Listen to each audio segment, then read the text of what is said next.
Chapter 63. Big brother, your swordsmanship is incredible. Can you teach me? My name is Adam, I come from White Rock Village. My goal is to become a hero, then marry Lisa as my wife, then go back to the village to show off to everyone. Right, I also want to be a rich man, just like that old Peter next door who can collect rent without doing any work. Smoking a pipe while watching others work. That year, that foolish young man stood in front of me. He didn't even have a bronze rank, but he boasted shamelessly that he wanted to become a hero. Where did his confidence come from?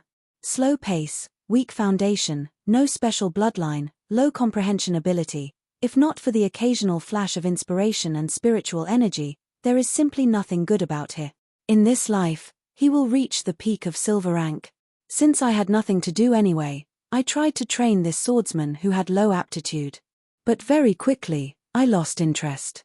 Just a commoner, not even qualified to be cannon fodder. How could I, the good big brother of a holy knight, say such words? Good. Ambitious, come, follow the training plan that I have arranged for you. As long as you work hard to complete it, you will definitely become a great hero. Carry a weight of 50 kilograms, run 50 kilometers, swing your sword forward 20,000 times a day. Simple, simple.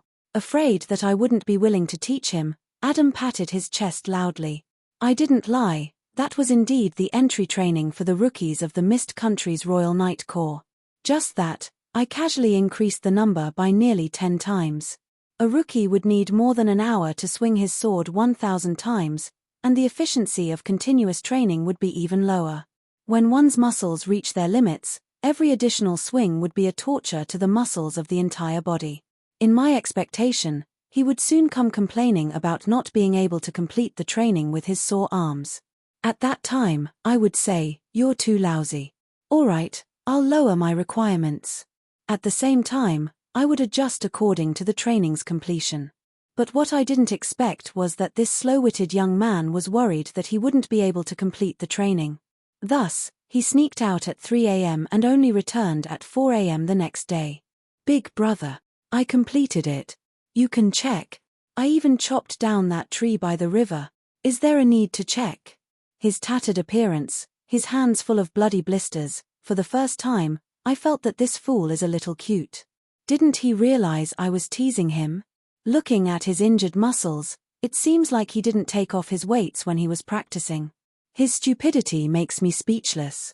Looking at the red-haired youth who was sleeping soundly on the table after taking out some dry rations, I decided to teach him seriously. Thus, after Adam laid on the bed numbly for an entire day and felt that he would have to lie on the bed for another 3 days, he cried and took out his food money for the next month to ask a priest to treat him. Let's adjust the training plan. Run 2 5-kilometer warm-up runs every day and swing the sword 2,000 times. I'll teach you real swordsmanship when your basic abilities are up. As I said so, the youth readily agreed. But this time, he left at 2 in the morning and came back at midnight. Hee, big brother Rolo, I finished today's training mission before midnight. There was no need to reduce the training mission. I know I'm stupid, but as long as I work hard, I can definitely do it. After reporting to me with a face full of excitement, the young man fell to the ground. Once again, my understanding of idiots was refreshed. Thus, on the 3rd day, I secretly followed him out. Looking at the stupid young man regretting waking up at 4 in the morning, he first hammered his head with all his might. Then, realizing that he was wasting time, he hurriedly got up and swung his sword with all his might. Looking at the swordsmanship that had no technique to speak of, the arm that was torn by the recoil, looking at him gritting his teeth to hold on, I suddenly felt that I have been slacking recently. It seems that I have lowered my expectations for myself recently. Then, let's train the basics. Let's start with 30,000 swords. That night, I returned home an hour earlier than Adam. When I was eating, my hands were trembling as I held the bowl. Of course, even so, I was much better than Adam who fell asleep at the entrance. That night, I dragged Adam who was sleeping on the street in and woke him up with a bucket of cold water. I threw all the basic techniques of holding and swinging the sword to him. Thus, on the 2nd day, I realized that other than his hard work, his intuition and comprehension of the sword are actually not bad. It's just that no one was willing to teach this country bumpkin previously. Let's continue with 40,000 swords today. I have to finish it within 2 hours before this idiot finishes. When I officially started teaching him, I realized that I was also practicing the basics of swinging the sword. He silently added more practice to himself, determined that he wouldn't stop if he didn't surpass me. How could I be surpassed by Adam? My sword swinging speed is already much faster than his, my stamina is also better than his, and I can use holy light to recover. As long as we practice for the same amount of time, I will definitely swing the sword more times. Thus, he loses every single time. But, if I continue to use the same method, I won't be able to catch up to him in my entire life. Very quickly, he, who wasn't very smart, came to a conclusion. Thus, he started to research on his swordsmanship. How to hold the sword for a straight slash. How to hold the sword for a horizontal slash. How to avoid the influence of wind pressure to increase the speed of the sword. I have to say, once an idiot puts in a lot of effort towards a goal, that kind of dedicated research can really produce results. Practice, experiment, ponder, revise, practice, experiment. The slow swordsman has already walked his own path. All I can teach is the experience and high-level skills of others. But, if he can do it, why can't I do it too? Thus, silently, my swordsmanship also evolved. Alright, since it's about time, let's compete on willpower. After that, it was the training goal to improve my do-chi style. 20,000 swords a day. That was just an appetizer before breakfast. While walking, I would swing my sword to slash imaginary enemies in the air, slash leaves in the forest, slash rocks in the mountains, slash the sea. In the end, I didn't even know how many times I swung my sword every day. Unknowingly, the speed of my sword became so fast that normal people couldn't even see it clearly. Indeed, in the eyes of outsiders, our swordsmen all came from the so-called way of the sword. While there were no tricks, it was fast, accurate and vicious. But, in reality, it was only because everyone was using the accumulation of the basics. If it wasn't fast, accurate and vicious, how could it be possible to complete the training plan in time for dinner? What was laughable was that the stupid Adam was later called a genius swordsman by the world. He was probably born to be stupid. After that, in order to make up for his lack of bloodline and special abilities, after helping Adam obtain the inheritance of the phoenix, we hunted the phoenix for him and obtained the phoenix's heart. Now, 100 years have passed. After experiencing countless heart-wrenching battles and suffering, a young man from the countryside has completed his dream of becoming a hero and even stood at the peak of the human race. But, not too long ago, he told me that he was tired and that he intended to throw everything aside and sleep, never to wake up again. Just thinking about this made me furious. Idiot. Coward. A woman turned you into such a wretched state. What about your goals and dreams? What about your sword? What about the sword that you spent so many years practicing? Is it that indifferent? Tell me. Great hero. I could only understand the fatigue that came from the bottom of my heart. It often troubled me, making me wish that I could sleep forever. But, how could I accept such a reality? The sacred sword Roland became dim and the holy light had long faded. However, the raging willpower made the light of the soul shine even brighter. Dang! The two swords clashed. There wasn't a single spark on the crimson-red god sword. Facing my questioning, Adam gritted his teeth and roared angrily. What do you know? No matter how hard I tried, Lisa was always looking at you. Even when she died on my arm, she was still muttering your name. Do you know this kind of heart-wrenching feeling? Flipping to the side, I dodged Adam's slash. For some reason, I glanced in that direction. At that moment, Marguerite lowered her head, not wanting to look at us. But, I couldn't be at ease.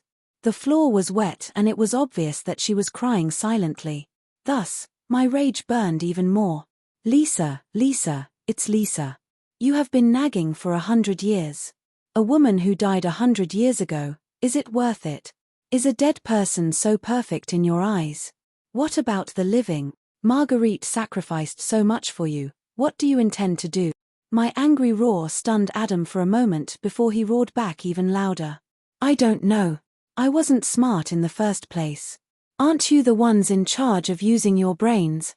You better give me an idea. Acting dumb just because you couldn't face it. Messing around just because you were being chased. Adam's unreasonable behavior made me laugh, and so, in the blink of an eye, 100 years have passed. My lover has passed away, only I exist. Flowers bloom and wither, year after year. I hope to die of old age amidst wine and flowers, reminiscing about the past. Instantly, Adam was stunned. Wasn't that his own profound chant? Could it be, flowing water / flowing water / light shone. Time was merciless. The sword light was like a flowing stream. Fallen leaves floated on it. The stream was slow and clear, but 100 years felt like it had passed. The sword light flashed and the exact same sword techniques profound clashed. Both of us walked out from the illusion and stared at each other angrily, sighing over the passing of a beauty, regretting that time was merciless. In terms of what I had lost much more than that idiot. He only lost a crush, but I couldn't even remember if I had loved before. If Adam could grasp the profound of the sword technique, why couldn't I grasp it too? Such a simple sword technique is worthy of being called profound. I learned it the moment I saw it. Is that something to be proud of? The emotion that drives this profound is sorrow. You learned it the moment you learned it. This can only mean that you are much more pitiful than me. As expected, the one I hated the most was Adam. It was only at times like this that his instincts were sharp. Good things never come true, but bad things do. Your instincts are still as annoying as ever. Then, take a look at this. The Roland sacred sword was placed in front of me. This time, my eyes were as black as ink and all the light was devoured by the blade. Suffering from the early death of a young man, suffering from the loss of an orphan, suffering from the betrayal of a brother, suffering from the passing of his lover, suffering from the destruction of his country, suffering from the loss of his family and friends, suffering from the suffering of all life. Secret Sword's 7-bitter sword. The silver long sword moved on its own, the exact opposite of the eye-catching slash of flowing water. The dim sword light made one instinctively avert their gaze. Yet, unknowingly, it split into 7, as though an inescapable sorrow and sorrow in life, quietly wrapping around one's body. This is the profound swordsmanship that I comprehended after going into seclusion for half a month after seeing Adam's slash of flowing water. He was able to comprehend the profound from Eastern philosophy and life, so as an Eastern, there is no reason for me to be unable to do the same. Dang. Even so, this newly formed profound sword was still blocked by the god sword that was swung at high speed. I am certain now that you are much more pitiful than me. You really deserve sympathy. Even though he was saying words of sympathy, this ungrateful man smiled gleefully, as though he had won something. You idiot. Today, I will teach you a good lesson. Why am I the big brother and you are just the little brother? Hihi, isn't it enough for a holy knight to just use holy light? You want to use swordsmanship to challenge this pure warrior's swordsmanship genius. Dream on. The crimson god sword and the silver holy sword clashed continuously as we happily fought against each other. All kinds of sorrowful profound swordsmanship were released one after another, mocking the other party's weakness continuously. However, at the same time, we laughed happily. It has been many years since we had such happy days. I am the indestructible Valkyrie body, while the current Adam is truly an indestructible body. This duel is destined to be a long one.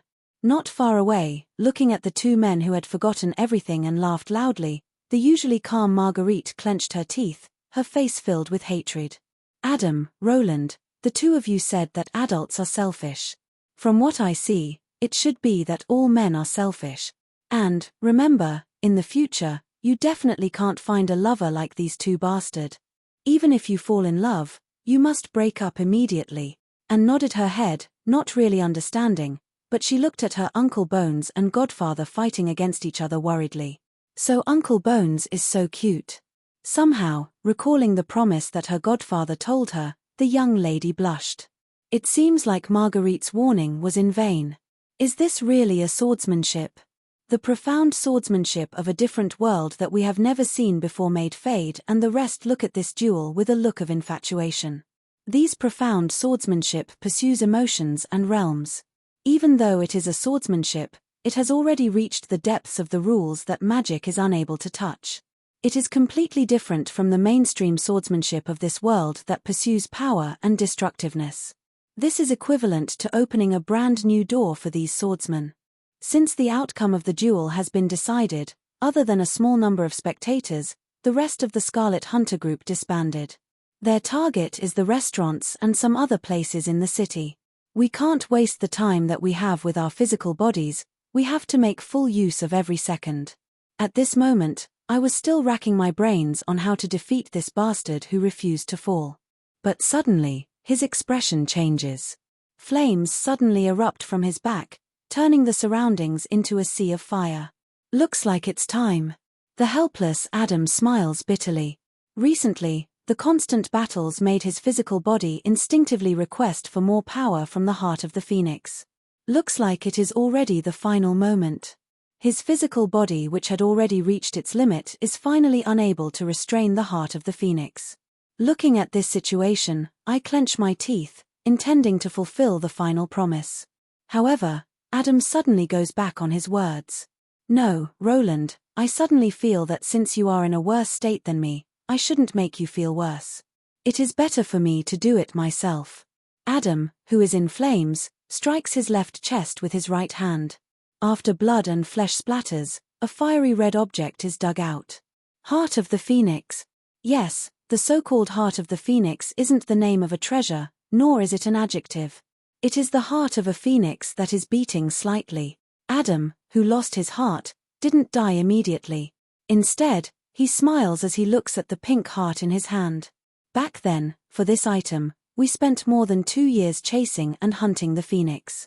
Even though Little Red risked exposing her identity to use her full strength, we still ended up lying in the church for more than a month. Actually, I have been regretting back then. I regretted accepting the inheritance of the phoenix, causing everyone to almost be wiped out. After looking at it one last time, he casually tosses the most precious treasure in the world, the heart of the phoenix, to me. In the end, I still have to trouble you. I'm sorry, big brother Roland. I have troubled you too much in this life. Looks like I won't be able to see the golden age of your dreams. However, big brother, you are so powerful. Nothing can stop you. Even without me, you will definitely succeed. Time passes. After 100 years, at the last moment, he calls me big brother again, as though we were adventuring together in the past. Looking at this heartless person with a huge hole in his chest, looking at this little brother who seems to be regretting not being able to see the world of my dreams, what else can I say? In the end, Adam can't take it anymore. He leans against the wall and collapses. Looking at him, I don't know what to say. In the end, I can no longer suppress the feeling that I have never felt before. I sob speechlessly. Shodan, I just want you to see that without all of you here, my dream is meaningless. Idiot, big brother is begging you. Live on. That's right. If the world of peace really comes, and I'm alone in this world, what's the point? The tears of the deceased drip onto Adam's face. However, he still has that silly smile on his face. Big brother, after so many years, this is the first time I have seen you cry, right? Hee, should I be proud? However, I am really tired. I have done all that I wanted to do in this life. I am already satisfied. Please let me rest. In the midst of my confusion, Little Red also descends. The blue figure also walks in. Even though I can't see him clearly, I can still hear his sobbing. Selfish bastard. Don't you ever consider other people's feelings? Looking at the young lady with tears in her eyes, Adam opens his mouth as though he wants to say something. However, in the end, it turns into a powerless apology. I'm sorry, Marguerite. I am really sorry. If there is an afterlife, I will definitely marry you. I have an urge to turn Adam into an undead or Valkyrie without hesitation. However, Adam seems to see through my thoughts as he struggles to shake his head at me. Bastard. Your intuition is the sharpest at times like this. I really can't bear to witness Adam's final farewell. Turning my body, I am stunned by the unfamiliar yet familiar figure in front of me. In the end, I still want to see Lisa. At least, give me a chance to confess. This is the final farewell that Adam doesn't dare to say out loud in fear of hurting Marguerite. 100 years have passed. The face of the young lady whom he has a crush on in his memory is already a blur, not to mention love. Perhaps, even Adam himself knows that he is already stuck in a dead end, trapped in the past by his past memories. However, he really can't take that step forward. All right, go ahead. I'm listening. That is a familiar voice, a voice that echoes countless times in his dreams. Adam widens his eyes in disbelief. Lisa. Yes, that is the great thief Lisa. She is wearing a light leather armor and tall leather boots.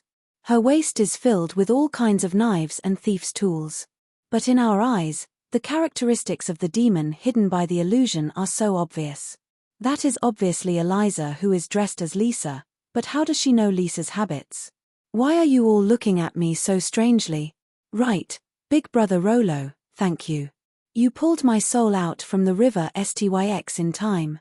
After breaking through to legend and awakening my true demon name, my memories have all recovered. Could it be that a miracle really happened? Demon nobles do recall the memories of their past lives, but it is as though they are looking at someone else's life. However, Eliza isn't a complete demon. In an instant, too many possibilities appear in my mind at the same time, turning my head into mush.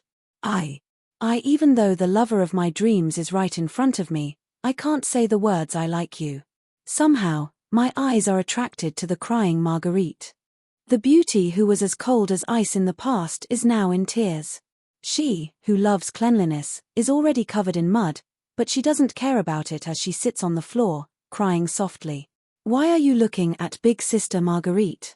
Could it be that the target of your confession isn't me but her?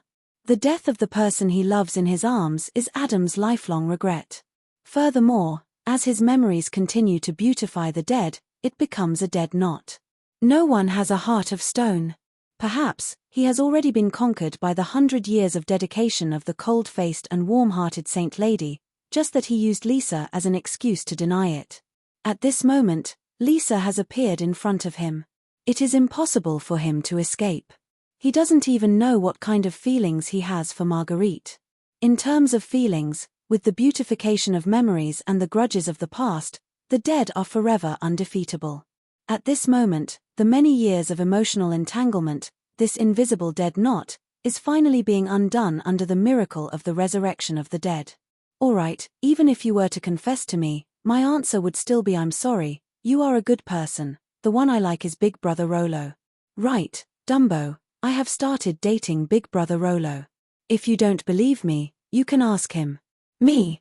Just when I am stunned, Eliza's words ring in my ears. Master, do you still remember the condition? Agree to my confession. That is the condition. This familiar form of address confirms that the one in front of me is still Eliza. At the same time, I unknowingly heaved a sigh of relief. After hesitating for a moment, I can only nod my head. We have just started dating, I didn't have the time to tell you. Wait, if the two of you start dating and I die for another man's woman for no reason, wouldn't I become a huge joke? Hey, you must be joking with me. Adam's sharp instincts become sharp when it isn't needed. On the other hand, Marguerite, who notices the changes, is overjoyed. She hurriedly casts her spell to stop the time of Adam's physical body so that he doesn't die on the spot. Looking at this situation, I understand in an instant. Then, I smile. Alright, then you should continue to live on. I have a few options here, for example, join my army. No. It is no and not I don't want to live on. In an instant, joy appears on our faces. From how Adam keeps sneaking glances at Marguerite, I can vaguely guess that it isn't Lisa's appearance that made him change his mind. Rather, it is Lisa's appearance that made him unable to continue to be a coward, forcing him to face Marguerite's feelings. Thus, it is natural that he doesn't want to die anymore. Alright, I still have a dozen options here. Get rid of those who are trying to scam me. I still have to be someone else's dog. I don't want to fight for those hypocritical gods. TSK, then there is only one option left. I will unload the Titan's heart from the Roland No. 2 and add it to the Titan's heart that I got from the auction, the outer shell of the Titan's heart that I stole previously.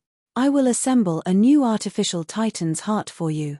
Have you seen the rebirth of a phoenix in 500 years or the death of a titan?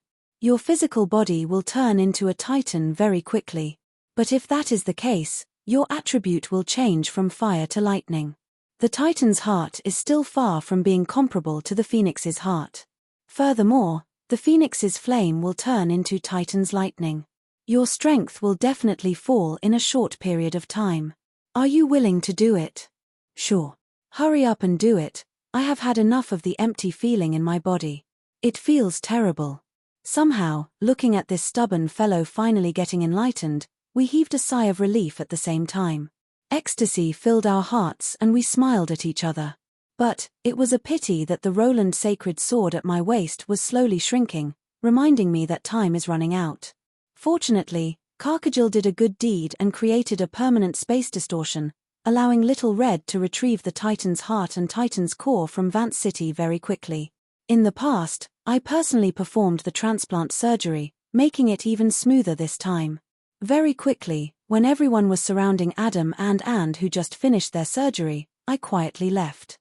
Adam's troubles are finally resolved. Now, it is time for me to fulfill my long-cherished wish. Returning back to Sulphur Mountain City Court, Eliza is already waiting there. The original codex is already in her hands. All right, let us shock the world here. It is about time for a true god to appear in the law faction. Chapter 64.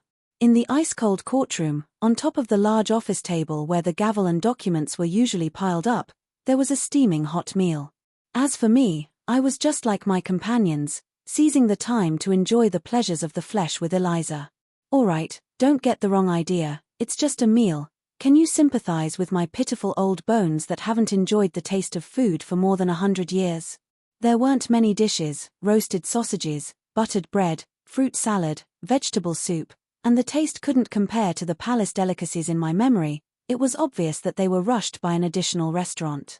However, to a hungry ghost that hadn't eaten for 100 years, even a hard black bread would be a palace delicacy. Cough cough. I ate in a hurry and accidentally choked. I hurriedly clutched my neck and slammed the table with all my might, signaling Eliza to hurry and save me. You're already so big, yet you're still acting like a child. Heh, you really are a child now, don't you have anything else to say? Eliza helped me pat my back while pouring tea for me, who accidentally choked on my food. Cough. I was almost killed by a cucumber. If I really died from a sliced cucumber, everyone would probably laugh themselves to death. Can the dead die again? Of course, how can I be considered the final boss if I don't die dozens of times? Others might not know, but it wouldn't be difficult for me to die a dozen more times. The earlier you die, the earlier you reincarnate. After eating, let's go on our way. Hey, even criminals on the death row have their last feast. Isn't it too early to clear the dishes? Is there such a rule? Oh, there really isn't, I forgot to add it. Remember to tell Lilith to bring it up in the next legislative meeting. Even if the judiciary is heartless, the law enforcers still have some compassion. Give the criminals on the death row appropriate treatment. This bit of humanity still has to be shown. You go tell her yourself. I'm afraid it's going to be difficult, there's not enough time. Then leave a note. Looking at this displeased young girl, I knew that with her temper, she wouldn't agree no matter what. Helpless, I could only take out a pen and write a note on the judge's desk. All right, thank you for your hospitality. After eating and drinking to my heart's content, I nodded in satisfaction. It's just some cheap goods from the tavern, there wasn't enough time, so there wasn't enough time. Eliza shook her head, her eyes filled with regret and hesitation. Yes, it would be great if you made it yourself. You know I don't know how to cook. If I really cook, you'll have to eat them all. Indeed, Eliza, who was good at housework, was obviously a little off in this aspect. Perhaps it was because of her demonic bloodline that caused her taste to be strange. The food she made was extremely heavy. Beets were spicy, and spicy vegetables were poisonous.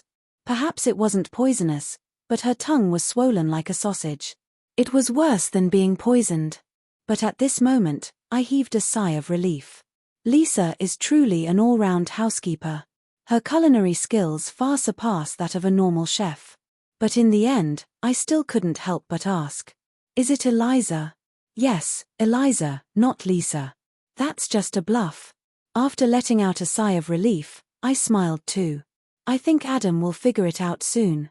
So what? Didn't you say that unrequited love would only last for 36 days? This has lasted for more than 100 years just to avoid it.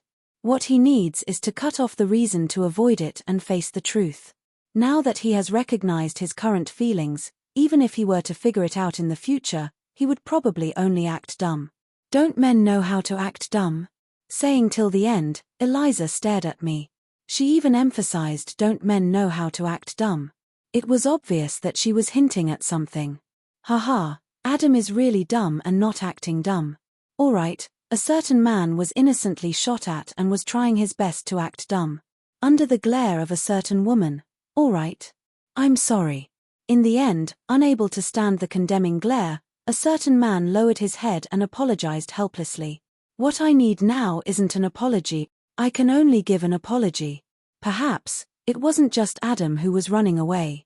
Thinking about what I was going to face, I wasn't confident enough. Even though I knew that what Eliza wanted was a promise, I didn't dare to give it to her. Fortunately, I didn't expect Rock to be enlightened.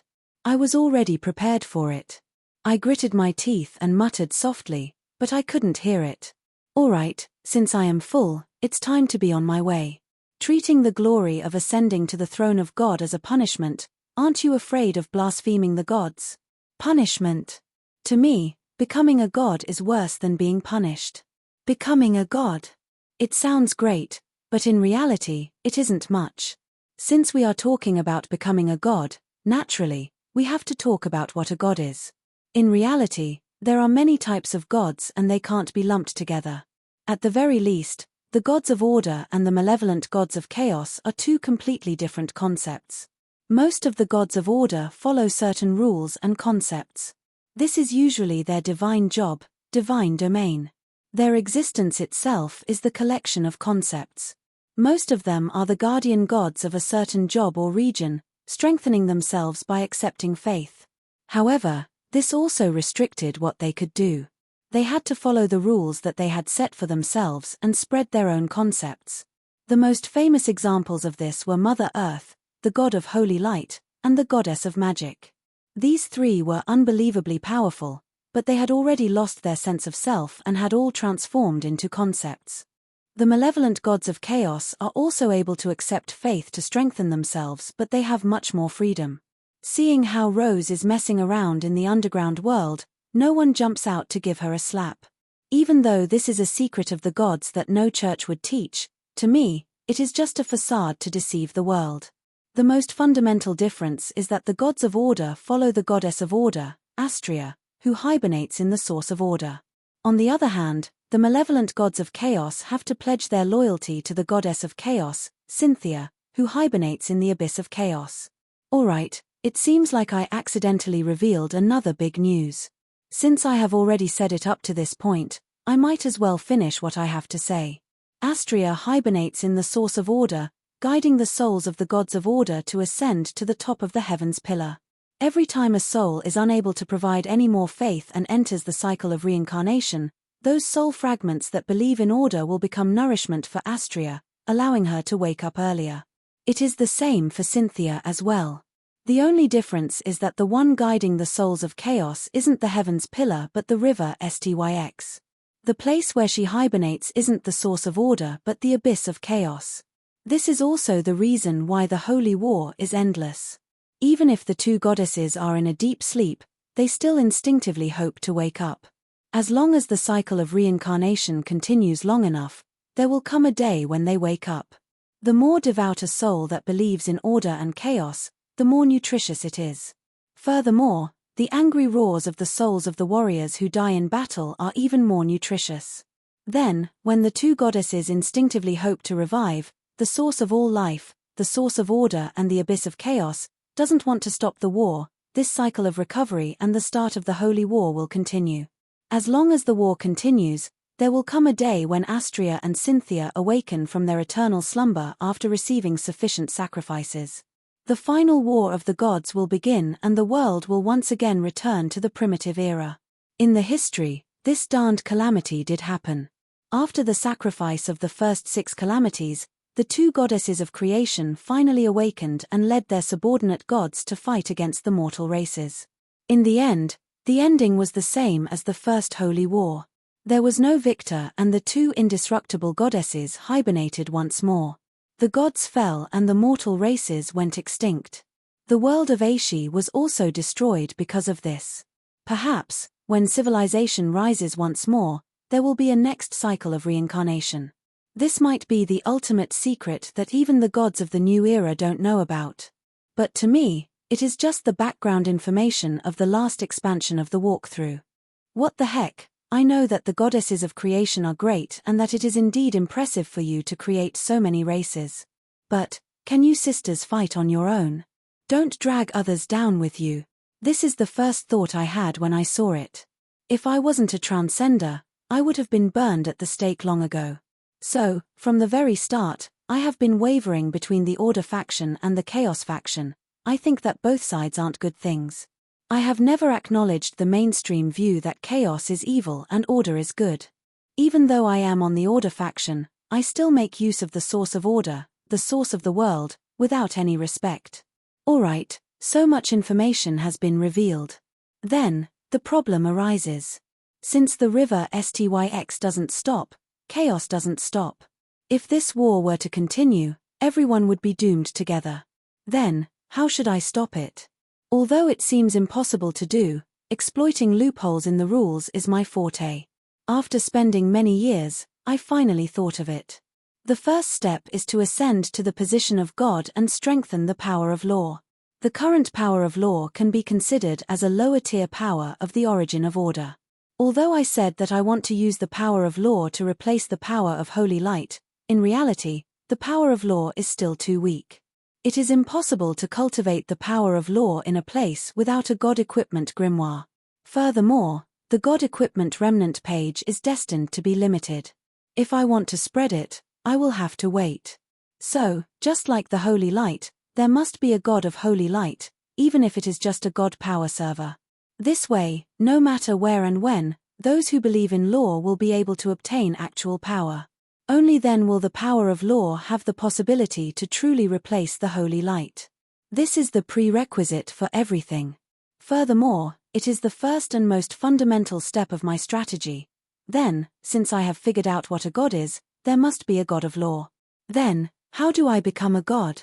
Actually, it isn't difficult to become a god of order.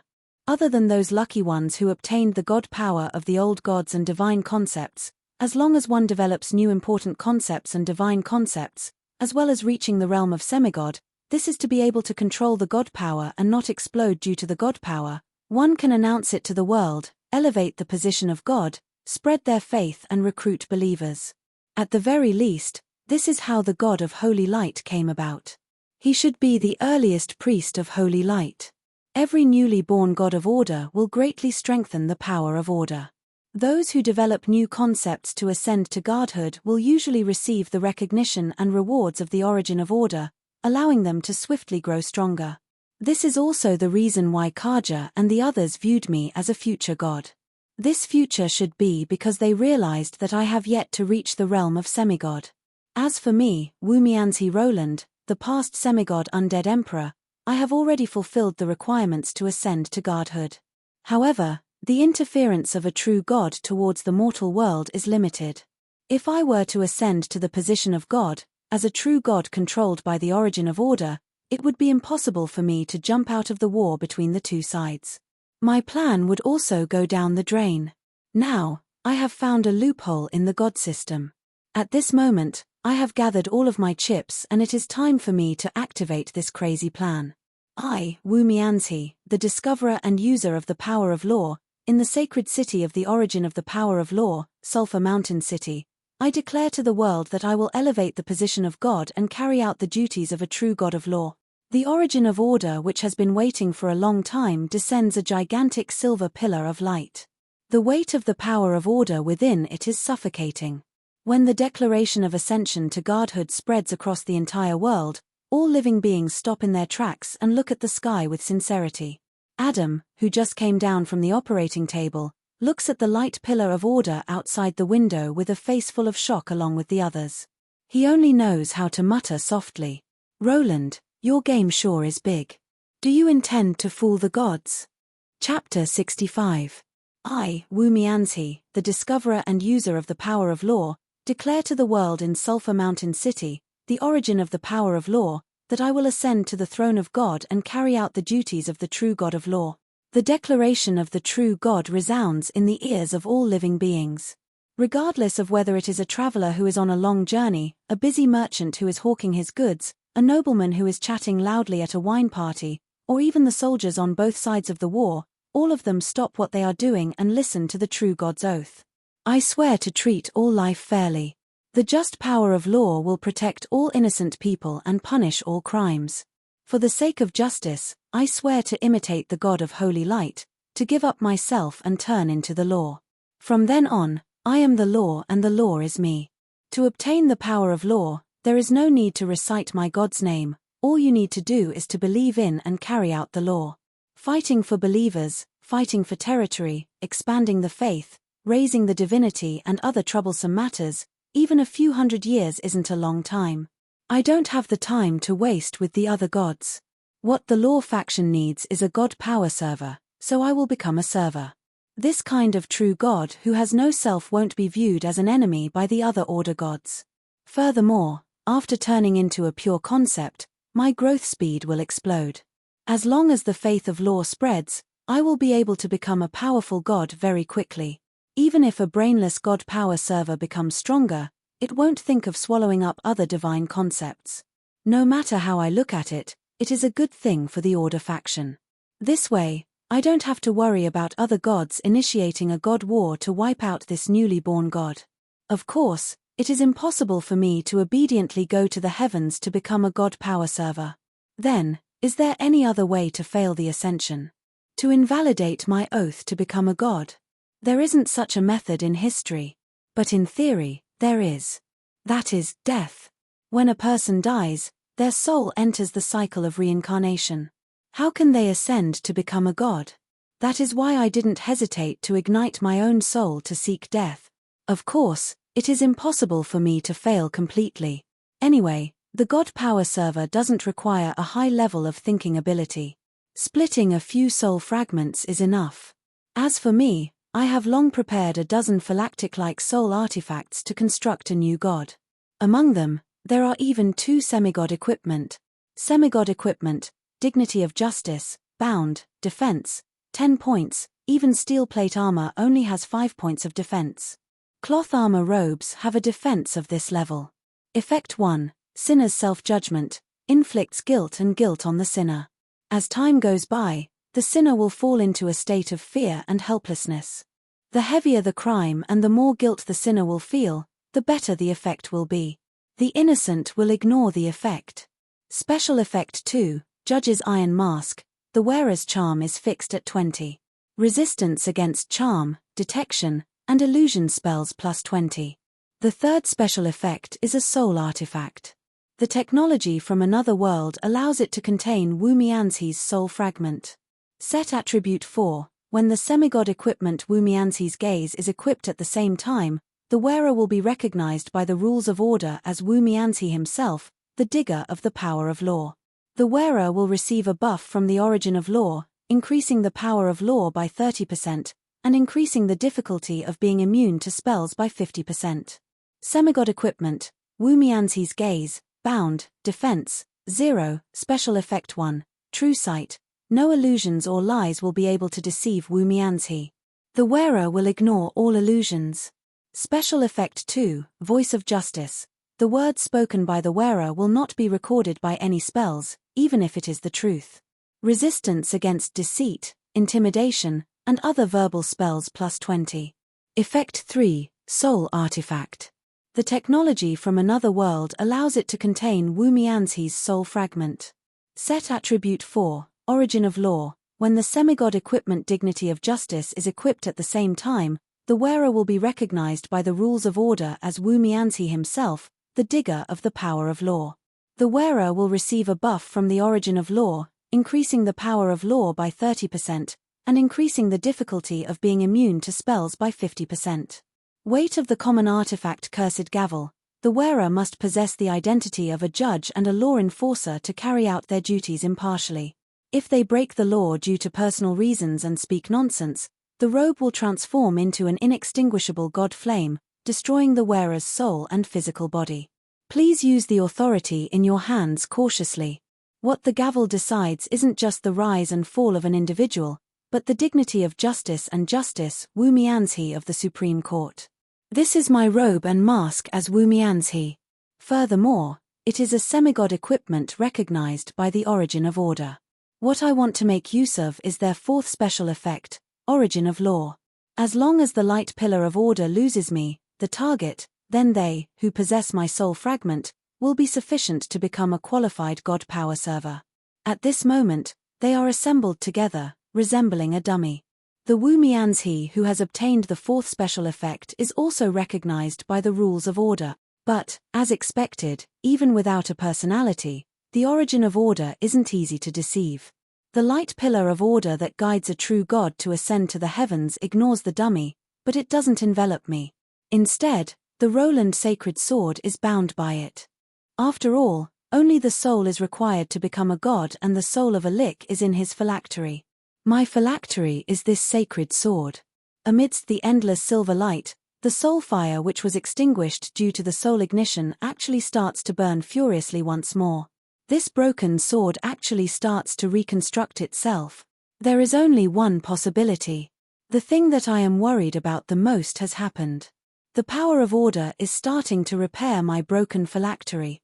If it was in the past, I would be overjoyed, as this means that I can level up and grow. But at this moment, it is a symbol of my death. I don't want to be forced to ascend to the heavens. Eliza, follow the plan. But, there are no buts. I deserve to be judged. Sinners will be judged. Yes, sinners will be judged. Regardless of their identity or reason, it is because of the existence of the sin itself. No matter what I do in the future, the sins of the past will always be carried on my shoulders. The souls that died because of me are enough to fill the entire river Styx. No matter how many people I save or how many good deeds I have done, I am still a sinner. I can't even deceive my own heart, so how can I get the system to admit that I have become a kind person? On the tablet of law in front of the Supreme Court, there is a maxim that I personally wrote: the only thing that can wash away one's sins is a fair trial and the punishment of the Codex. There is no exception. Chapter 22, Sinners will be judged. This is my personal belief in the law. I, whose hands are stained with blood, don't have the right to become the god of law. Perhaps, this is the reason why I avoided the option of ascending to godhood personally. Perhaps, it is because I subconsciously look forward to being judged and receiving salvation that the God Equipment Codex has the final effect. Codex of Law Effect 4, Sinners will be judged. Active: carry out the final judgment on a target, cleansing him of all his sins and give him the final judgment. Prerequisite: the target must accept the judgment. Looking at the silver light of order that is getting stronger and stronger, Eliza is finally forced to grit her teeth and raise the Codex of Law. Sinners will be judged. Sinner Roland, will you accept the judgment? Looking at the bloodstains on Eliza's red lips caused by her silver teeth, I knew that I was too cruel. I actually forced Eliza to execute the person she loved. However, the words of apology rolled around in my mouth, but no matter how hard I tried, I couldn't say them. In the end, I could only sigh helplessly. Sigh. I am guilty. I accept the judgment. The light of order from the same source shines brightly. My soul is brought to a star court. The ancient Valkyrie who act as the jury and the audience are already seated. On the other hand, Eliza herself is sitting on the judge's seat. The Codex of Law is floating in mid-air. Countless memories are playing out in the court. Those are the memories that I remember and those that I don't. At this moment, they are the evidence of my guilt. In one of the scenes, my Yongye army is wantonly massacring. Wherever the undead army goes, cities are turned into ruins and the dead become new soldiers. The fresh blood of the living turns into an endless sea of blood. The overflowing resentment extends all the way to the heavens pillar. Even the gods are enraged by this. Sinner Roland, you shall be sentenced to death for war crimes. When the judgment begins, the holder of the Codex of Law is under the control of the absolute justice. Even though her face is filled with reluctance, Eliza still reads out the judgment word by word. Yes, death penalty, unquestionably death penalty. In terms of creating tragedies and wars, Sho, who just died on the battlefield, isn't even fit to carry my shoes. I deserve to be sentenced to death for war crimes.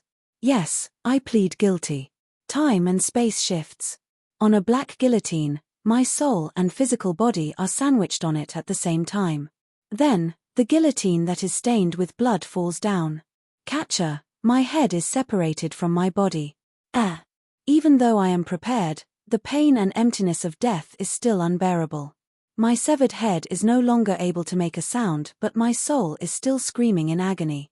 Pain, excruciating pain. My life is slipping away at a frenzy and my head is already gone. My instincts as a living being makes me wail in agony. In my final wail, my soul and physical body start to dissipate at the same time. This is true death. I, who never believed in the true gods of order, will enter the cycle of reincarnation and fall into the river Styx. But suddenly, a silver light falls and in an instant, my dissipating soul becomes clear once again. I was actually forcefully revived by the origin of order. Raising my head to look at the light pillar of order which has become slightly thinner, I clench my teeth and say, "Continue the judgment. It's effective. Let's fight it to the death."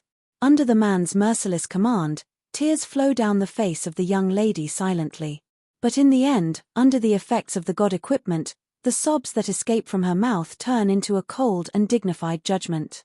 Sinner Roland, you shall be sentenced to death for the crime of swindling. The various images in the void are filled with my lies.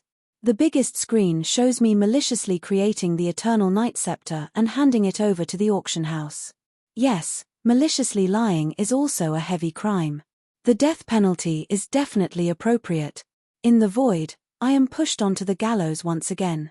Then, the platform beneath my feet disappears and beneath me is an endless void. My neck is tied tightly and my throat is in excruciating pain. The suffocation of my soul is even more unbearable than that of my physical body. I want to scream but I am unable to do so. Finally, with a kick of my legs, I return to silence. Just as my soul starts to dissipate, a silver light falls and I am restored once again. Continue. Sinner Roland, you shall be sentenced to death for the crime of murder. This time, it is death by poison. Endless pain buries in my blood vessels. Swelling pain, piercing pain, icy cold feeling, burning sensation and finally, only a lifeless corpse is left. Silver light falls. Continue. It has already thinned out a lot. Eliza's face is already covered in tears. But at this moment, it is already impossible for her to stop. Once the judgment begins, the crimes of the sinners who have committed heinous crimes will not stop before they are judged. Furthermore, the crimes that I have committed in the past 300 years are far from enough for me to be sentenced to death 3 to 4 times. Sinner Roland, you shall be sentenced to death for the crime of going against intelligent life, crime against humanity. This time, it is the soul electric chair. Silver light falls. Arson crime this time, it is the gallows. Silver light falls. Poisoning crime this time, it is drowning. Silver light falls. One after another, my crimes are placed on the judgment stand. I die and revive and die. My soul shatters and reassembles and shatters again. Even for me, at this moment, I wish that everything would end here. Finally, after dying for who knows how many times, the nummy starts to give up hope. Finally, there is a short gap between the falling light of order. Quick, use that. I am pointing at the huge blade by the side of the judgment stand, the Dragonslayer blade. Eliza loosens her grip on the codex, pulls up the heavy blade and slashes towards the Roland sacred sword. Special effect, unstoppable, 100% chance of breaking a weapon below elite tier. 50% chance of breaking an elite tier weapon. 30% chance of breaking an epic tier weapon. 1% chance of breaking a weapon below god tier. This is the most useful attribute of the otherworldly god weapon Dragonslayer. Although the Roland Sacred Sword is a rare god weapon that is comparable to a semigod equipment, it is still not a god-tier equipment. At the very least, there is a 1% chance of breaking it. If a Lich's phylactery were to shatter and there is no time to repair it, naturally, he would be deader than dead. Thus, the first reaction I had when I saw this god weapon is to include it in my backup plan. Dang dang dang. That is the sound of blades clashing against each other, and it is also the sound of my death. However, I sincerely hope that it comes faster. Because, in the sky, the light pillar of order gathers once again. Hurry up and move away. This light of order is fatal to you, who has a demon bloodline, but Eliza doesn't seem to hear it at all. She only increases the speed of her slashing. But the next moment, without any warning, a silver light pillar suddenly descends. The moment the light pillar descends, I am already in despair. It doesn't matter to me. At most, I will think of another way. At most, I will really go up and become a god power server. But for Eliza, no. I have never regretted so much, regretted making such a decision. I regretted not being able to see this young lady ever again. I regretted ignoring Eliza's hint. I regretted that I didn't say some words out loud. Fury of thunder. The raging thunder suddenly strikes the light pillar in the sky and forcefully clashes with it. But very quickly, the light pillar shatters the thunder and continues to descend. At the same time, a figure covered in lightning had already blocked the beam of light. Adam. Yes, he just came down from the operating table and is still very weak. But at this moment, he is standing on the battlefield once more. He doesn't need to ask why he wants to go against the so-called benevolent source of order. Just by hearing his comrades' roars and wails, he doesn't hesitate to risk his life. Lightning, respond to my call. Endless thunder gathers under the command of its master. The furious swordsman swings his sword at the sky. This time, after the smoke dissipates, the thunder and the light of order die together. The next moment, as though angered, an even bigger light of order descends. If struck, even Adam, who has the Titan bloodline, would die on the spot. But looking down, he has no intention of dodging. Instead, he raises his sword. Corridor of time. Fortunately, a voice resounds. Under the full power of the semigod saint, the time around the light of order is forcefully slowed down. You fool. Do you think you haven't died enough? All right, facing the angry roars and questions of the blue figure, Adam can only smile foolishly. Even with the combined strength of two semigod experts, the time deceleration magic and the continuous lightning strikes, they can only slow down the time of the light of order. But with this buffer, there is an opportunity below. Finally, the 1% special effect is triggered. Catcher. After a crisp sound, the Roland Sacred Sword breaks into pieces and the grey soul scatters in all directions. It's done. My voice reaches above and Adam steps aside. Marguerite, who is already drenched in sweat from the struggle, hurriedly dispels her magic and the light of order descends. At this moment, the shattered phylactery can no longer attract its attention and it strikes the fake human beside it. At this moment, I make use of the time to activate the soul fragment of the semigod equipment to make it look more like a complete human. Following the continuous replenishment of the light of order, the missing soul is filled up. This fake human gradually becomes complete and begins its transformation from a human to a true god. As for me, I am already lying on the ground peacefully, waiting for the summons of death. But at the last moment, I see Eliza walking towards me with a huge blade in her hand, her eyes bloodshot and a creepy smile on her face. Special effect frenzy, 1% chance of entering a berserk state where you won't recognize your own kin. At this moment, you will prioritize killing your kin.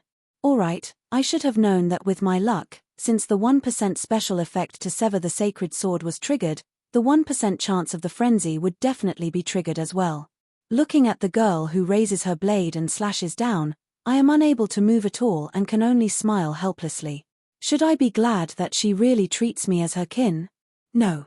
This cause of death is too unsightly. It is just like a philandering husband being dismembered by his first wife. I don't want this kind of death. Unfortunately, in the next second, everything before me turns black.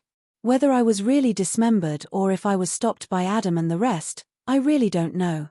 2 months later, in the infernal abyss of the lower plane, on the river Styx, which is usually silent, there is a soul that is completely different from the other dead souls. I love bathing, my skin is so good, wearing a shower cap, jumping around, piranhas want to escape, washing up and down. Something seems wrong. What is the next sentence? Forget it if you can't remember it. Ah, boss, if you still didn't come, I would have forgotten even my own name. He looks like a youngster and the song he is singing is indeed a nursery rhyme from another world, but somehow, it feels a little incongruous. 184,621, 184,622, fortunately, just as he starts to count from 1 to 200,000 out of boredom, a small black boat appears on the river Styx which should not have any boats. The boatman is a handsome black-robed young man. He isn't tall or short and there isn't anything special about him. The black robe fits him well, as though it is the silent night. As for me, I am overjoyed. I have floated for long enough. Even the soul of a transcender can't take it anymore. Hey, over here. Hearing my shout, the small boat changes direction and very quickly, I am fished up by the boatman. Boss Ale, if you still didn't come, I would have thought that you were going back on your words. Yes, the seemingly ordinary young man in front of me is the most ancient god, the highest king of the first generation of humans, Death God Ale. Hihi, you have done so well, why would I go back on my words? Your clone, the god of law Wumianzi, is currently the hottest topic among the gods. In order to completely block off all detection spells, even I had to put in quite a bit of effort. However, it is obviously worth it. Death God Ale's praise is extremely rare. Towards those supreme true gods, he is famous for not being nice. Then, let's proceed according to the plan. Of course, I have already said that whoever dares to touch Wumianzi is equivalent to declaring war with me. You don't have to worry about that clone. The next step should be to expand the faith of law and raise the god power of the god of law. Yes, this is the second part of the plan. To make law replace holy light as the #1 faith of all intelligent life forms. Although it is difficult, it isn't impossible. I have a plan for this as well. The black-clothed death god smiles. For the first time, he feels that letting this eloquent brat off the hook back then was a great fortune. All right. However, to raise the god of law to become the god of judgment or even the god of Hades to establish your own god system, you will need to defeat at least 4 to 5 powerful gods and seize their godhood and divine concepts. This path isn't easy to walk on. Yes, becoming the god of law is just the starting point. To change everything, just becoming the god of law isn't enough. In the other world's east, as long as the judge is mentioned, the first reaction of the elderly isn't the dignified judge but the king of hell and the judge of hell from the ancient myths. In Egypt, Japan, and other countries, there are many myths of judging souls after death and dealing with them according to their good and evil. This is the expectation that good will be rewarded with good and evil will be punished with evil. It is also a warning used in ancient times to scare evil people from committing crimes. In the past, when people believed in the existence of gods, it indeed served as a warning. The elderly told their descendants not to commit crimes or evil, otherwise, they will go to hell. In this world, there are true gods but there isn't a so-called god of the underworld. The only relevant death god Ale only manages the reincarnation system. In order to stop the eternal war, we must stop the reincarnation system that continuously transfuses blood to both sides and stop the revival of the two goddesses. However, it is meaningless to oppose it. Since we feel that the reincarnation system isn't right, we must propose a new reincarnation system to replace it. Thus, I thought of the Hell of Hades. If souls don't choose to enter the river Styx or the Heaven's Pillar based on their beliefs in the past, instead, they are handed over to the neutral gods to be judged, allowing the innocent to go through the reincarnation and the guilty to serve their sentence in the Hell of Hades. Perhaps, the living will be warned and restricted and this world will be much better. Most importantly, the two goddesses who have lost their supply are destined to never wake up. But, just thinking about it, this seems like an impossible task. However, since even the inconceivable step of ascending to godhood has been taken, perhaps, There isn't anything that is completely impossible in this world. Only the words of the strong will be listened to. It is the same for the world of the gods.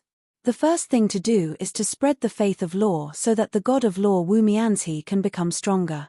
Hehe, this isn't easy. Do you intend to personally go to the human world?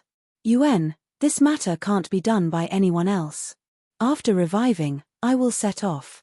My first stop is the West Mist communal country. That is my homeland. The country established by the descendants of the legendary holy knight Roland Mist. The descendants of the Mist. Hearing those words, I shook my head. I have heard of this legend before, but I didn't take it seriously. Maybe it is just to raise my reputation. When I died, I was only 14 years old, so it is impossible for me to leave behind any descendants. Are you sure? I am not sure. I have lost too many memories. But, based on my habits, the possibility of me leaving behind descendants isn't high. Perhaps, it is Cavendish's descendant. He seems to be very popular with women. Why, even the death god is interested in the gossip of humans? No, I am just asking for someone's help. Who can ask for your help to ask about this gossip? Your lover. Wait, when did I have a lover? Why can't I remember it? 2 months ago, on the day you ascended to godhood, don't you remember? Master, do you still remember the condition? Agree to my confession. This is the condition. In an instant, I remembered the words I said back then. The condition back then wasn't to put on an act in front of Adam, but to agree to this so-called confession. Eliza, you tricked 2 people in one go, turning the act into reality. Is this considered as a confession? Back then, my mind was in a mess, so how could I react? I thought that she was trying to help me smooth things over. How could I have thought that it was a confession? It is that girl named Eliza. She is really courageous, scolding me by the river Styx, provoking me to come out and ask me to fulfill my promise to fetch you. Please be magnanimous and forgive me. Hehe, why would I bicker with a little girl? On the contrary, I admire her courage and determination, so I gave her a small gift. However, you are in a bit of trouble. An ominous premonition appeared in my mind. That sword-wielding figure appeared in front of me again. For some reason, I had the urge to jump off the boat and run away, even if the river Styx that represented death was below me. Where are we going now? Of course, to meet your little girlfriend. I promised to bring you to meet her. Can I jump off the boat? Go ahead, as long as you think that you can escape from my hands. A soul escaped from the hands of the strongest death god. Helpless, I could only howl. How unfortunate. Chapter 66. The small boat advances slowly on the river Styx. It seems to be so slow that it isn't moving at all, but in reality, it is leaping between planes, shortening the distance to its destination. The river Styx that flows through countless planes is filled with the silent dead. It flows through the cracks of various worlds, harvesting the souls of those in chaos. If one isn't worried about the river Styx taking away their soul and memories, it is indeed easy to travel between planes. However, it is a pity that currently, only the death god Ael's small boat is able to cross the river Styx. The demon Duke Kazranak of the 63rd floor of the Abyss used the souls of the dead to create a soul ship. Even the ship and the Duke himself were destroyed by Ael. Other than proving that Ael has absolute control over the river Styx, it also proves that the death god who rarely makes a move isn't a nice guy. Even I cherished this rare experience. The expensive river Styx, mainly because it is too difficult to extract, is right in front of me. It is an important ingredient for countless top-tier secret alchemy potions and poisons. Coincidentally, I am able to scoop it up. If I don't pack more, how can I be a thrifty Lich? Very quickly, I realize that there isn't a container to store the souls. Should I borrow it from Ael, the guardian of the river Styx? That is no different from a thief borrowing a gunny sack from a policeman because he finds it hard to carry his loot. You want the river Styx? Take it. Looks like this policeman doesn't take the item he is guarding seriously. He casually tosses a worn-out bottle over. However, through my system identification, it is a rare item. Boss's drinking bottle, an ancient artifact. It can hold 7 different liquids. This bottle has received Boss's blessing, so you will never have to worry about the quality of the water deteriorating. Bossa is an ancient sea god, but he has long fallen in the past. It is only natural for Ale, who has lived for countless years, to be rich in wealth. Casually gifting an ancient artifact to me is quite generous. What surprised me is that there are already 2 types of liquids stored inside. The blood essence of the first-generation humans, the royal family of the Alpine clan, a diamond-class order bloodline. If submitted to the system when the body is reconstructed, it will provide a new type of physical body to choose from. This dark red blood has witnessed the rise and fall of countless species. As the first generation of order people who are equal to the ancient angels and ancient demons, perhaps the blood does not have much innate power, but it contains endless potential. The Devil Lord's blood essence is a diamond-level chaos bloodline. If you submit it to the system when you reconstruct your body, you will be provided with a new type of body to choose from. The collective degeneration of the first generation of humans created the devils, an evil race that can rival the demons. This blood contains endless magic power. However, please note that power is not that easy to obtain. The evil and depravity of the devil's bloodline cannot be avoided. The death god Ale was once the king of the ancient humans. It is normal for him to have the bloodline of the ancient humans. However, the Devil Lord's blood essence is the foundation of the Devil Lord. Even if he were to kill him, he wouldn't be able to obtain it. He could only take the risk of losing his power to hand it over obediently and make the Devil Lord lower its head. Looks like the rumors of Ale colluding with the devils might be true. You should be reconstructing your body, right? Although I don't know what kind of method you are going to use to reconstruct your body, at the very least, you will need the materials. These should be of use. Should I praise myself for hugging onto the right thigh? Not only can this be of use, if I had this in the past, I wouldn't have been so complacent with my silver bloodline. Diamond bloodline, it is an existence that can directly crush the gold bloodline of the dragons. In front of this, Little Red's acquired half-diamond bloodline and ancient dragon bloodline that was raised from the gold bloodline is nothing. Thus, looking at me happily keeping the bottle, Ale shakes his head and starts to talk about another matter. Right, didn't you talk about hell and hell the last time? There are even ghost soldiers. Do you know that our world has hell as well? Of course I know. However, it isn't the same thing at all. The hell that I am talking about is more like an underground prison, used to imprison and torture sinful souls. On the other hand, the hell of Aish's world is filled with devils. I talked to Little Tears about it. If the Hades really succeeds, he is willing to give up hell and even let all of the devils learn to be prison guards. Little Tears? Camille Tears? The current leader of the 9 Devil Kings? Let the other party give up hell to become the Hades. I can finally confirm that the rumors are wrong. Looks like it isn't that Ale is colluding with the devils, but that the devils are Ale's subordinates.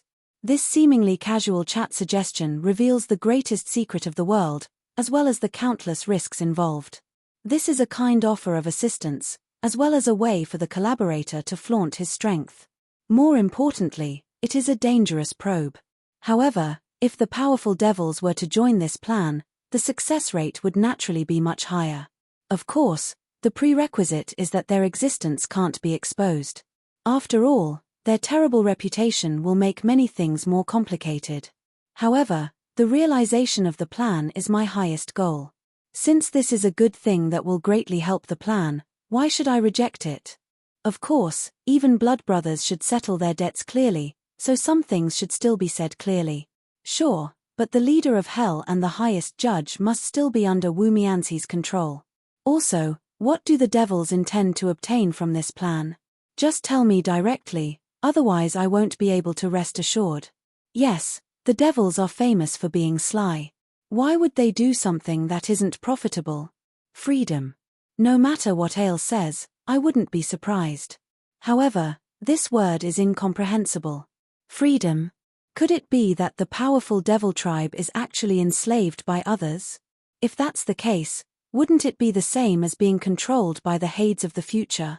It isn't freedom on the surface, but true freedom. You should know that once you become a high-level devil, even if you die in the other planes, you will only be sent back to hell and your strength will be reduced. But once they die in the lower planes, it will be true destruction. I can faintly guess what Ale means. You mean the cycle of reincarnation?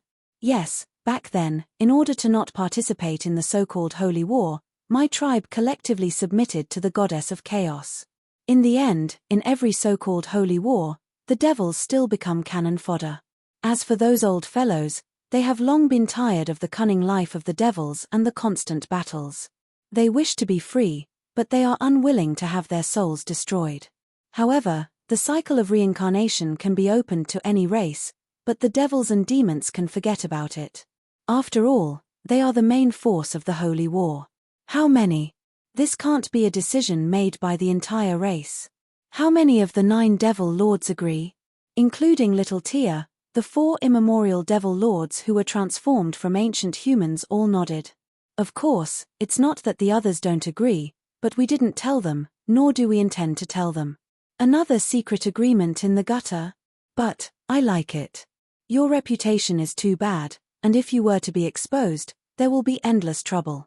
This kind of secret agreement is the most suitable. Thus, it's time to negotiate and sign the contract. The devil's contract is famous throughout the world, but as long as you are able to avoid all the traps in its words, it is definitely the most effective contract in the world. Furthermore, a contract signed by a devil lord is something that even the chaos abyss is unable to change. Even if the devils are sincere and the terms are generous, but since you are the ones looking for me to cooperate with, it would be foolish of me not to take advantage of you. Thus, after more than 3 hours of bitter negotiation, under Ale's praises of you are more like a devil than a devil and you are more greedy than a demon, I was finally satisfied with the outcome of the contract. Lord Ale, are you tired of it as well? Looking at the Devil Lord's desire for reincarnation on the contract, I have a new view of Ale who is also bound to the throne of death. No, this world is so beautiful, and the evolution of the various races is also interesting. I still have many things I want to do. Although this throne of death is indeed uncomfortable, it is also very free, so I don't have much of an opinion on it. However, I am a king after all, so naturally, I have to consider the hopes of my subjects. If you are a king, you should be able to understand.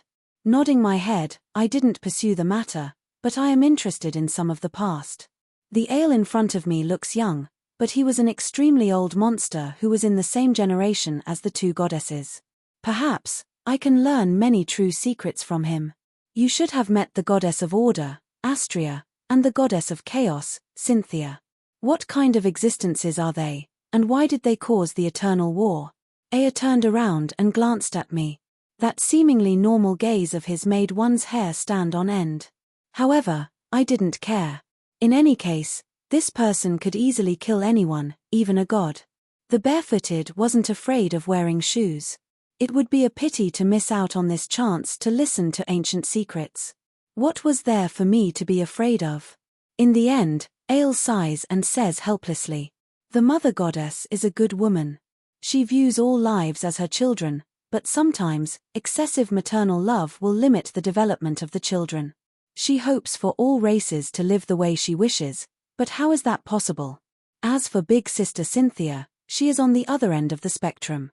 She loves to watch gladiator fights and wars, admiring those unyielding warriors. She hopes that her subjects can evolve independently.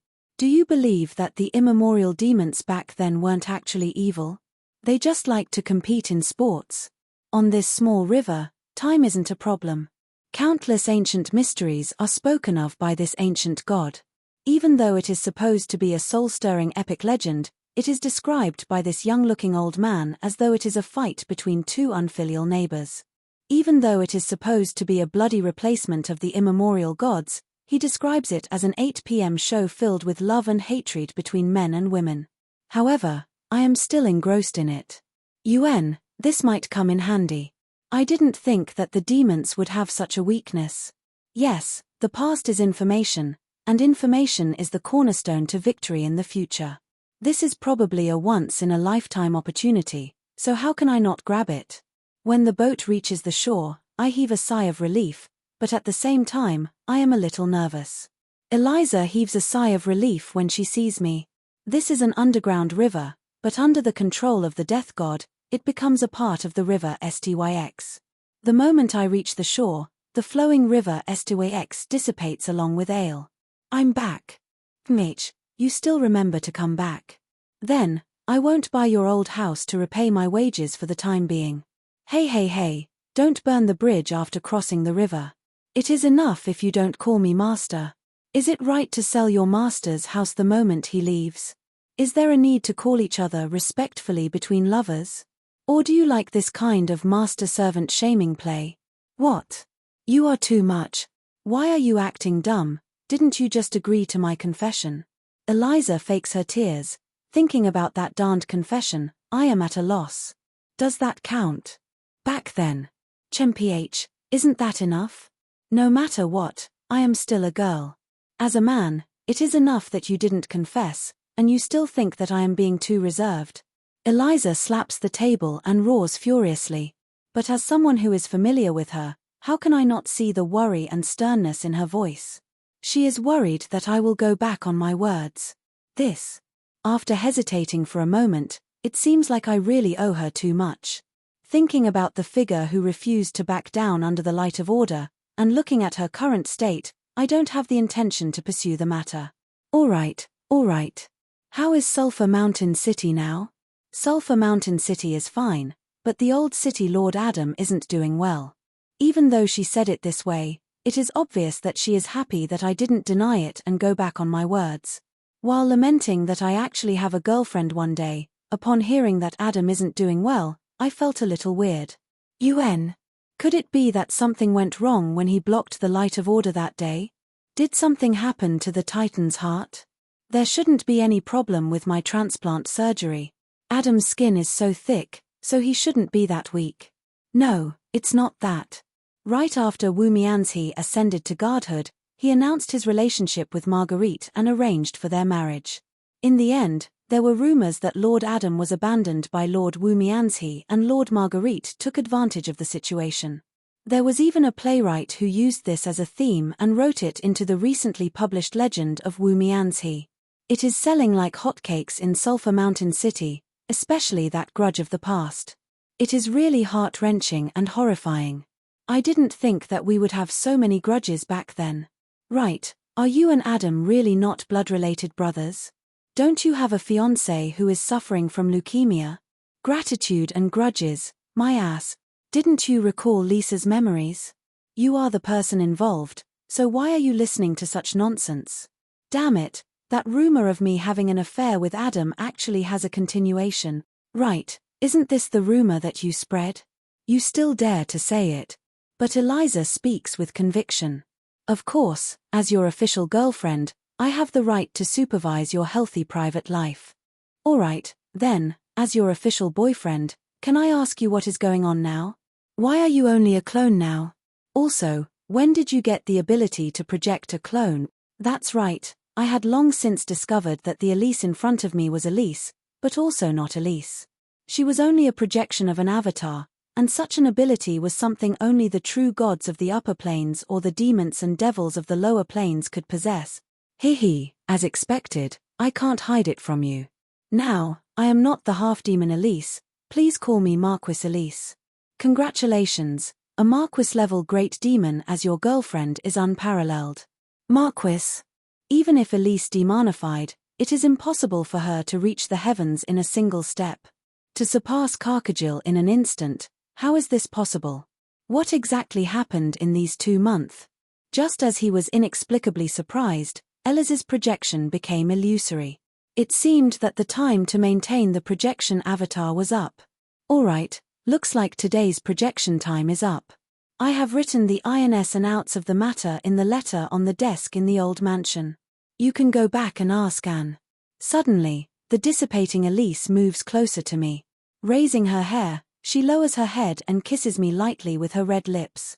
The moment she touches me, I feel a tinge of coldness, but she moves away. She smiles with a blushing face, as though she is the happiest woman in the world. UN, the goal has been achieved. Now, don't be fickle. Be careful that I might suddenly attack and inspect you. Following which, The projection disappears in the air, leaving me with a surprised face and a silver ring on my hand. Elise. A bad premonition lingers in my mind and the cries of my soul reverberate in the underground river. Could it be that I just got a girlfriend and now I am going to become a bachelor? Suddenly, a familiar voice rings in my ear. I am not dead yet, stop calling your soul. My ears are going numb from being so loud. Eliza's voice comes from the ring. At this moment, in a certain battlefield in the lower realm, the silver-haired female demon marquise is lying on her throne. While leisurely commanding the battlefield in front of her, she talks to the familiar skull on her arm. In front of her, an endless demon army is engaged in a bloody battle. That is a demon count who is in the midst of a rebellion. As a demon marquise who is favored by the abyss, she still has many challenges to face. I have said it before, I won't let go of anyone that I fancy. Regardless of whether it is the power to control their own fate or you, remember, when I return, you are not allowed to take off the ring and you are not allowed to be fickle. Otherwise, you will remember what happened that day. To tell you the truth, your skull is now an ornament on my crown. Alright, facing this cute threat, I am at a loss again. In the end, I can only sigh helplessly. Sigh, system, time to hand in the quest. I want to revive. Chapter 67. Ding. Congratulations host, you have triggered an epic tier quest, Rise of the Phoenix. Quest requirement, investigate and resolve the crisis that Sulphur Mountain City is facing. Before Adam dies, groom Anne. Laid to become an independent leader. Quest reward, epic tier discount coupon. Buy any item below epic tier from the system shop at half price, the right to start the main storyline quest. At least. Before you leave your hometown, leave your home to a reliable person. You probably didn't expect to see a wasteland when you return. Quest failure penalty, would it be better to turn you into a skull with a mushroom growing on it? Or a mushroom with a skull growing on it? Not good at all? Then it should be a skull with a mushroom growing on it. Back then, when I first received this quest, I didn't expect so many things to happen. At this moment, with this mission as the starting point, the situation in the underground world has already undergone a drastic change. If not for this messy mission, I probably wouldn't have taken the initiative to mess around in the Underground Alliance. In the end, no matter if the Alliance meets up as scheduled or if they simply listen to Show's call to attack Sulphur Mountain City, many things would be very different from the past. Time to submit the quest. Hey, system, stop playing dead. The conditions for completing the epic tier quest are: 1. Sulphur Mountain City's crisis is resolved. 2. Adam isn't dead and he won't commit suicide within expectations. 3. Anne. Laid to become a leader-class hero. I actually completed all of them. Congratulations, you actually saw through all the traps and completed all the hidden quests. I guarantee that you will be satisfied with the rewards this time. This slightly cold notification was actually reminding me of the fact that I was scammed. The third quest objective was to groom and to become a qualified city lord. This was within my expectations, but the first two, I really didn't think of them. As for the investigation of the crisis, I thought that it was to deal with the traitors and the invading army. Who knew that this darned system would actually want me to investigate the mastermind behind the scenes and eradicate the crisis? As for the seemingly time limit before Adam dies, it actually wanted me to change my target. But, I guess I made a mistake. I actually managed to complete all of them by accident. Although the system has always been a scam, the amount of effort and reward is still trustworthy. I am starting to look forward to its rewards this time. Main storyline activated. Detected that the host has turned into a soul form and is not inclined to any side. The system has been upgraded to its complete form, Fate system. From now on, evil points and justice points will be converted into fate points. Host will be able to change the future and obtain power from reversing the despair of fate. Fate system? Obtain power from changing fate? Isn't this my long-cherished wish? Looks like the speculation that this system is a part of my soul might really be true. From now on, daily quests will be randomly chosen between justice and evil quests. Calculating the fate points awarded for epic quests. Mission Objective 1. find out the mastermind behind the scenes and eradicate the threat to Sulphur Mountain City. Currently, the mastermind show is dead and Molly has lost her identity as the Dragon Empress and the Underground Autarch, so she is unable to pose any threat to Sulphur Mountain City. The seal of the fire elemental god has been broken and the demons and Chaos Abyss have lost interest in Sulphur Mountain City. Sulphur Mountain City has become the origin of the power of law and the true gods. Countless law cultivators will come here to learn and defend, making it much safer. Based on the overall analysis, Mission Objective 1 was completed perfectly. Reward: 5,000 fate points. Although the reward was tempting, I was instead attracted by the important information that was revealed. The seal on the fire elemental god has been broken. Who broke it? Although we promised to break the seal so that the Chaos faction will completely give up, breaking the seal so casually is a huge problem. It will take at least a dozen years to weaken it. Furthermore, I don't see any fire elemental creatures running around. Is it really broken? I questioned, but I didn't receive an answer. That system was just calculating my next mission objective mechanically. Mission Objective 2, Hidden: reverse the fate of Adam's certain death. Using the Titan heart to replace the Phoenix heart, the death of his physical body has been successfully avoided. At this moment, Adam is busy dispelling the rumors and preparing for his wedding. The thought of seeking death has already disappeared. Mission Objective 2 has been completed excellently. Reward: 3,000 fate points. Looks like the system is really used to scamming me. Saving Adam from death really is a hidden mission. Mission Objective 3, Main storyline: groom and to become a leader. At the very least, she will become a qualified city lord. The system will harvest the fate points generated from the main storyline mission and make the final evaluation. Hearing those words, I feel that I have been scammed again. The system requires me to be a leader from the very start. If I only understand it as a city lord, I'm afraid that the reward will only be the most basic one. And the so-called fate points that I get probably depends on how much I do in the quest. If I only stay in Sulphur Mountain City and let Annie take over, I probably won't get anything either. Hidden mission: Empress Victoria's secret completed. Under your influence, Victoria has once again stepped onto the path of the Dark Elf Empress. She might have started slowly and is unable to become the highest ruler of the Dark Elf Society, but at the very least, she will become one of the strongest leaders of the Dark Elves. Her good relationship with Sulphur Mountain City will definitely benefit and aid greatly. Reward: 3,000 fate points. In Morspite City, the newly appointed matriarch of the Siphon family, Victoria, was lecturing the audience. After gaining control of the Siphon family's power, she directly carried out a bloody purge against the restless second family. At this moment, she, who had just obtained the final victory, had already made the matriarchs of the other families in Morspite City submit to her. At this moment, her next target is the remaining forces of Karja. Hidden mission: Rise of the Centaurs completed. Under your influence, the Beastman Emperor Shonya's forces have fallen apart. Meniel's centaurs took the opportunity to rise, and under the restraint of various parties, his niece Lade has been promoted to the position of Beastman Emperor, becoming the new Underground Autarch. Reward: 5,000 fate points. In the tent on the plains, old Meniel can only helplessly look at the newly appointed Beastman Emperor rolling around on the ground. In the tent on the plains, old Meniel could only look helplessly at the newly appointed Beastman Sovereign rolling around on the ground. I don't want to go to the meeting, those old men are so scary. I want to go to Sulphur Mountain City to play with big sister Annie and buy new clothes. When will my package arrive? I already said that I don't want to live in the countryside, it is so inconvenient. Old Meniel, who has just taken over Vance City, doesn't have the disposition of a hero who suppressed the other heroes to obtain the position of Beastman Emperor a month ago.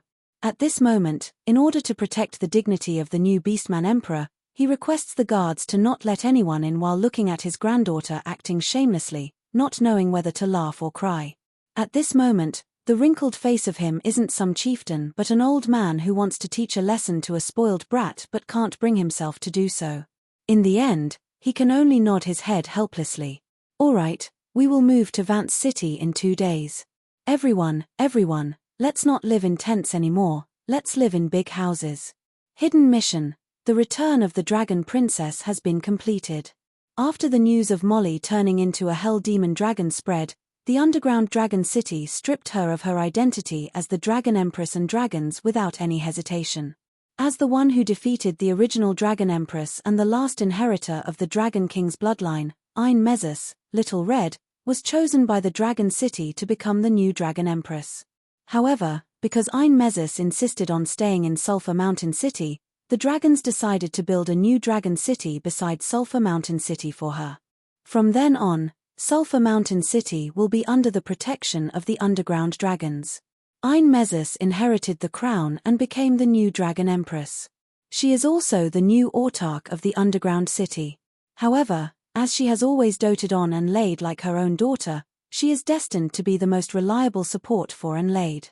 Reward: 5,000 fate points. Sulphur Mountain City. Little Red squints her eyes at the gigantic dragon city being built not too far away and the countless giant dragons in the sky while dozing off. She isn't interested in the position of Dragon Empress, but she is very interested in the fact that the Dragon Empress can find a reason to steal the wealth of other giant dragons.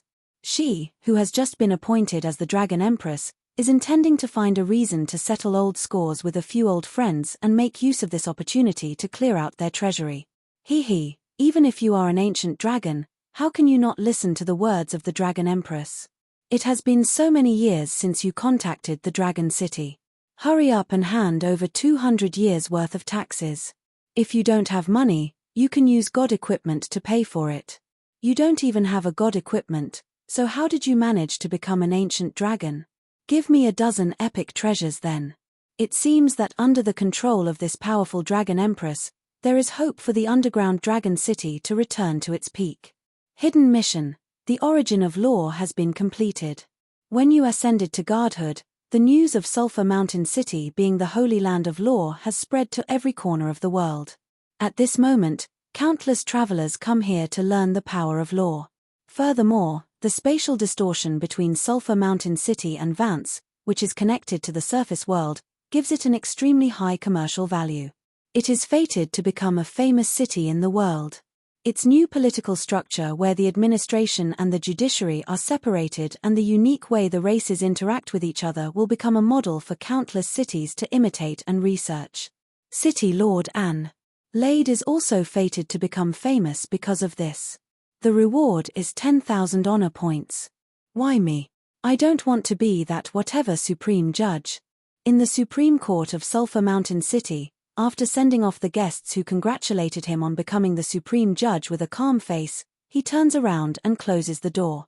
Then, he flies into a rage and roars at his colleagues who are watching the commotion. Recently, he has been too busy, so busy that he couldn't even pick up his greatest hobby in life.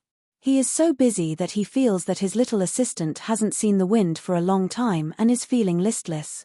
Cough cough, I am really too old. I am afraid that I am unable to accept such a heavy responsibility. If I am unable to carry out the heavy responsibility that Lord has left behind because of my old age, wouldn't I become a sinner? Kale. Dia fakes a cough while winking at his colleagues. The seemingly kind and old him seems to be unable to do as he wishes, but in reality, everyone is criticizing him in their hearts. When we met you a few decades ago, you were already like this. As a high elf, even if we were to die of old age, you would still be like this. Furthermore, the Hall of Trials has to let me hold the fort. I am probably the only one who can hold down those experts who are here to learn the power of lore. Also, the mission to develop a new incantation, I really can't leave this place. As the number one expert of the 4 halls and 1 courtyard, he does need a super expert to hold down the fort. Furthermore, as the strongest incantationer, developing a new incantation is also his heavy responsibility. Lilith looks helplessly at the silly cow who is panting heavily. I am fine with it, but right now, Lord Marguerite is preparing for her wedding trip and the heir, Silver Rose Eliza, suddenly refuses to take up the responsibility. If I don't go to the executive office to hold the fort, are you going to do it? All right, I can't handle the mountain of documents that is enough to drown the entire room. Shueti turns his gaze towards the last of the 4 heavenly kings of lore. The newly promoted supreme judge of Chrome City, Kevin, is trying his best to shrink his body, trying his best to reduce his presence. Kevin, my close brother, I will swap with you. I will go to Chrome City to take charge of the work. You can be the supreme judge. All right, the first thing I will do after taking office is to legislate nude running as a heavy crime. At the same time, I will also clean up the Gentleman Alliance and Wild Bull Alliance that are filled with perverts and gays. I will wrap them up in 3 layers and hang them on the flagpole to dry. Wrap them up in 3 layers in this hot season. Their sweat will probably fall like rain, dehydrating them in less than 2 hours. Hang them on the flagpole to dry. Are they going to dry them first before making them into salted meat? The seemingly honest middle-aged man smiles generously, but the cold glint in his eyes makes everyone's heart tremble. It turns out that a dog that bites never barks. The most black-bellied and black-hearted ones are usually the ones that appear to be the most kind and honest. At this moment, when Kevin smiles, Shueti immediately shrinks back. Cough cough, since everyone trusts me, I will work hard to become the supreme judge. All right, under the threat, Shueti brings the God Equipment Codex and Semigod Equipment Gavel that Wu Mianzi left behind with a tearful face and prepares to deal with the guests that keep coming to his door. Behind him are his colleagues who escaped from their heavy responsibility happily. However, from a certain point of view, after the original successor, Eliza, quit, he, who has some prestige, is indeed the most suitable successor. Him taking over as the supreme judge is also the hope of the masses. Main mission: the only queen of the underground world has been completed. Anne. Galen's personal strength has reached Saint rank and she has obtained the full support of the newly ascended Dragon Empress and Beastman King, the 2 underground autarchs. Sulphur Mountain City's internal structure is unified and powerful. Furthermore, she has obtained the support of the elves. Out of the 5 underground autarchs, there is a 70% chance that she will become the ruler of the underground world within 10 years. The main mission has been completed perfectly. The reward is 20,000 fate points. If I still had a chin, it would definitely be a situation where my chin would drop to the ground. What have I done for the underground world, which is always filled with internal strife, to have another emperor appear? Looking at history, that would definitely be a huge calamity for the surface world. Due to your good relationship with Anne. Galen, during the invasion of the underground world, you can try to eliminate the possibility of war through negotiation. Congratulations, you have done well. You have successfully changed one of the catastrophes that is destined to descend. It actually praises me. Is this still that darned system? But its reminder made me realize something. An empress like Anne is a completely different matter from those ambitious and ruthless people who yearn to build their country on the surface world. The inhabitants of the underground world yearn for sunlight and fresh air. Thus, invading the surface world is unavoidable. Countless battles in history have proven this point as well.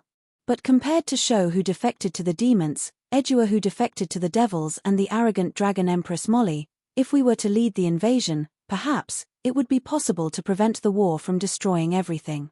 Thus, I immediately thought of a few countries that I have a grudge against and a few barren lands with few people. As long as the investment is sufficient, those deserts and barren lands can be inhabited. Looks like I have to make a trip to the few human countries that have a passageway to the underground world.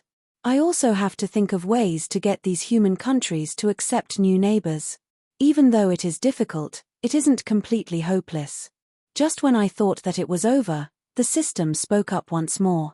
Calculating the fate points of individual heroes. Moon Knight Diana has made up her mind to find her own path. She has already performed a moonlight ritual to change her skin color and will head to the surface world in the near future. Reward: 1,000 fate points. System-friendly reminder: I suggest that you go with her. She will be a good nanny and meat shield. Eaglestorm has brought a portion of his tribe back to the surface world. He feels that he has found a new faith in Sulphur Mountain City. In the near future, a Druil sect that pursues a neutral balance and uses law to achieve coexistence will rise. Reward: 1,000 fate points. In Sulphur Mountain City, Gnome and Gnome engineering has begun to merge. In the near future, a brand new engineering school will be born. The name of the wise Roland will be recorded in the history books as the founder. The Roland series of robots will also appear in daily use, night use, water use, aerial use, and many other variants. Reward: 1000 fate points. Beifeng. Herald, under your influence, he finally understood the path of equality for all living things. Thus, he walked on his own legendary path. Alright, he's really too disgusting. Even the system doesn't want to say more. All you need to know is his glorious title, the man who single-handedly created multiple races. Reward: 10,000 fate points. Looking at that frightening 10,000 fate points, I didn't dare to ask any further. A myth-ranked hero, a new Druil sect is only rewarded with 1,000 fate points. 10,000 fate points. What did that pervert Beifeng do? He created multiple races by himself. He isn't even a mage, so how did he do it? I faintly guessed something, but my rational mind refused to think about it. After a series of notifications, I was already numb to it. Finally, it was time to calculate my fate points. Fate points: 124587. Looking at this frightening number of fate points, I sucked in a breath of cold air. This darned system wasn't wrong in saying that the myth-ranked storyline was really generous.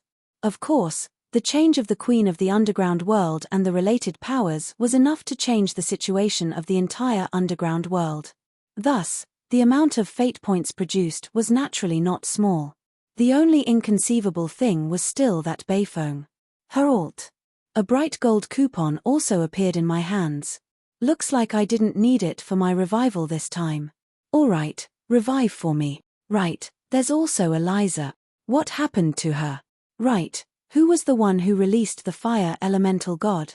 While the 4 heavenly kings of law were still trying to push away their authority, in the undead district of the same city, the other 4 heavenly kings were reunited. Even if we include the war not too long ago, the infallible Defender had only appeared twice in history and the people who saw it the first time were all dead. However, that huge army still shocked the entire underground world. But at this moment, those brave undead warriors were still living as usual. The dancing banshee continued to dance and the divination Lich continued to do his divination. It was just that due to the undead army's attack that day, protecting the city and its citizens, the relationship between the undead and the living improved significantly. The Crown of Death Paradise also had quite a number of visitors. Of course, there would definitely be trouble, but when has the Red Hunting Hounds ever been afraid of trouble, especially now that there is a true god protecting them? However, those who have seen the soul world have already been destroyed, but those who have seen it on their side followed the clues and found their way to the door. At this moment, in a secret room in a dilapidated tower, on one side sits the zombie King Dekars, Spider Marquis Lionheart, Bone Dragon Queen Gria, and on the other side sits the demonic Voidhound Bustian. Adding the carnivore Dang who is currently dozing off, the 4 heavenly kings of Emperor Yunye, due to a certain person's weird insistence, there must be 5 of the 4 heavenly kings, are all gathered. Their secret discussion has already lasted for several days. This is His Highness's plan. Of course, this is only a part of it. If you are willing to join, I will tell you the entire plan. The Emperor's intention is that if you are willing to join, then join. If you are unwilling, then I won't force you. Before this shocking secret, even the one who was hailed as the strongest strategist in the Shiluor Empire, Lionheart, was at a loss. But, when he was hesitating, his companions had already made their decision. That is to say, the Emperor is still in the mortal world. Great, I am going to look for him. Alright, Gria doesn't care about the scheming at all. She is just happy that Roland is still in the mortal world. Whatever our Pa asks Dang to do, Dang will do. Of the 4 heavenly kings, only Dang and Bustian are the 7 deadly sins, the creations of Emperor Yunye. Without a doubt, they are the most loyal to the Emperor's faction. After hesitating for a moment, Lionheart still nods his head in the end. I also believe in the Emperor's wisdom and decisions. Our royal power faction is still loyal to the Emperor and looks forward to the Emperor's return. Everyone's gaze turns to the last of the 4 heavenly kings, Dekars, who has already joined the Parliament faction. If not for the letter from Emperor Yunye in his hands, proving that he is trustworthy, Bustian would have killed him long ago. I have already returned to the Emperor's side. The secret that the Emperor wanted me to investigate has also been found out recently.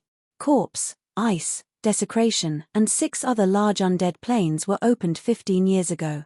These days, Feyman has been running around the various planes. Hearing the news about the undead planes, everyone at the scene is shocked. After all, there are quite a few undead emperors and emperors of the previous generation in those planes. They can be considered as their seniors. However, the undead emperors of the other planes are not to be trifled with. Feyman and his Lich council will only be eaten up by the other party. Looking at his progress, there are already a few planes that have agreed to work together with him. This is only possible if the first Senator Gracasio personally makes a move. I'm afraid that the super undead calamity predicted by the Emperor is just a matter of time. Looking at Feyman's gathering, those undead lords and emperors won't need more than 30 years to prepare for the war. Boss, bring this news to the Emperor. Yes, the current Decars, who looks like a boorish man, has accepted Roland's assignment to serve as a spy for the Parliament faction. Even though he hasn't earned enough trust after more than 10 years, he has managed to obtain a lot of information from the clues he left behind and bribed spies. Suddenly, the secret of the collusion between the first and second senators and the military intelligence that the undead planes are planning to invade the Parliament. In an instant, in front of him. Damn it, if the third senator is still around, things might not have developed to this extent. Lionheart immediately understands why the Parliament faction has so many new experts. When the first and second senators work together, coupled with the support of the undead planes, coupled with the death of 2 senators from the neutral faction and a heavily injured one, the power of the Shiluor Empire tilting towards the other side is just a matter of time. Alright, with a certain someone making a move, the disappearance of the Queen of Banshees Harlois has become a case without any leads. After losing her checks and balances, the Parliament faction is completely invincible and the speed at which they are seizing full power is even faster. However, Bast smiles. The development of the situation is within the Emperor's predictions. Then, since everyone has decided to work together, then let's listen to the words that the Emperor left behind. This is what he said. Chapter 68. On the second week after Wu Mianxi's ascension to godhood, following the succession of City Lord An, many matters started to move on the right track. Due to Roland's departure, Adam and the others started to show more concern for Eliza. But what was comforting was that Eliza was unusually strong and didn't immerse herself in sorrow. Not only did she work as usual, she would also smile more often, as though she had already walked out of her trauma. Only, she seemed to be using work to bury her sorrow. She took the initiative to work overtime, leaving early and returning late, appearing less and less in public. Her friends were understanding and didn't disturb her at this time. At the same time, outside Sulphur Mountain City, the hot spring that Adam dug out of interest became a tourist attraction that was spread all over the streets. That was originally an ordinary spring water that Adam used to extract the heat energy from the fire elemental god. In order to suppress and weaken the fire elemental god, and took over his work and came here every night to extract the heat energy. Due to the overflowing heat energy, the spring water turned into a man-made hot spring. After Druil tested that the water was beneficial to the body and the news spread, this place instantly became the hottest tourist attraction in Sulphur Mountain City. But it was a pity that good times didn't last long. The heat extraction that was expected to take more than 10 years suddenly came to an end. In just a few days, the hot spring water turned cold. After being bustling for a few days, the place became an empty wasteland once again. When Arolawise was weakened to its limit, releasing it would stop the Chaos faction's plans and allow the elemental tide to occur according to history. At the same time, it would weaken the influence of the ancient elemental god's birth. This was the plan that Roland discussed with the others when he was still around. But now, the sudden disappearance of the heat energy only meant that the ancient fire elemental god, Arolawise, was rapidly weakening or even dying. The Chaos faction probably wouldn't allow such a thing to happen. The last time, it was a count. The next time, it might be a duke. This was worrisome. But strangely, when Adam and the others strengthened their defenses, even though they had stopped extracting the heat energy, the spring water still strangely turned colder and colder. However, the Chaos faction didn't show any reaction. This strange lack of reaction made people feel that there was a conspiracy. As long as she was the guardian, and would come to investigate every day. Today, she accepted her foster father's suggestion and dug a hole in the water to bury herself. Finally, she used this stupid method to find the culprit behind Aralavis's decline. In the middle of the night, on top of the ice-cold cliff, two female warriors were exchanging blows. Just like in the past, Anne, who was a warrior, was being suppressed by her mage in a direct confrontation. Just as she was fully focused on melee combat, an ice-cold thread suddenly hooked onto her ankle. Then, with a tug and a shake of the ice thread, it was like hitting a drowning dog after it lost its balance. When the old opponent didn't show any mercy, the young Anne was tightly bound with cuts caused by the ice thread. Why, Sister Eliza, what do you want? That's right, the person who caused the pond's water to become ice-cold and the ancient fire elemental god to weaken and die was none other than Eliza. What did I do? I only used my marauders to steal the power of the fire elemental god. Aralavis, who was suppressed by the seal, is simply the most delicious and nutritious supplement for me who is also of the fire elemental chaos faction. This is impossible. That is far beyond the capacity of your body. How can an ant eat an elephant? Then, eat some snacks first to increase the capacity of your body. The mountain breeze at night was very hurtful. A gust of cold wind blew and the dark clouds dispersed a little. The dim yellow light of the luminous moss shone down. That familiar face was now a little unfamiliar. Half of the originally silky silver hair had been dyed blood red by the fire elemental god, while the other half had an additional taste of ice. The cold face of the past had disappeared without a trace. The beautiful face that was enough to tempt a succubus had a seemingly ambiguous but actually more ruthless smile. It was a cruel smile that looked forward to playing with prey and killing. The night wind blew her hair, revealing the dim yellow vertical pupils, which was the most obvious characteristic of a demon. The current Elise was no longer a half-demon. After letting go of her body and mind to accept the call of the abyss, she was already a pure demon. In an instant, and understood. That, the heart of Carcagil in the national treasury? Did you take it away? A demon's heart is the source of their power. Demons devour each other to evolve, but in reality, what they eat is only the other party's heart. In that battle, Carcagil's body turned into dust, but his heart was left behind as the most valuable spoil of war. It was stored in the Sulphur Mountain City's national treasury. Yes, although I gave myself the official seal of the Administrative Yuan and the Supreme Court, no one actually checked it and allowed me to walk straight into the national treasury. I spent a week to eat those 4 demon hearts. It was hard to guard against a thief in the family. Who would have thought that the most powerful successor to the Supreme Court and the Executive Yuan would embezzle what was supposed to be his job? Eliza's soul imprint marauder is very unique. It can steal the power that her body can bear. The ground that Carcagil walked on was scorched, and he is proficient in fire-type forbidden spells like meteor fire rain, so he is the most suitable tonic for Eliza, who is also a fire-type demon. And immediately broke out in cold sweat. She also knows about the ability of Eliza's soul imprint, and demons have the powerful ability to devour each other, which is a perfect match for this ability. Adding the two together, even if the current Eliza isn't as strong as Carcagil, she isn't far from it. Seems like you have thought it through. UN, in order to suppress and maintain this form so that I won't be exiled to another dimension, I feel really bad. Don't force me to use my true power, otherwise, no one will feel good. Eliza's smile is a little bitter. The power that she yearned for even in her dreams, the first thing she used after obtaining it is actually to deal with her friend. It really is a perfect irony. After which, she intends to leave. Since she was discovered, then she should speed up the devouring. Tonight, she will open the seal and complete the final devouring. If you do this, Uncle Bones will be sad. Sad? He only treats me as his daughter and younger sister. What I want isn't that kind of sadness. Don't be like this, Sister Eliza, there should be other ways, let's work hard together. Anne's shouts from her back, however, made her stop.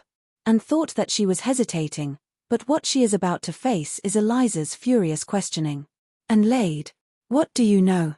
Do you think that everyone is as lucky as you, destined to become an ultimate expert? It wasn't easy for me to reach this realm after spending close to 100 years, but you actually reached it before 20. If this goes on, in another 20 years, after you completely fuse with the heart of the phoenix, I won't be a match for you. Could this be the difference between our talents and hard work? You are the favored child of the heavens that everyone holds in their palms, everyone pampers you. The inheritance of the phoenix is waiting for you, the divine sword blessing of the phoenix is waiting for you, the position of the city lord is waiting for you. What do I have? I only have that blockhead. And now, for the sake of this damned calamity, he wants to leave me as well. I have nothing left.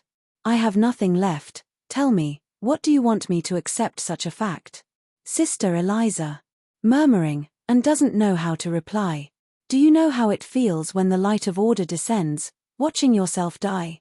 Do you know how it feels to watch your loved ones die over and over again? I have already received enough. I have had enough of this powerless feeling of weakness. I have had enough of standing behind that fool's back, watching as he is hurt and riddled with scars. This time, I want to have enough strength to stand by his side, no matter where that strength comes from. No matter if that strength is evil in the eyes of the world. Under Anne's questioning, the cold and indifferent mask that she pretends to be is finally taken off, the emotions that she has accumulated in the past finally meet a breakthrough. Accompanied by a furious roar that comes from the bottom of her heart, the final tears of the young lady who is clenching her fists and roaring in anger fall. However, the overflowing flame magic turns the tears into droplets of fire, burning them in midair. But looking at the other party's tears, Anne stands up. Anne doesn't understand, but Anne knows that if Sister Eliza were to go to the world of demons, Uncle Bones would be very sad. Anne doesn't want Uncle Bones to be sad, and she also doesn't want Sister Eliza to leave. Anne doesn't want such a future to happen. And wishes for everyone to be happy together, wishes for a future where everyone doesn't have to cry. The flames of the phoenix ignite once again, the bloodline that is getting stronger and stronger, allowing Anne to transform into a humanoid phoenix. Following the light of the rules, the sole imprint of the Order faction is finally formed. At this crucial moment, Galen has successfully broken through to legend rank, Guardian. The flames of the phoenix turn into an emblem of a shield and a crossbow, while the pair of bright eyes behind represent the attribute of this sole imprint, Guardian and Watchful. Following which, the illusory image of the phoenix flames rises, proving that she is definitely not an ordinary legend rank. After breaking through this bottleneck, she immediately breaks through to Saint rank. Before Anne, who had just broken through, could even make sense of her new ability, that fist ruthlessly smashes into her face. The frightening brute force sends the legend rank warrior flying. In the next second, countless threads catch up to her, binding her once again. And, allow Big Sister to teach you one last lesson. Without the awareness of power, you are unable to achieve anything. Without the support of power, you are harming yourself and others. Along with the rising flames, the newly born demon aristocrat Eliza displays her strength. With a furious roar, the endless flames of the phoenix are directly absorbed. Under the heavy bombardment of Eliza's fist, the defenseless and immediately falls into a coma. Under the power absorption threads, the newly born legend rank expert will probably be unconscious for a long time. At this point, no one can stop Eliza from completing her own sharp transformation. When the future demon Marquis walks out of the seal, two people have been waiting at the door for a long time. Anne, who is hanging on a tree, has already fallen asleep in the arms of a blue figure. "Hi, Eliza." It is still the same unconventional greeting, as if they have already agreed on it. Eliza and the two semigods are not surprised by the arrival of the other party. "You won't stop me?" Of course, everyone has the right to choose their own future. This is your choice, so why would we stop you? We are only sending you off. No matter if you are Eliza or Lisa, at the very least, we were once friends. Half squatting while speaking unconventional words, Adam actually takes out a handkerchief to send her off. Following which, the handkerchief embroidered with blue lilies is confiscated by the red-faced Marguerite. Without the resolve of power, nothing can be achieved. Without the support of power, kindness is harming oneself and others. Although it is a little extreme, it is indeed well said. And should be able to listen to it. Looking at Eliza, Marguerite is actually proud, as though she is looking at a proud student who has a successful career. As she speaks, she even nods her head in agreement. Since they heard all these, it means that they have been here for a long time, just that they didn't appear yet. Shaking her head, Eliza doesn't say anything else. Some things are better left unsaid than exposed. As the demon's gate opened and Eliza walked in, Margaret's voice sounded from within. However, this time, it wasn't as cold as usual and there was more warmth in her voice. No matter what, Sulphur Mountain City is your home. If you feel wronged, you are welcome to come back anytime. I will be back, that fool Roland needs me. As the voice falls, the dimension gate closes, leaving the two semigods staring at each other. You saw Eliza's resolve, right? From what I can see, the stubborn but soft-hearted Roland probably won't be able to withstand it. Now, what about Anne? What about the matter you promised her? This time, it is Adam's turn to look helpless. I was intending to entrust my orphan to Roland before I die, holding his hand and saying promise me to marry and, otherwise I won't be able to die in peace. Based on Roland's personality, there is a 90% chance that he would agree on the spot, and as long as he agreed, he would definitely fulfill his promise. But, it is my fault for not dying. Then, when Roland comes back, we can act it out again. Alright, to think that Adam's so-called arrangement is this. But, as expected of Adam, even though it is messing around, it does hit the nail on the head. If he were to really carry it out, there is a high chance that it would succeed. Looking at this foolish face, Marguerite's anger surges. Nonsense. Do you believe that if you mess around at this moment, Roland will really chop you down with a blade? Forget it, let's not bother about it. The younger generation has their own fortune, let them settle it themselves. Alright, revive for me. Right, there's still Eliza. What happened to her? And who was the one who unsealed the fire elemental god? My question was not answered for a long time. In the end, a memory surges directly into my brain. It is what Eliza left behind. That memory flashes past my mind and what follows after is a long silence. Is it worth it? Of course, I asked you the same question before. Do you still remember? I remember, that was when I told this plan to Eliza, she asked me like this. Master, is it worth it to sacrifice so much?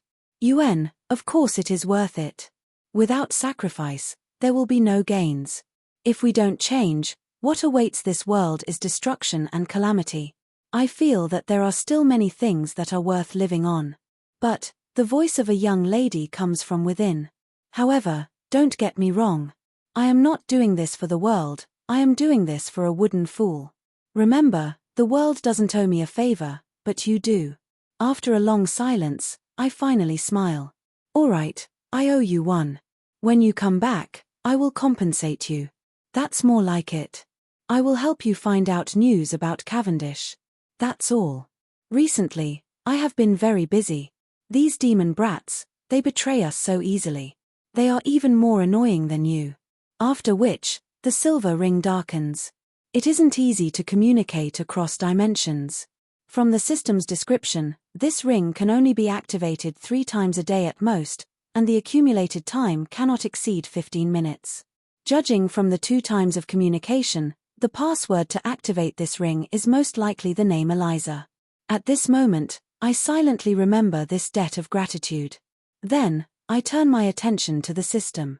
At this moment, the system has already listed out all the different types of physical bodies according to my request. Normal human physical body, strength, 10, agility, 10, stamina, 10, intelligence, 27, will, 19, charm, 10, talent, none, lifespan, 60 years, recommended job. Any job the physical body of a normal human is really not worth mentioning. Other than intelligence and will, which are additional attributes of the soul, the other attributes are only 10 points. Furthermore, their lifespan is short, so naturally, I won't choose them. However, the advantage of humans is that they can take on any job, and they are unobstructed on the surface. Even though the difference in basic attributes doesn't seem to be big now, as they grow, the difference in basic attributes and talent will become bigger and bigger. This is the biggest shortcoming. The system is really inflexible.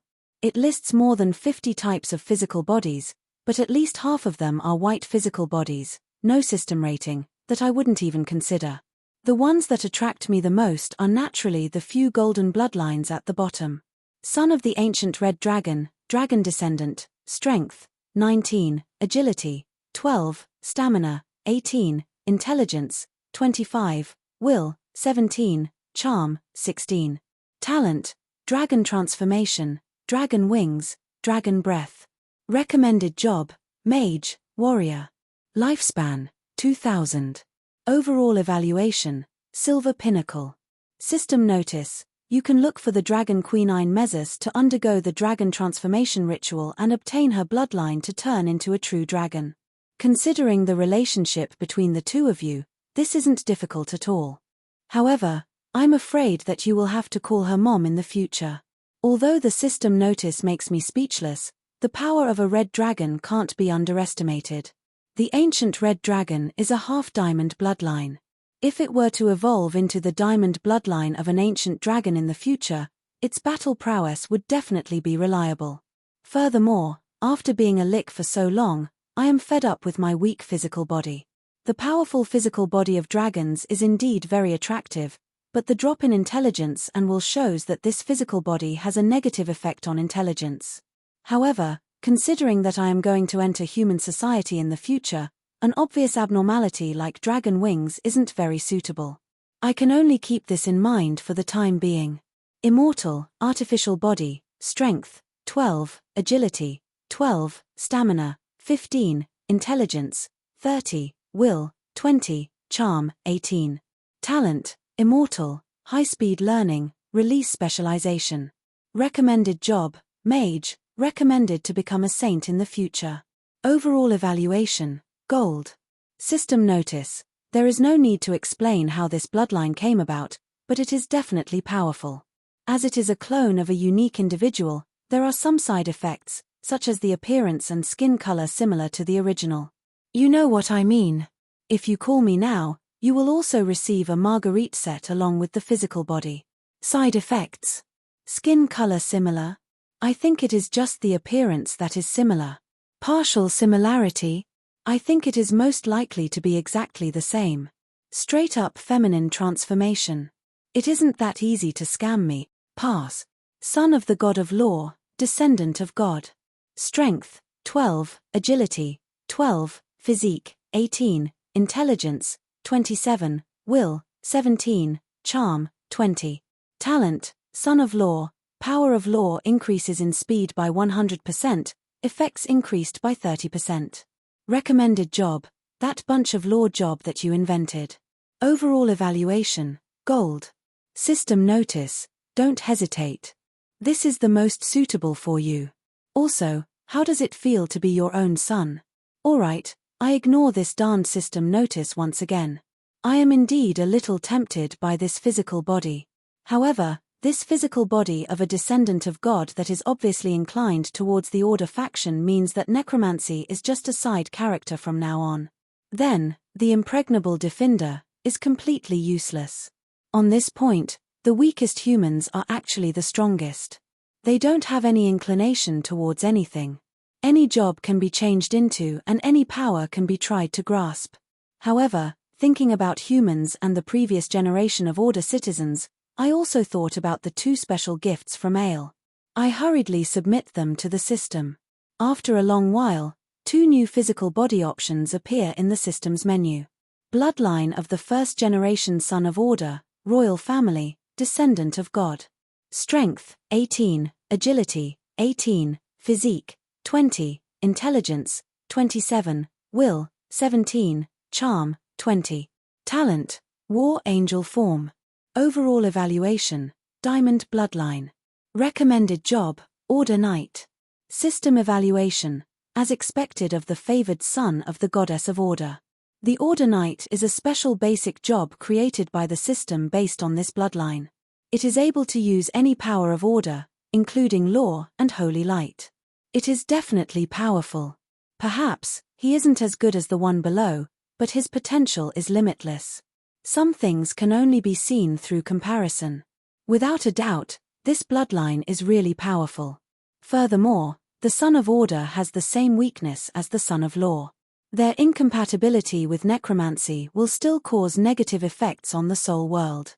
On the other side, bloodline of the first-generation son of Chaos, royal family, demon descendant. Strength, 22, agility, 20, physique, 22, intelligence, 29, will, 20, charm, 8, talent, original sin demon god form. Overall evaluation, diamond bloodline. Recommended job, Chaos Witch King, Devil Knight. System evaluation, ridiculously powerful basic stats. Perfect physical body. Choosing him will grant you endless power. Of course, if your devil bloodline is exposed in the human world, I hope that you can run fast enough. Other than charm, all his stats are over 20, easily crushing the basic stats of a legend rank expert. This physical body is unimaginably strong. However, the problem is the same as the one above. It is still incompatible with the power of order. Thus, I really hesitated. Without a doubt, this choice is extremely important. But no matter what I choose, there will be regrets. It would be great if I could combine both of them. How can there be such a beautiful thing in the world? It is impossible just thinking about it. Thus, I shook my head. But suddenly, the system spoke up. It can be done, but you have to pay the fate points of 2 bloodline bodies. What? Why didn't you say so earlier? Why didn't you list it out? You didn't ask. Alright, cut the crap. Hurry up and list it out. Arbiter bloodline, strength, 19, agility, 19, stamina, 19, intelligence, 29, will, 19, charm, 19. Talent ability, War Angel form, original sin demon form. Overall evaluation, double diamond bloodline. Recommended job, Order Knight Chaos Witch King. System evaluation, an arbiter bloodline that straddles the boundary between order and chaos. It doesn't belong to any faction, but it is able to coexist with any faction. The same origin but different bloodline created this miraculous physical body. It might not be the strongest, but it is definitely the one with the most potential. Looking at this, I was overjoyed. However, I hesitated and asked an obvious question. Since it can be mixed, then is it possible to add dragon blood, phoenix blood and the like to strengthen the physical body? I can get them to draw their blood. However, the system's reply was like a bucket of cold water. Do you think that a mixed breed dog will be worth more than a purebred dog? This is a genetic-level physical body duplication, not a concoction. The excess bloodline will only cause the physical body to collapse. Turning into a monster is considered lucky. For this physical body, the 2 bloodlines originate from the same origin. However, under the god power of the creator god, they become 2 completely opposite life forms, which is why it is possible to fuse them together. This is an extremely rare exception. However, you can try to collect 7 different colored dragon blood and make a wish to form the rainbow dragon bloodline. I will help you get ahead of Mary Sue Longhair. Since that is the case, what else is there to say? I'll just do it. However, based on my understanding of the system, it would be abnormal if it isn't a scam. There is nothing wrong with being more guarded against it. What other flaws does this physical body have? Just tell me. In order to maintain the balance of this physical body, it needs to train in both order and chaos power at the same time. It requires a large amount of time and effort. 2 basic jobs. Order Knight Chaos Witch King. This is a good thing. Or should I say, there are other fatal weaknesses. Opening the system's job introduction, I realized that the Order Knight is like the combination of a Holy Knight and a Justice Knight. As for the Chaos Witch King, it is the combination of a necromancer and an elemental mage. This is the path that I have walked on before and it is the path that I am most suitable for. These 2 jobs aren't completely separated. On the interface, the 4 skill trees intersect with each other, complementing each other. The skills and abilities that I have learned are marked in grey on the skill tree. For example, Ice Eon is at the top of the ice skill tree. As for Infallible Defender, it requires all 4 elements to be at least legend rank. At the intersection of the Death skill tree and Ice skill tree, there is also a compound skill like Summon Ice Lick. The difficulty of growing a special job is 1.5 times that of a normal job. However, having 2 special jobs means that the difficulty is 2 times. Adding on the fact that the diamond bloodline has a physical body that grows slowly, all in all, it is at least 3 times harder to level up than a normal human. Hearing that, I am delighted. Isn't it just a 3 times the experience penalty? So what if my growth is slow? As long as I can use fate points as a cheat, why should I be afraid of being slow? Now that there is a storm going on outside, if I don't have enough points, I can just do a few more epic rank quests. I am not afraid of it being slow, I am afraid that it isn't strong enough. Alright, this is it. The physical body that was sold for 200,000 fate points became 100,000 fate points after I used the discount. Even so, the points that I worked so hard to earn only amounted to 20,000. It is hard to earn money but easy to spend it. In a single night, I am back to square one. As the halo descends, that familiar feeling of the physical body makes my entire body feel comfortable. I, Roland Mist, am finally alive. I am finally a man. I finally have a companion. I can finally whistle at a beauty openly. But as usual, my happiness doesn't last for long. Very quickly, when I look at myself in the mirror of the underground river, I can't help but scream in agony.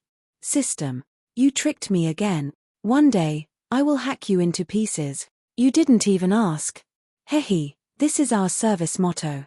If you are dissatisfied, we are satisfied. If you are unhappy, we are happy. The one who tricked you is you. Welcome, please remember to come again next time. Dear, don't forget to leave a good review. Chapter 69. I am really a fool, really. Wearing the black cloak that I borrowed from the kind-hearted merchant, I wrapped myself up tightly and carefully traversed the streets of Sulphur Mountain City. I know that the system has never been kind, so most of the things it recommends are problematic and I definitely can't choose them. What I didn't know is that even if there are no problems with the system, there will be problems with it. Look, the average of the 2 bloodlines is higher than the current one. This clearly shows that there is a problem with this body. Also, that darned charm. Do you think that the system will be kind enough to let me be popular with pretty girls? This is obviously a trap. Why did I jump into it back then? I am really a fool, really. The little bat beside me glared at me fiercely. Enough. You have nagged me for 100 times. Did your IQ drop after changing your body? No, it's just that seeing you in a worse state made my mood a little better, so I wanted to nag a little more. Magic pet, Harlois, matrix of greed, race, unable to be classified, strength, 12, agility, 10, stamina, 30, intelligence, 28, will, 25, charm, uncertain, job, LV1 mage, overall evaluation, trash even more trash than you. Race ability, transformation, iron, system evaluation. This is your magic pet, but she is constantly thinking about how to get rid of you within the limits of the contract. Take care of her, or wait for her to defeat you. System notification. Phut, I intentionally left the previous evaluation. Now, you don't have to worry about her rebelling. The Great Queen of Banshees can only transform between a bat and a kitten. Her strongest offensive ability is probably Cat Pounce and Cat Lick. Well done, to think that there is someone in a worse state than you. When I temporarily died, Harlois, who was almost destroyed, was kept into the system.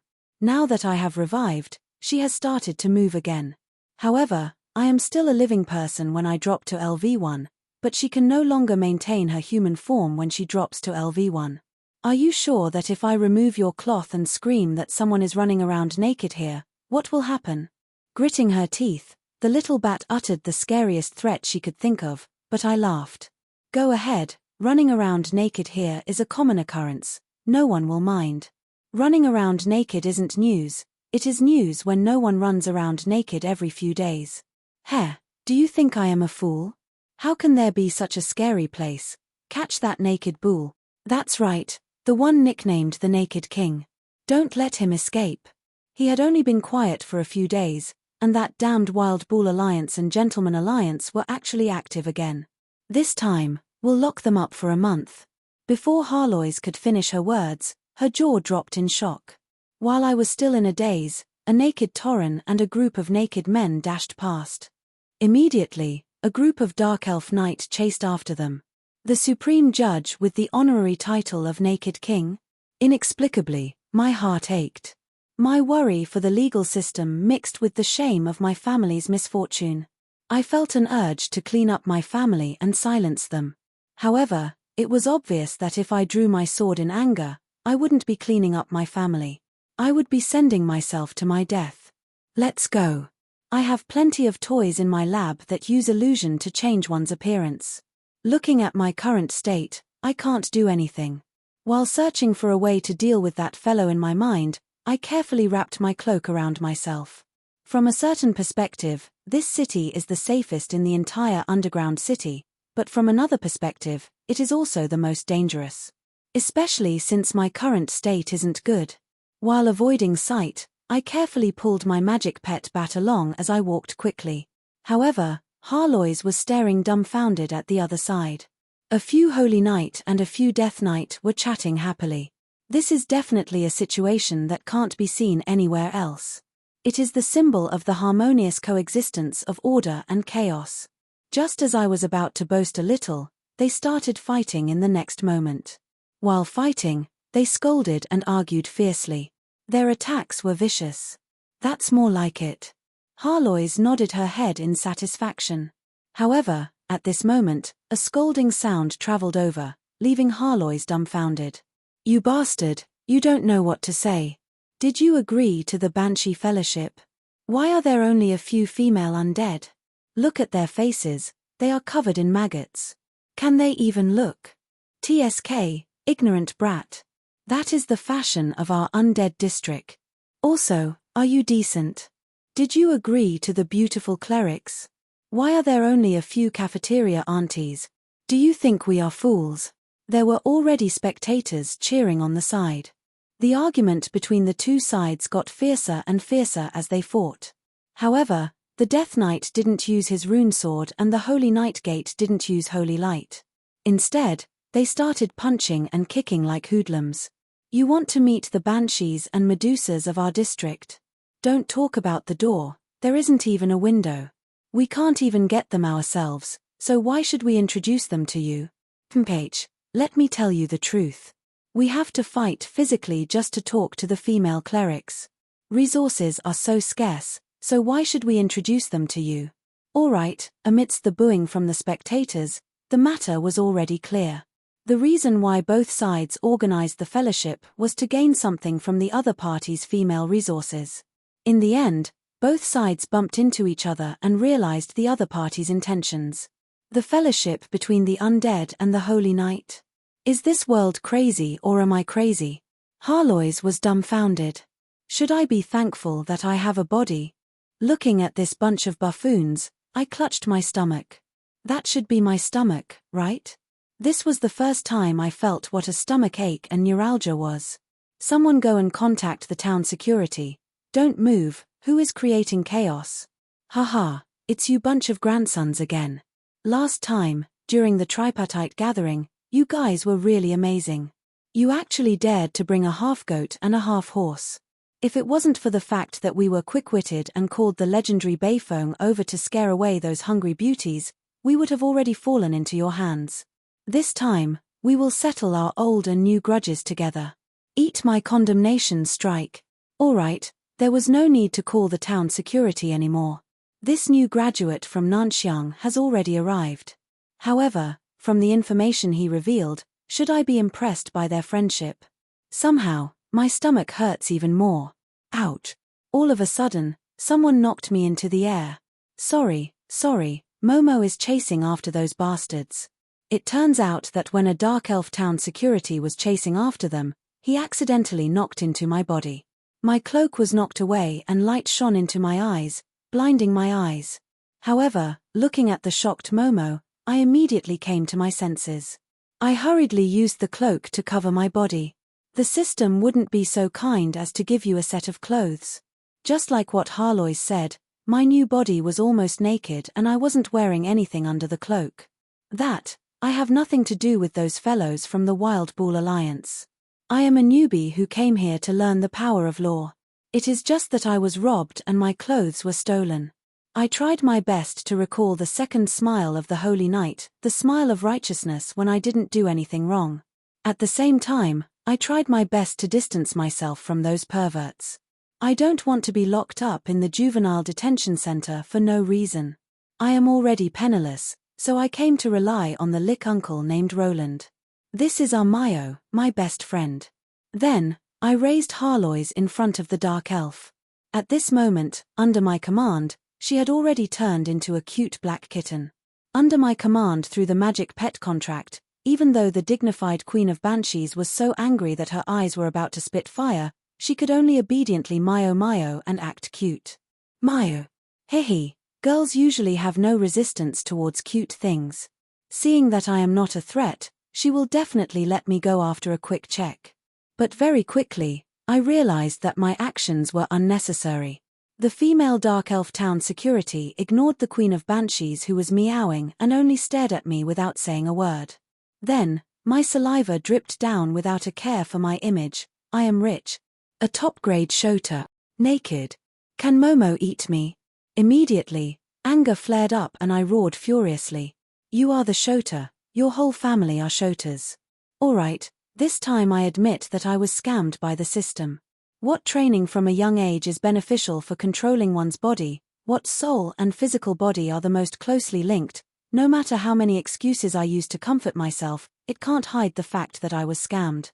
A 14-year-old physical body is indeed the expected age of my physical body and it is also the true form of my soul, suitable for the fusion of soul and physical body, but how would I know that ancient humans lived for more than 200 years? To them, a 14-year-old is still a child. Yes, the average lifespan of the first-generation humans is at least twice that of the current humans. This 14-year-old physical body of mine looks at most 10 years old. I should have thought of it long ago. Compared to the other two physical bodies, the basic attributes of this physical body are slightly lower due to my young age and the high charm value is purely due to the fact that children are usually cute. Yes, cute, the kind of cute that doesn't care about handsomeness. His golden hair exudes the radiance of the sun and his cheeks are rosy, just like a freshly washed red apple, tempting one to take a bite. His white skin is moist and it is obvious that he hasn't been exposed to the sun before. On his small face, there is a sunny smile that he is used to, making one feel his cheerful and lively personality. Turning back to a young age isn't scary. What is scary is that when I used the dark river to look at myself in the mirror, I felt like an oversized doll, very cute. 19 charm, if it were an adult, it would be such a charming existence. Using it to pick up girls is practically invincible. But on a child, what is the use of being cute? This isn't the most sinister part of the system. A young outer appearance isn't a big deal to a mage. There are all kinds of secret potions and tools to fool one's age. Old demonesses and old monsters that pretend to be young can be seen everywhere. As long as I return to the laboratory and take out my collection, disguising as an adult isn't a problem at all. But the biggest problem now, even though I have a little partner, as it hasn't matured yet, it is equivalent to not having one. This is the core of the problem. I knew that the system didn't have good intentions. It wasn't easy for me to get rid of the body of a Lich that doesn't have any physical desires, but it gave me a physical body that hasn't matured yet, one that doesn't have any physical desires. My current goal is to hurry back to the underground book vault to check on when the first-generation humans reach puberty and when they can get married. Alright, I know that there isn't a book that would be so boring as to record all these, but thinking about it isn't wrong. At this moment, looking at the drooling and love-struck dark elf, this time, it seems like a disaster is about to befall me. Little cutie. No, little friend, how about going to see goldfish with me? There are many cute little animals at my house. Goldfish. There are goldfish in the underground world. Do you think that I am a fool? Currently, I am only LV1, so it is impossible for me to defeat this weakest silver rank town security knight. Right, little friend, I still have lollipops here. Looking at this idiotic elf taking out a large amount of candy from her breastplate, I have no idea what her brain is made of. Is this the Sulphur Mountain City's proud town security knight? Thinking about this, my stomach hurts even more. Let go of me. I don't want to. It isn't easy for me to meet such an appetizing one. Momo must catch him and raise him. I will be able to harvest him after a few years. Momo will be the first to find a husband among the sisters. Alright, Momo has already forgotten about her identity as an enforcer and is immersed in her dreams. Hee, to have such a cute little husband, Momo will be envied to death by the other sisters. I really want to woo pretty girls, but I don't want to be wooed by pretty girls like a child bride. Thus, without saying a word, I turn around and run. But just after running 2 steps, the pain in my stomach worsens. Then, I fall to the ground helplessly. Why do I feel so uncomfortable? My entire body feels weak. Could it be that there is a problem with the fusion of my physical body? But suddenly, I feel my entire body being carried up. The voice of that love-struck elf is right beside my ears. Why are you so light, little friend? Have you obediently eaten your meal? Eat. Alright, I finally remember what I forgot. It took me 2 days to walk over from the underground river.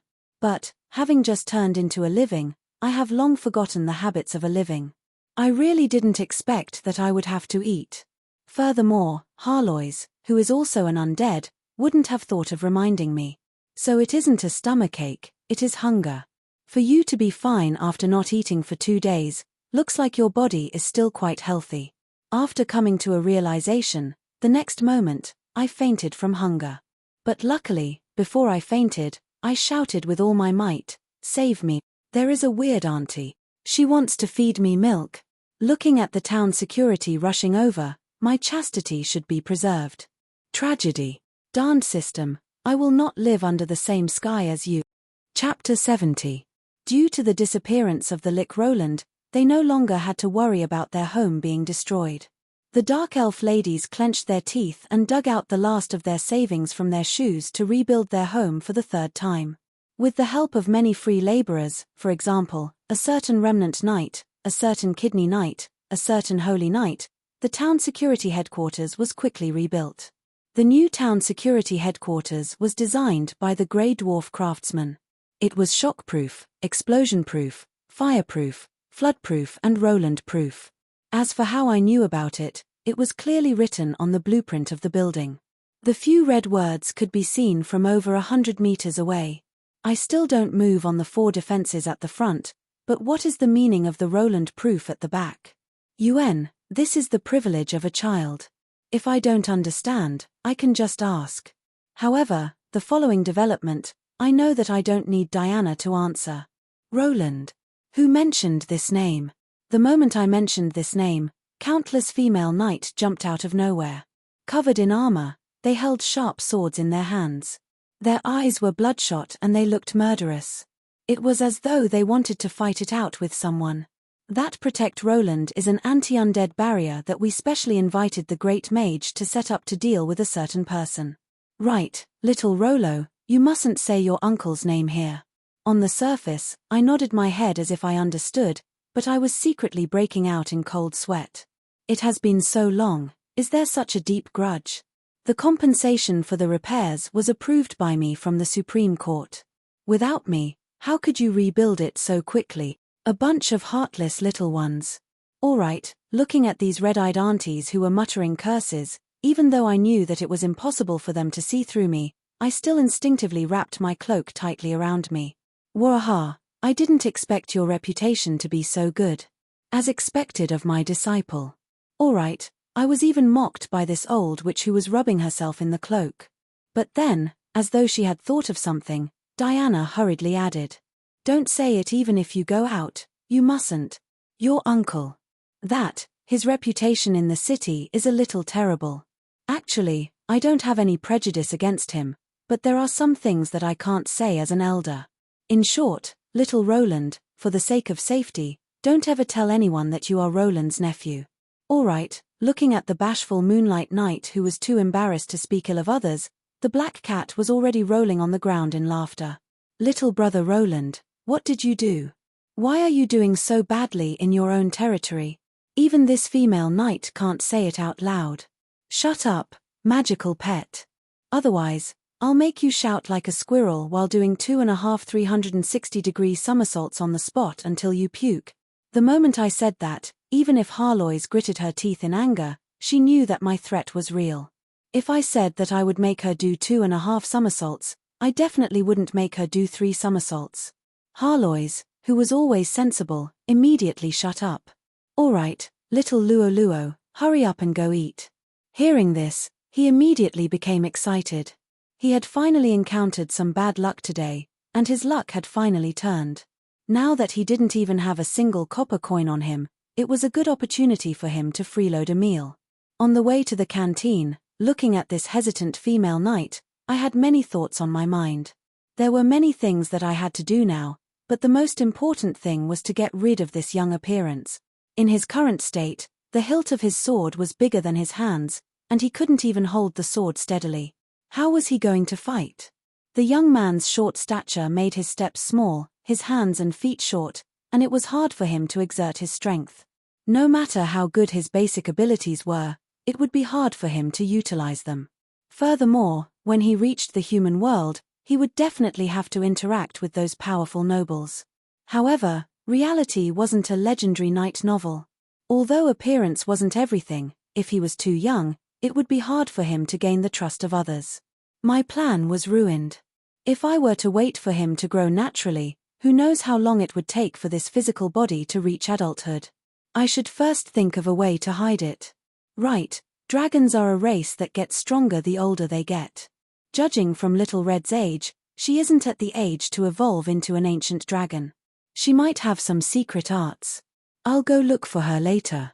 After making up my mind, I started to enjoy the lunch that I had been waiting for a long time. At the table by the side, it was already filled with aunties who kept sneaking glances at me. Not only was the table full, even the entrance was filled with people.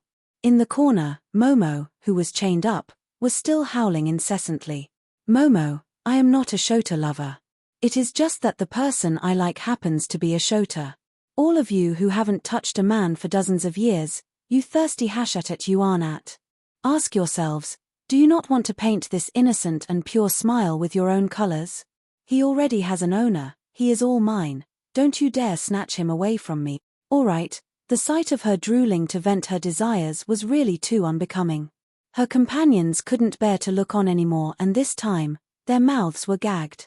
On the other side, even though Momo's mouth was gagged and her neck was chained up, she still tried her best to pounce over like a frenzied dog. Her companions tried their best to hold her down while I tried my best to pretend that I didn't hear or see anything at all. Looking at me gobbling down my food, Diana seemed to hesitate for a long while before speaking. I'm afraid that you are too late. Your uncle won't be coming back. Why don't you stay with us for the time being? The moment she said that, before I could even reply, the cheers almost caused the ceiling of the cafeteria to fly up. Big sis, you actually got it. I thought that you weren't normal anymore. Big sis, you did well. Enjoy it first, just remember to share a bit with me. Yeah, even if I can't eat it, it's nice to look at it. But, big sis, you really won't eat it all by yourself, right? Mph, I am not a Shota lover, so I am not interested. However, I don't think that big sis will object if I borrow it 30 years later. Anyway, humans grow very quickly. You should be sick of it 30 years later. Yeah, you are not a Shota lover, you are an uncle lover. As expected of the open-minded dark elves, the scale of their words was shocking.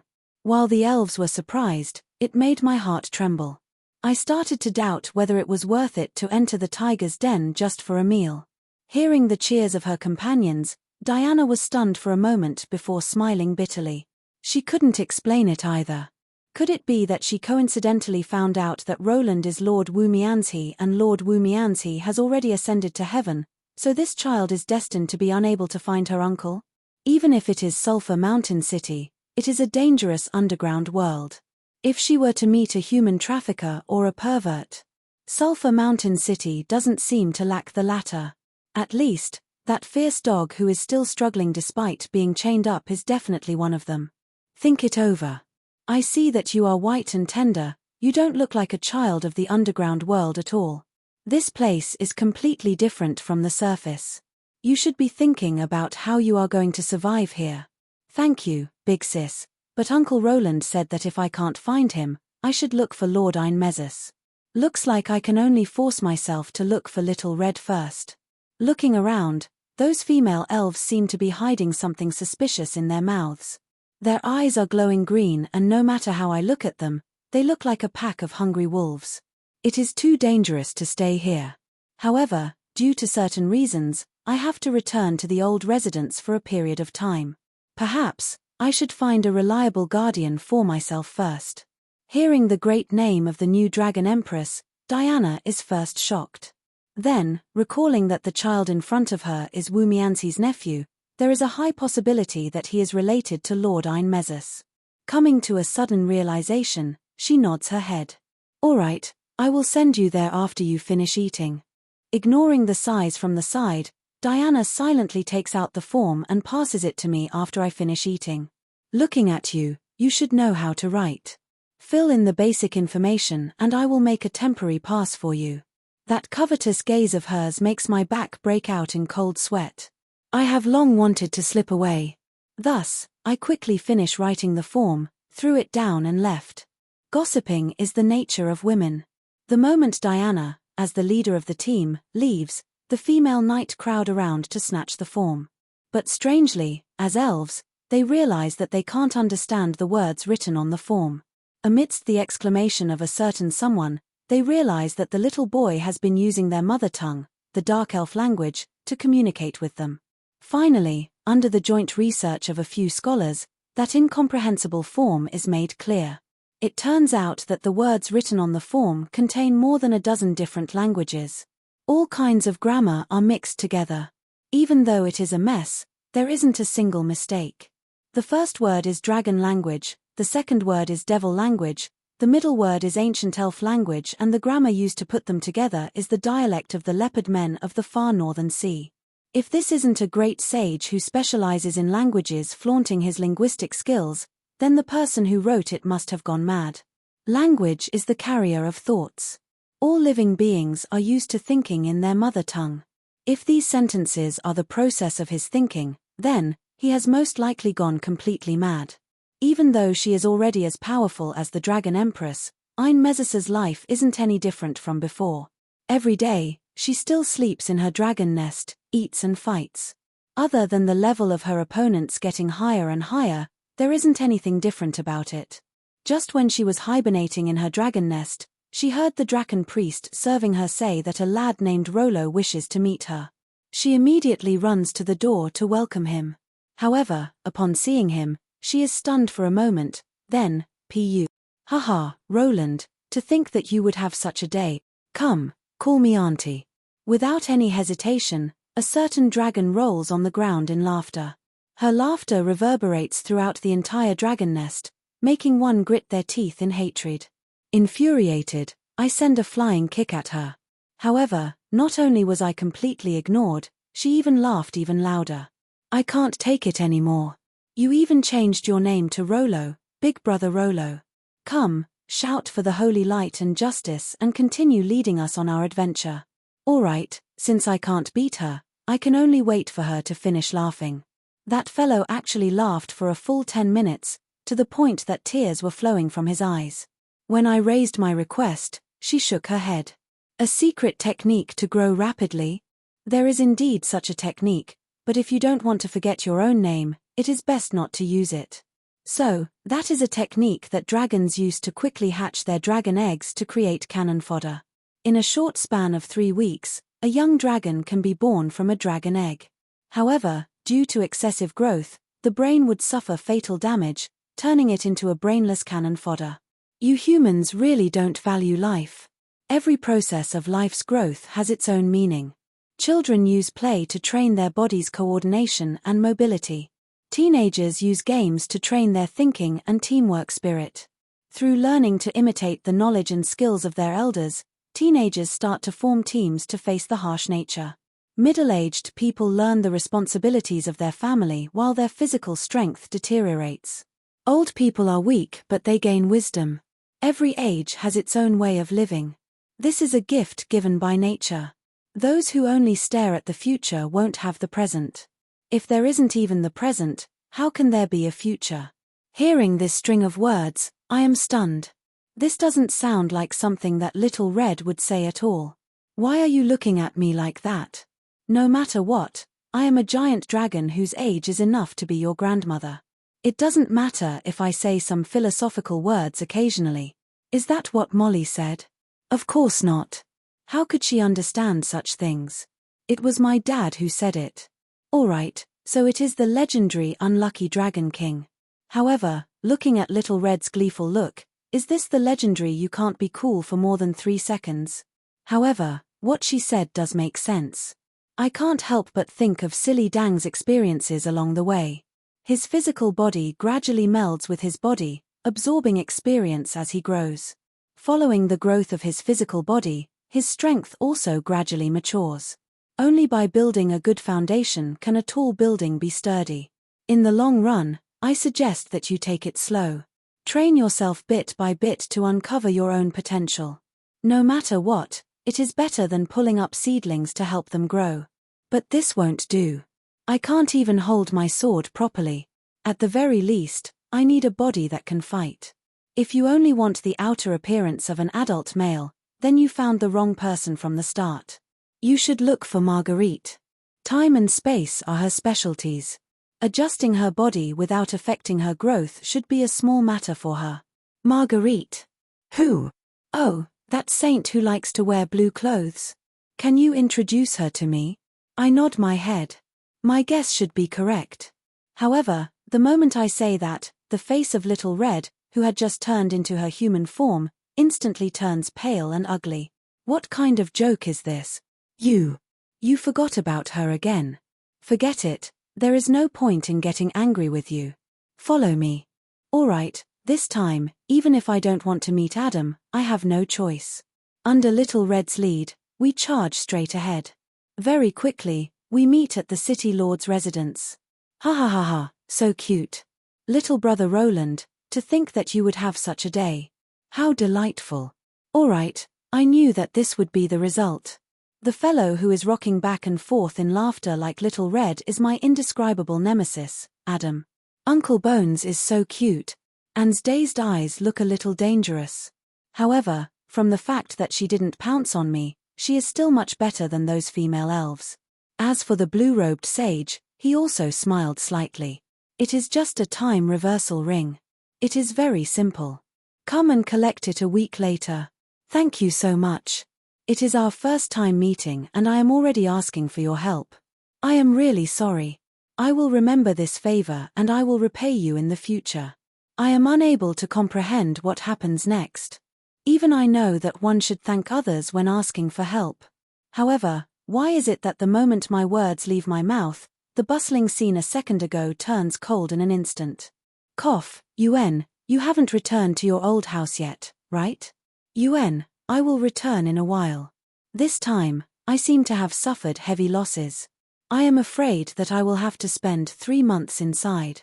Right, have you collected the shards of the Roland sacred sword? I can reforge it. Yes, when I asked the system for compensation, the system gave me the benefit of using points to forge weapons. Since I can forge a god weapon, the first thing I thought of is my family heirloom sword. Cough, of course. Wait a moment, I will go and collect it. When Adam, who tried to smooth things over, leaves, the scene becomes even weirder and more silent. When Adam appears with a bag of shards, no one wants to speak. In the small city lord's office, a weird atmosphere spreads. Everyone becomes silent. Naturally, under the premise that no one wants to speak, this reunion ends on bad terms. The moment I say goodbye and walk out of the door, I hear sobbing sounds behind me. Right now, even I know that I must have done something wrong. Thus, I quicken my pace and rush back to my old house to find out what I have done wrong. Looks like I said something wrong again. Sigh. Just what did I forget with this little bit of intelligence? Intelligence is the basic stat for using magic. However, it also represents a human's logical thinking ability and memory. It is a part of the soul, but it is also affected by the physical body.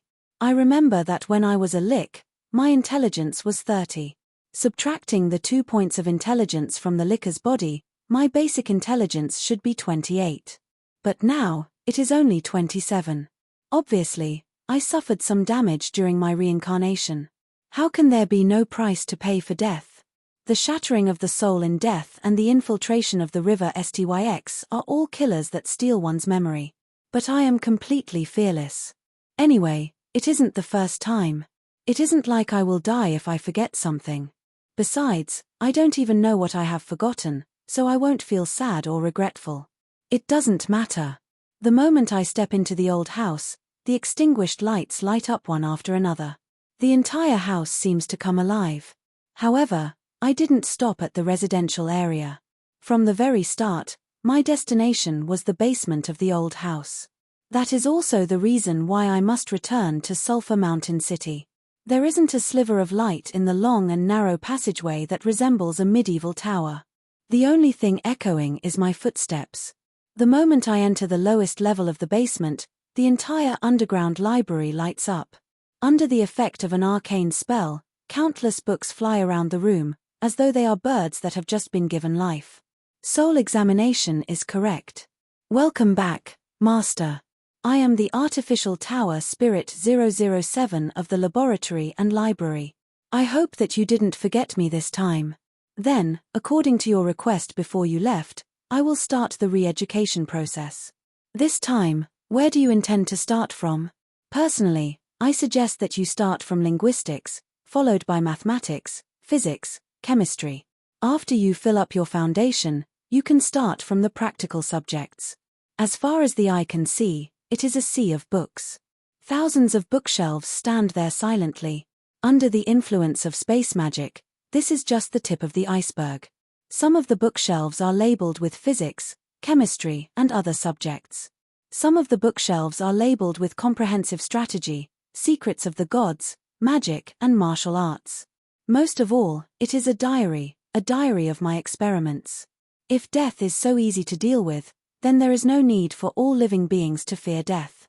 Even with the protection of the system and the unique soul of a transcender, I am able to avoid entering the cycle of reincarnation.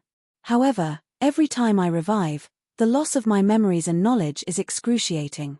Furthermore, this time, I actually lost my basic stats directly. This is the worst loss I have ever suffered. What a heavy loss. Looks like I died too many times this time. Even the essence of my soul has been disintegrated. However, it doesn't matter. The intelligence points that I lost can be added up again. The knowledge that I have forgotten can be learned again. As for the memories that I lost, at least I can retrieve some of them from the diary. That's right, this was my library and laboratory, as well as a treasure trove of all my memories and knowledge. I knew that it would be difficult to achieve my goal, that death was unavoidable, and that it was only natural for me to lose my memories after death. However, as long as I remembered everything, as long as I studied and read them again, wouldn't it be no different from not losing anything? Tower Spirit 007, let's start from my experiment diary. Let's start from the diary of this life. The name of the diary should be Mad Lich. Look up the keyword Marguerite. I want to see what happened just now. I have developed the habit of keeping a diary of my experiments for several hundred years. From the moment I leave the house, from brushing my teeth and washing my mouth to turning off the lights to sleep, from buying newspapers to plotting wars, from judging boring cases to making laws, regardless of whether it is a big or small matter, I will record it in my diary. Perhaps I will lose my memories due to death. However, these countless bookshelves and diary are my memory banks. As long as nothing happens to them, no matter how many times I try, I will start from the beginning again. 1, 2, 3, 5, 7, 8, 9. Luckily, I only forgot 2 basic numbers. It shouldn't be too difficult to fill them up. I am counting the numbers on the river Styx. It isn't that I am bored. Rather, I am trying my best to understand how much I have forgotten so that I can remember more. Memories are often interconnected. The human knowledge system is often intersected like a tree. If language is the foundation of social sciences, then mathematics is the foundation of science and engineering. The loss of these numbers may seem insignificant, but in reality, it represents a series of gaps. At this moment, I have something more important to remember. Driven by magic, with Marguerite as the keyword, I have already flipped to the page of the Mad Licker's experiment diary. That is the beginning of everything. That is the time when we adventured together. Ah, crap. I should apologize tomorrow. No, since I am a saint, I will be careful and sensitive. A casual and insincere apology will only make things worse. I should first look at all of the diary before apologizing. Sigh, the last time I used more than 2 months. This time, I have more than 100 years worth of diary entries. How long will I have to read them all? 3 months. Half a year. Immediately, I know that I am being overly optimistic. I have died too many times this time. I can't even understand the words I wrote anymore. These square words. Tower Spirit, give me some beginner Chinese textbooks. Very quickly, a large stack of books is placed on the desk in front of me. Humans are born with a good nature. Their natures are similar, but their habits are different. If one doesn't teach, one's nature will change. The way of teaching is to be focused. In front of the desk, a young child is hugging a book that is even bigger than him. The melodious sound of him reading reverberates between the bookshelves, spreading far and wide. Chapter 71. In the vast underground world, due to the existence of dangerous magical beasts and bandits, it isn't convenient to travel between the various underground cities. It is different from the relatively peaceful underground world where a mid-tier merchant can casually hire a few mercenaries to form a merchant group. But in the underground world, legend rank warriors are as common as dogs, liches are everywhere, red dragons, legend rank experts and powerful magical beasts hunt for food. There are many of them. Smaller merchant groups don't dare to venture out, and because of that, following the basic principle of high risk and high return, as long as the merchant group reaches the destination safely, the profits from transporting the specialties and goods back and forth will be ridiculously high. For example, Sulphur Mountain City specialties, sulfur adamantine ingot, the factory price of a standard container is 2,000 gold coins. If it is transported to Chrome City, it will be twice the price of the original container, 4,000 gold coins. If it is transported to Vance City, which requires more than 2 months of journey, it would be at least 15 times the price. If it is transported to the surface, due to the limited production every year, there isn't a market for it. You would be lucky to be able to buy it with 100,000 gold coins.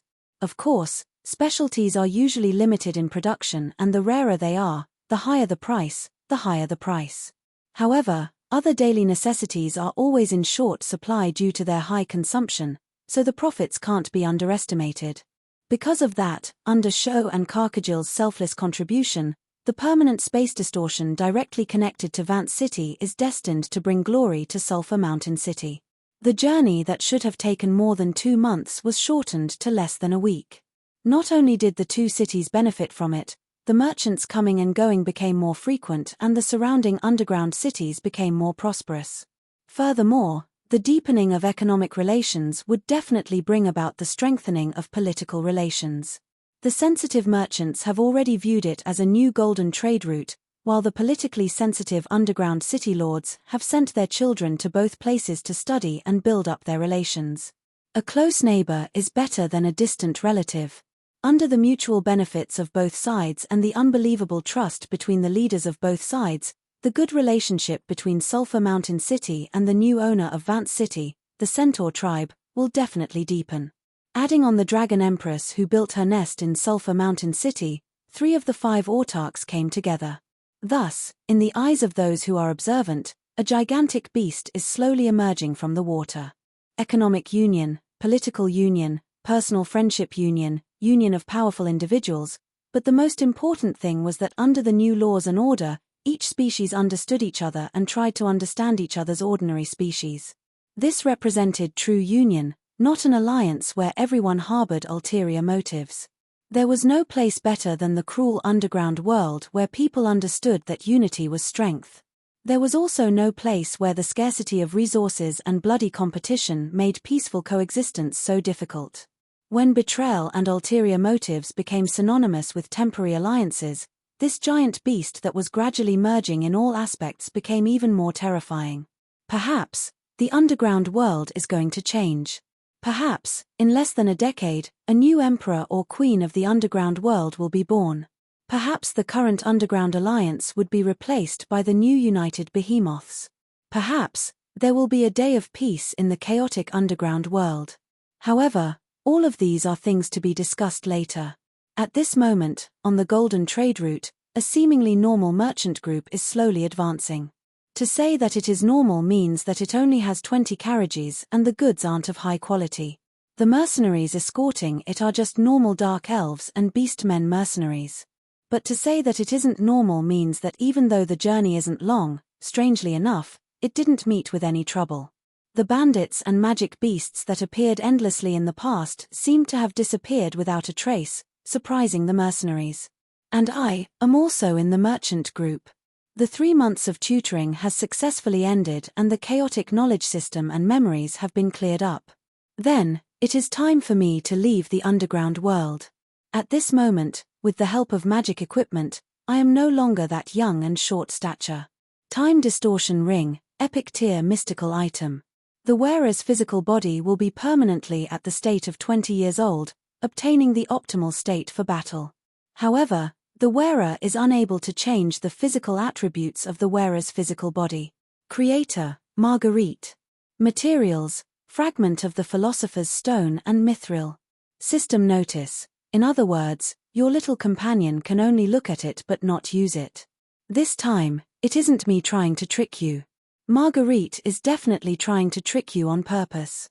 Are you sure that she isn't able to create a ring that can perfectly change the state of your physical body? Ignoring the system notice that is trying to fan the flames, looking at my physical body that is no different from before, I am still rather satisfied with this ring. Even though I have to take it off for a few hours every day to avoid putting a burden on my body, I just happen to take it off right before I sleep. The current me is already very different. The dark gold adamantine armor that I am wearing is a little old. Without high-tier magic enchantments, it isn't considered high-tier. However, the Roland sacred sword on my waist is glowing with a silver light. The unadorned body of the sword is the embodiment of history and it is obvious that it isn't an ordinary weapon. However, from the looks of others who are looking at the other iron sword on my back, there is a hint of playfulness in their eyes. I am not a sword saint or a ranger, nor do I know how to wield 2 swords with both hands. There is no meaning in carrying 2 swords. This sword on my waist and the other sword on my back is the irrefutable evidence that I have been scammed by the system. Roland Sacred Sword, Semigod Equipment, upgrading from Orange Legendary Equipment to Silver Semigod Equipment, attack power, 22 to 44 plus 11 is due to the fact that it is considered a plus 11 Semigod Equipment. Even if I were to utilize the lower limit of the weapon's damage, there would still be an additional 11 points of damage from the Silver Flame enchantment, indestructible. Even against a god equipment, this sacred sword will not break. The previous 2 times it broke, the first time was because of ale and the second time was due to the special effect of the Dragonslayer blade when it was in a weakened state. Mist Royalty. The Roland Sacred Sword is the symbol of the royalty of the Mist Royalty. Only those who have inherited the recognition of the king can wield this sacred sword. Following the rise of the Mist Kingdom, it is working hard to evolve and become stronger. But at the same time, this proud sacred sword can only be wielded by the Mist Royalty's most trusted knight. Wind of the King, the wielder's strength +2, agility +2, stamina +2, charm +6. In a country established by the Mist bloodline, the wielder's reputation starts from respect. There is a string of yellow words on the body of the sword. The Roland Sacred Sword is the sword of the legendary Saint Knight Prince Roland. Only his descendants and inheritors of his will can obtain the recognition of this sacred sword. Usage requirement, Mist bloodline. In order to repair this sword, I saved the remaining 20,000 fate points from my resurrection. I didn't use it to upgrade my own abilities and walked to Sulphur Mountain City with my heart on tenterhooks. In the end, hey, system, can it really be repaired? Will it say that I don't have enough fate points to repair it halfway? It won't. Through my calculations, I have sufficient fate points. I can still leave a few thousand points for you to upgrade. The repaired sacred sword won't turn into trash, right? It is guaranteed to be strong. From Orange Legend, in order to prevent it from mixing with the individual's legend rank, the rank above purple epic weapons is changed to Orange Legend, to semigod equipment, it is definitely a qualitative leap. Are you that good? Will there be a level restriction? For example, I can only use it at level 120. Then forget it. The only restriction is the bloodline. Since you don't trust the omnipotent system so much, take a look at it yourself. Alright, it tosses a screenshot of the stats to me. I look at it twice and then look at the silver-white words that represent semigod equipment. Powerful attack and special effects. I laugh foolishly. To prevent myself from failing miserably again, I look at the usage requirements multiple times. After confirming that the Mist King was the only usage requirement, I finally decided to repair it. But right after that, I was scammed. The only restriction is indeed the bloodline. Only the descendants of Roland can use it. Roland himself can't use it. Of course not. Even though you won't admit it, the Mist Country has indeed been destroyed. The first time you died, there was a shift in the royal authority. Now, it is the Donglan Principality, a new country built by the descendants of the legendary Roland. Even though the population is less than a quarter of the original, it is indeed the successor of the Mist Country. Be it in terms of identity or bloodline, they are the true royalty of the Mist Country. Alright, even though the system scammed me once again, it revealed a very important piece of information. The Donglan Principality is really built by the Mist bloodline? Is it my descendant or Cavendish's? Alright, as expected of the system to scam me. At such a crucial moment, it didn't answer me at all. But now, the usage of this sword is very obvious. Only the owner of the land, the royalty, and the knight who possesses the Mist bloodline can use it. Either I throw it to the so-called descendant of Roland, or I find him to confer me the title of a knight. Aya, this is really a little difficult to deal with. Then, I will have to make contact with the new royalty in advance. What title should I use? Am I your great-grandfather? Am I the child left behind by your great-grandfather? Or should I just hide my identity and get the title of a knight? With the identity of a human noble, it would be more convenient for me to move around on the surface. But just as I was thinking, someone interrupted me. Holy Knight Roland, come over and help me. Yes, it's still the Holy Knight, it's still the same name. The reason why I am called Roland instead of my usual fake name Rollo is because of the person in front of me. The Silver Avenger Holy Sword shines with a dazzling golden holy light. The adamantine full-body armor that is so heavy that it could crush an elephant to death is as light as leather armor on her body. The Moon Knight, who resigned from her position as the town security captain, is still as spirited as ever. However, her skin color has changed, becoming much whiter. Of course, this isn't some cosmetic surgery from another world. Diana has chosen the path of moonlight redemption. The moon goddess Patricia, the guardian goddess of the moon and those who are lost. Under her protection, if a dark elf decides to abandon the evil faith of Rose, they can change their faith through the moonlight ritual. Although the moonlight ritual is equivalent to using moonlight needles to replant one's skin, it is painful and time-consuming. However, within half a year of the moonlight ritual, the dark elf's black skin will gradually lighten and they will gain the right to bathe in sunlight and moonlight. After the moonlight ritual is completed, although they won't be as fair as the surface elves, they will be much fairer than the dark elves. Their dark brown skin is extremely obvious. Grey elves under the moonlight is the collective name of the former dark elves who have chosen the path of justice. The moonlight sacred emblem on their arms is their symbol. However, Diana is slightly different. While Patricia's moonlight sacred emblem is inscribed on her left arm, her right arm is tattooed with the scale's sacred emblem of the god of law, Wu Mianzhi. It is a golden scale. On the left side of the scale, there is a gavel that represents judgment and punishing the wicked. On the right side, there is a gold coin that represents rewards and protecting the virtuous. Behind the scale, there is a faintly discernible silhouette of a blindfolded male. That is Wu Mianzhi himself, the embodiment of justice. In the wave of Holy Knight becoming a Justice Knight, Diana is the only one who still maintains her identity as a Holy Knight. It isn't because she has any other thoughts, but because the legend rank Holy Knight has already condensed a soul imprint. Even if the Holy Light transforms into law seamlessly, becoming a Justice Knight is our slogan, it is just a slogan, so it is still a little lacking. If she were to change from a holy knight to a justice knight, all of her abilities would be converted. Naturally, her original soul imprint would be unusable, and it would be a given that she would drop to legend rank. Advancing to the next rank would require both time and luck, and no one knows when that would happen. A legend rank with limitless potential isn't a cabbage that can be found anywhere. It would be a pity to lose her just like that. Back then, I used my identity as Wu Mianzi to persuade her to keep her identity as a holy knight. Considering the town security's need for top-notch combat strength, she did indeed do so. Due to certain reasons, she decided to leave Sulphur Mountain City to search for her own path on the surface. I, who had intended to use her as a meat shield and bodyguard along the way, naturally jumped out with my identity as Roland Holy Knight. I brought along a letter of introduction from the city lord, using my identity as a rookie holy knight to request to travel together. Yes, this time, I am still disguising as a holy knight. After all, an order knight retains a large portion of a holy knight's abilities. Summoning the holy light is one of my forte. Furthermore, the holy knight has a good reputation in the various countries, making it popular. At the very least, there are no obstacles in my path.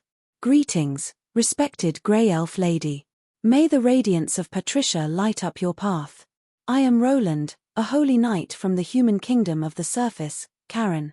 Due to certain reasons, I have been separated from my group members. I heard that you are heading to the surface, so can I travel together with you?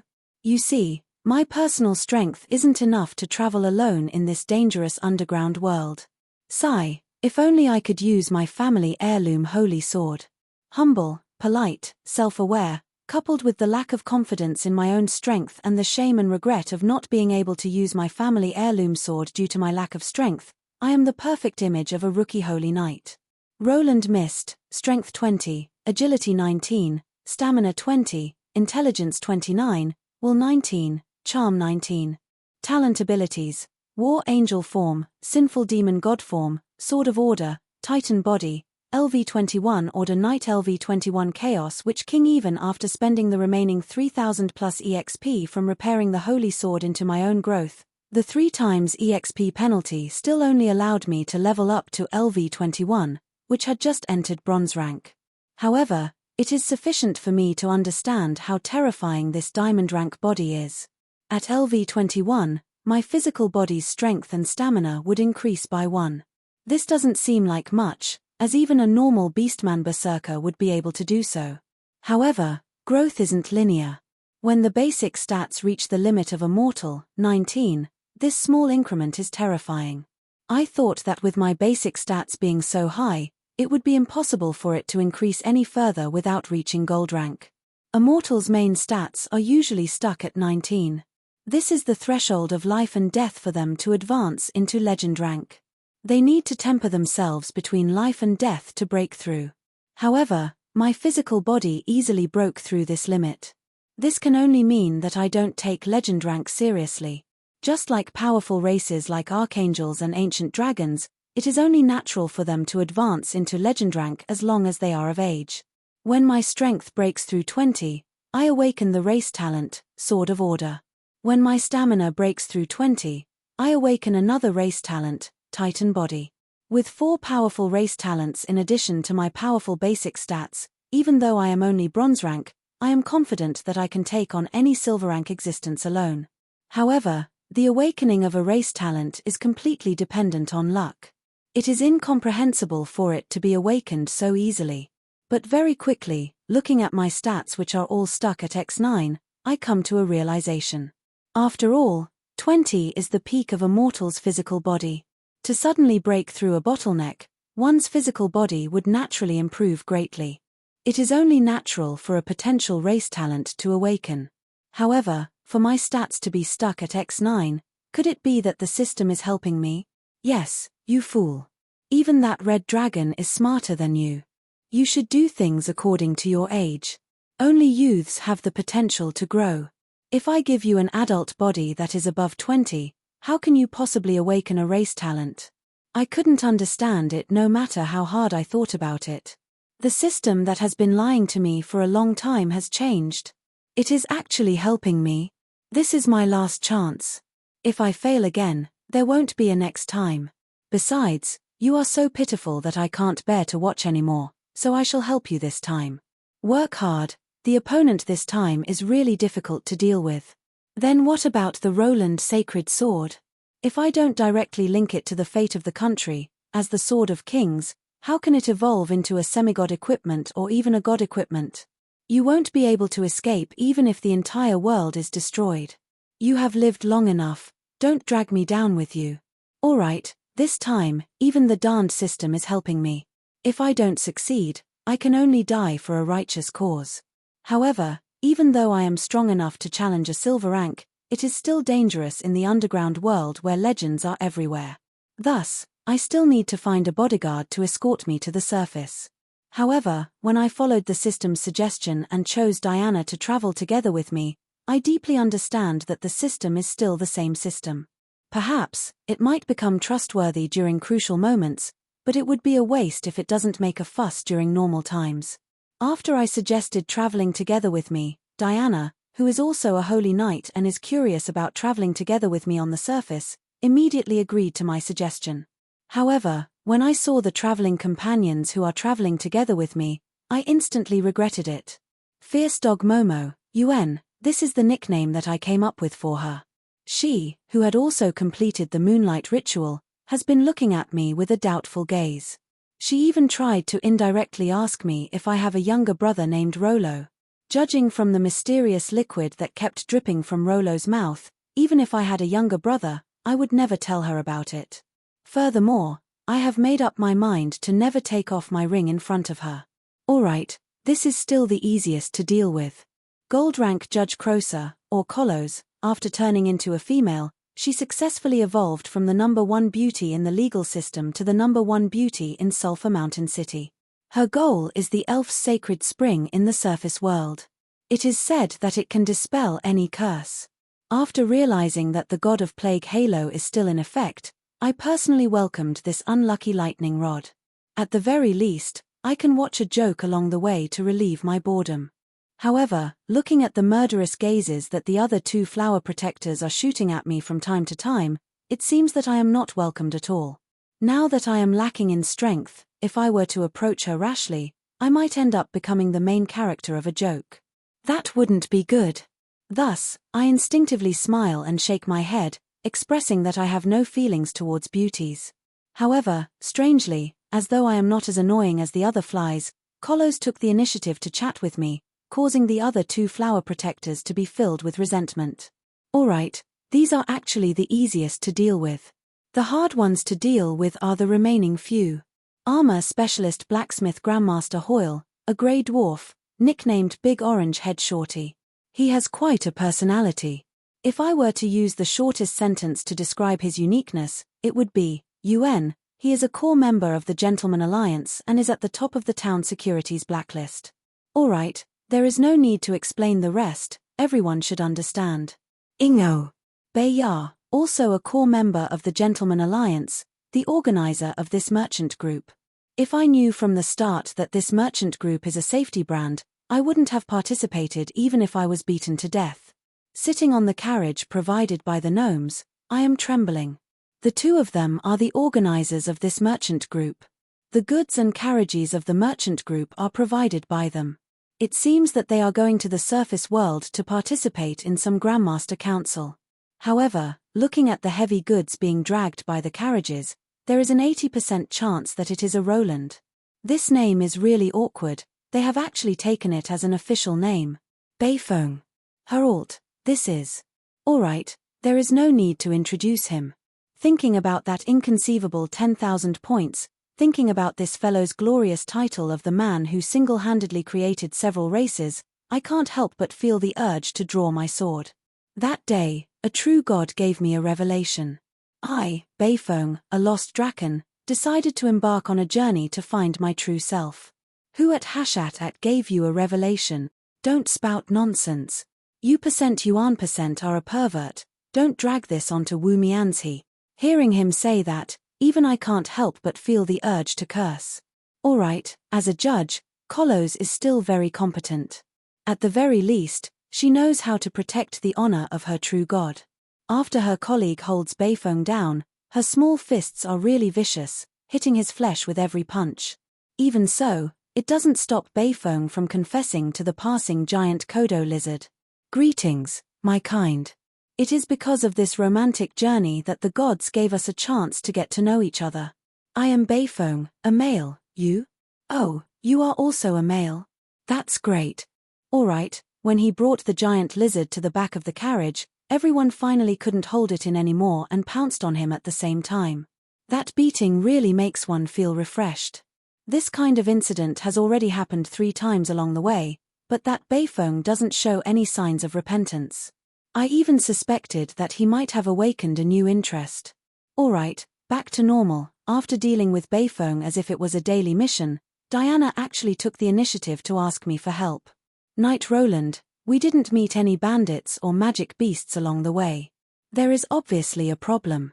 It is highly possible that the bandits have banded together to ambush us. There is a long and narrow valley in front of us. If there is an ambush, it is highly possible that it will be there. You should move together with me later. I know that she is being kind. Currently, I seem to be the weakest in the merchant group, so she is afraid that something might happen to me. However, I would like to say that she is thinking too much. Ambush? Under such circumstances? I look around my surroundings. Even though it is clearly out of my sight, a few black figures are hurriedly hiding themselves. In my perception, within the dark clouds, the ominous wings of death are moving slowly. The merchant leader who is 3 kilometers ahead of us looks back every few minutes. Not too far away, a thunder-like roar indicates that a battle is going on. A figure who is moving at high speed is faintly hiding behind a stone pillar by the side. A blue figure who teleports is following behind him. Grier, as the newly appointed 3rd Senator of Shiluor, you should have endless official matters to attend to. Is it all right for you to be so free? Little Lionheart, doesn't your neck hurt from turning your head so frequently? Shueti, stop hiding. With such a huge body, that small sapling won't be able to stop you. Adam, Marguerite, even the 2 of you. Forget it, I don't care anymore. Yes, before I left, I did bid farewell to them. However, I didn't expect that they were worried that something would happen to me along the way, so they actually came to escort me secretly. In the end, a large group of big shots tried their best to imitate the techniques of bandits to sneakily follow the merchant group. As for the bandits and magic beasts along the way, they were killed in an instant from a few dozen kilometers away. Forget it, they are just doing it out of goodwill. If it isn't easy to explain, then I won't. Although I say that they are unnecessary, for some reason, I feel an uncontrollable joy in my heart. The establishment of the power of law system, the existence of the true god of law, Wu Mianzi, the Shiluor Empire's royalty faction, the changes in the entire underground world. Even though the future is still not optimistic, compared to the history that is destined to head towards destruction, it has changed a lot. This time, I am not alone. Inexplicably, looking at these evasive fools, I couldn't help but laugh. Chapter 72. Hey, this is the system that furiously grinds your presence. Here are 2 of your daily quests, system upgrade great rewards. Both of them are from the righteous faction. From now on, you must complete at least 1 daily quest every day. Otherwise, I will deduct your fate points. Completing both daily quests will give you additional fate points. Daily quest: as a knight, you must challenge a giant dragon alone. You must challenge and kill an evil dragon that is at least an adult. What right does a young dragon have to reward you? But considering that you only have the fighting prowess of around 500 cats, it is indeed difficult to challenge an evil dragon with the fighting prowess of 30,000 cats. You will be rewarded with 100 fate points. However, please note that it is alone. So, if you seek help from those hiding behind, 1,000 fate points will be deducted. I directly ignore the malicious quest to challenge the evil dragon alone. Even though I do need fate points to strengthen myself, I don't have the intention of seeking death. However, the other daily quest is even more confusing. Daily quest: every epic hero begins by helping a little girl find a lost cat. Find a girl, no, find a cat and return it to its owner. You will be rewarded with 3 fate points. If you don't complete both quests, 100 fate points will be deducted. What a scam. To find a cat in the wilderness, and it just so happens to be a lost one, isn't this clearly deducting fate points? As expected, I was too naive to think that the scammer system has changed. But then, I remember that although the system is a scumbag, there isn't a quest that is impossible to complete. Or perhaps, my train of thought was wrong from the very start. This isn't a quest that you should use the normal way to complete. Perhaps, I can do it this way. Next, Kolos picks up a suspicious kitten that suddenly appeared. It is indeed suspicious. Not mentioning how a kitten lives in the cruel wilderness of the underground world, its attitude of ignoring the beast tamer's beast summoning ability and heading straight for the young lady is suspicious no matter how I look at it. Of course, Kolos, who was tickled by the cute kitten, immediately buys a bottle of milk from the gnome and happily feeds it to the kitten.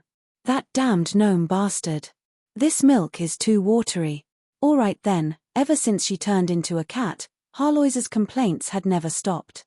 Things like this is detrimental to the dignity of the Queen of Banshees. You're clearly a man's soul, but why do you look so much like a woman? You're even using the fat on your chest to press me down. Your subordinates are indeed a bunch of perverts. You're the king of perverts, no, the god of perverts. Considering that she still had to put on an act later on, this complaint about milk being mixed with water should be dealt with the same way as any other complaint. I should just pretend that I didn't hear it. Well, since he had the cat and the cat girl, the next step was naturally to lose the cat as required by the mission. However, it is extremely illogical for a cat to go missing for no reason. Thus, when the righteous holy knight Roland arrived, Beifong, Herald, who is known as the Dragon of Extreme Evil, was just about to do something to the pitiful cat that was cowering in fear. Alright then, when the enraged owner of the lost property heard the news and came over with his subordinates to beat up Beifong, I cried crocodile tears of sympathy. Although you are innocent this time, who asked you to usually? Thinking about his usual actions, the little bit of guilt I felt turned into anger. Kolos, don't give me any face, beat it to death. It isn't innocent. Master, woo, it is fortunate that you dared to arrive in time. Otherwise, my pure body would have been ruined. Harloise's trembling in fear wasn't an act. Just now, when she was facing the almost legend-ranked beast tamer alone, she was indeed helpless. Now that she found someone to rely on, she started sobbing. In an instant, my expression turned terrible. Pure body? Putting aside the question of whether the experienced Harloise has such a thing, to be able to scare the Queen of Banshees to the point of crying, scaring the stubborn Queen of Banshees to the point of obediently calling her master, what did you do, Beifong? You are too heartless, to be able to do such a thing at such a young age. Considering the huge difference in their physiques, I was suddenly curious as to how he did it. However, after thinking about it a little, due to the disgust I felt, I couldn't connect the dots any further. Daily quest. Every epic-ranked hero begins by helping a little girl find her lost cat. Reward, 3 fate points. I hope that you will continue to work hard. Alright, ignoring this daily beating of Beifong, I brought Harloise along and silently left his tent filled with weird creatures. At least I don't have to be deducted anymore. Continue to work hard. Go to Dragon Slayer. Isn't that courting death? But suddenly, thinking about the system's weird change in direction and its usual temperament, considering the weird way of completing this mission to find the cat, I had a new idea. Based on the system's personality, if I am unable to complete it, it would immediately give me a sky-high reward to disgust me. Is there really a way to complete it with these 100 fate points? After hesitating for a moment, I nodded my head. Since there is no loss even if I fail, then it is worth a try. Thus, in the largest tent of the temporary camp, I found the old merchant, Carter, who was very familiar with this route. What? There is really an evil dragon's lair nearby? Even though it is just a young black dragon, it is really a headache for it to ambush merchant convoys and steal their goods. However, we have a legend-ranked holy knight in our group, so we don't have to worry about the crafty black dragon ambushing us. But last week, 2 merchant convoys were killed by it. Right, I heard that due to it affecting the movement of the merchant convoys, Sulphur Mountain City has organized a few attempts to exterminate it, but it managed to escape in advance. All right, I roughly understood it. Thus, I raised my sword high up and raised my voice to make a vow. Those who do evil deserve to die. All right, since there is an evil dragon, let me represent the holy light and justice to get rid of that evil black dragon. I will behead the evil dragon by myself. All right, not only Carter in front of me, everyone in the surroundings looked at me in shock. Not only did they think that this was a death-seeking vow that was in line with the Holy Knight style, it was also because I said it so loudly that half of the camp probably heard it. Then, as expected, I felt the slowly revolving power of death in the clouds start to move again. Thus, I nodded my head in satisfaction. Under the gazes of the crowd, another Chunibya knight whose head has been washed white by the holy light. Farewell, I won't send you off, I left the camp alone. The dragon's lair wasn't far. Following the traces left behind, I quickly found the way. Who left the traces? Let's not pursue this matter.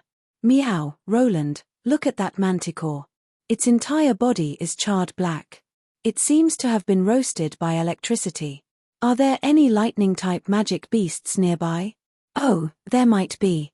Hey, you really intend to find trouble with the young black dragon? Just based on your current weak battle prowess, you will be killed in an instant. Don't worry, I already have confidence. Then, the scene of me stepping into the dragon's lair strengthened my confidence. These unlucky ogres were obviously torn apart by brute force. Did they meet a titan or a behemoth? They probably met the bull demon king. I think I know where your inexplicable confidence comes from. It's good that you know. Don't talk too much. We came to the Dragon Slayer alone. As an emphasis on the word alone, there is no mistake in saying it many times. Fart. That must be the bull demon king you were talking about. That foolish cow actually thought that a banana leaf would be able to cover him. That's weird. Why is he naked? Sigh, I'm getting more and more worried about the Supreme Court. Cough, Harlois, don't spout nonsense. What naked foolish cow? He is probably a kind-hearted pervert who just happened to pass by. Yes, we came alone. But, what do you think of them? Not far away from me, a group of claw terror zombies were fighting with their own kind. The resurrected zombies didn't have the biggest weakness of normal zombies, which was slow movement. They were swift and unafraid of death. The brainless zombies actually coordinated with each other, completely suppressing their own kind in terms of strength. This is obviously the product of a master who specializes in summoning death. Looking at the outstanding formation of the zombie battle formation, it is most likely a top-notch Death Knight. They are probably a group of kind-hearted passers-by. Don't worry, they will leave very soon. Zzz. A bolt of lightning flashes past. Whatever zombie battle formation, whatever claw terror reared by the evil dragon, they all disappear without a trace. The only thing left on the spot is a charred corpse. Harlois doesn't know what to say anymore. This is obviously the Titan God's lightning. It is probably a kind-hearted Ultraman who threw out a light wave. There are so many passers-by today. Let's not bother about these kind-hearted passers-by. Let's go to the Dragon Slayer. Alright, I won't be surprised when I see the tied-up black dragon later. Don't worry, I won't be surprised either. As expected, in the deepest part of the dragon's lair, I see that evil dragon. Although it isn't tied up, it is in a much worse state than being tied up. This man-eating evil dragon's body is charred black. Its wings are torn apart and it falls to the side. Its 4 limbs are tightly bound by space-time magic and the power of death is corroding its entire body. It looks as though it was beaten up by a group of semigods. Even if I leave it alone, it will definitely die in no time. I silently take out my sword and swing it down. For the holy light. Dang. Alright, the dragon's skin is too tough. This cheap sword is too weak and it actually isn't able to pierce through it. It's fine, we can just do it a few more times. For justice. Dang. For honor. Dang. For, the scene in front of me is destined to be a protracted battle. Harlois is already starting to chase after her own tail out of boredom. If it wasn't for the fact that it is too hard for me to think of a new slogan, I really want to remind her that cats don't chase after their own tails, only dogs do. 4 fate points. Alright, after 30 plus slashes, I can't think of a new slogan anymore. That evil dragon's face is filled with resentment. That expression of wanting to cry but no tears seem to be saying, "Can you hurry up? This is torturing a dragon. I am still waiting to collect my lunchbox. For the dog raised by your second uncle's neighbor's daughter's boyfriend's teacher." Alright, I don't even know if it is this genius slogan that came into effect or if the black dragon finally succumbs to its injuries. Its neck crooked and it falls to the ground dead. Ha, ha, finally, Dragonslayer succeeded. This heavy panting isn't due to the exhaustion of swinging the sword, it is mainly due to the panting from shouting the slogan. Detected that only your magic pet Harlois was in the surroundings when the host completed the daily quest. The host has fulfilled the condition of alone. Congratulations to the host for completing the daily quest as a knight. You must challenge a giant dragon alone. The reward is 100 fate points. Today's daily quests are all completed. The reward is an additional 100 fate points. System notice. To think that you would notice it. However, don't expect tomorrow's daily quest to be so simple. Alright, I don't want to say anything more. System, you need to top up your moral integrity. On the field of the temporary camp, a battle between the knight is going on. The two ice-cold swords clashed against each other. Then, they split into two. What made everyone shocked was that the one who was at a disadvantage in the clash of swords wasn't the newbie holy knight who somehow managed to slay a dragon. Instead, it was the justice knight who was at the peak of silver rank. As expected, if we only look at strength, even if there is a difference in rank, I won't lose to any warrior below gold rank. Although the main attribute of a dark elf knight is strength, I don't think that a dark elf who is born with weak strength would be able to surpass my 20 points of strength that surpasses mortals. Ha, looks like you aren't a normal gigolo. Your charging force isn't too bad. I wonder how your techniques are like. Don't look good but don't be so useless. Even though she is at a complete disadvantage in the clash of swords, the fierce dog Momo, whose hands are numb, still doesn't forget to tease me. That dirty joke of hers with a double meaning won the cheers of the crowd. However, how can I fall for such a simple and obvious taunt? Since a dark elf who is born with weak strength is foolish enough to compete with me in strength, how can I let go of this opportunity? Ha, the mad barking of a defeated dog. With a loud roar, I press my hands down forcefully. The two swords intersect and I slash down forcefully. Under the difference in brute force, Momo is forced to kneel on one knee.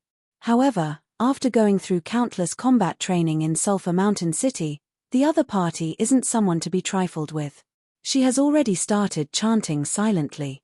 I have to say, compared to the priest and holy knight whose main attribute is will, the law class which focuses on intelligence is more suitable for the dark elves who have higher intelligence. Aha! Incantation of law, equality of life. Darn it. It's this shameless move again. The light of order flashes and the situation turns around in an instant. The half-kneeling Momo jumps up in an instant. I am the one being suppressed instead. One of the effects of the god equipment of the original codex, all are equal before the law, demarcate a land within the law, lowering the rank and stats of everyone within to the same level as the user.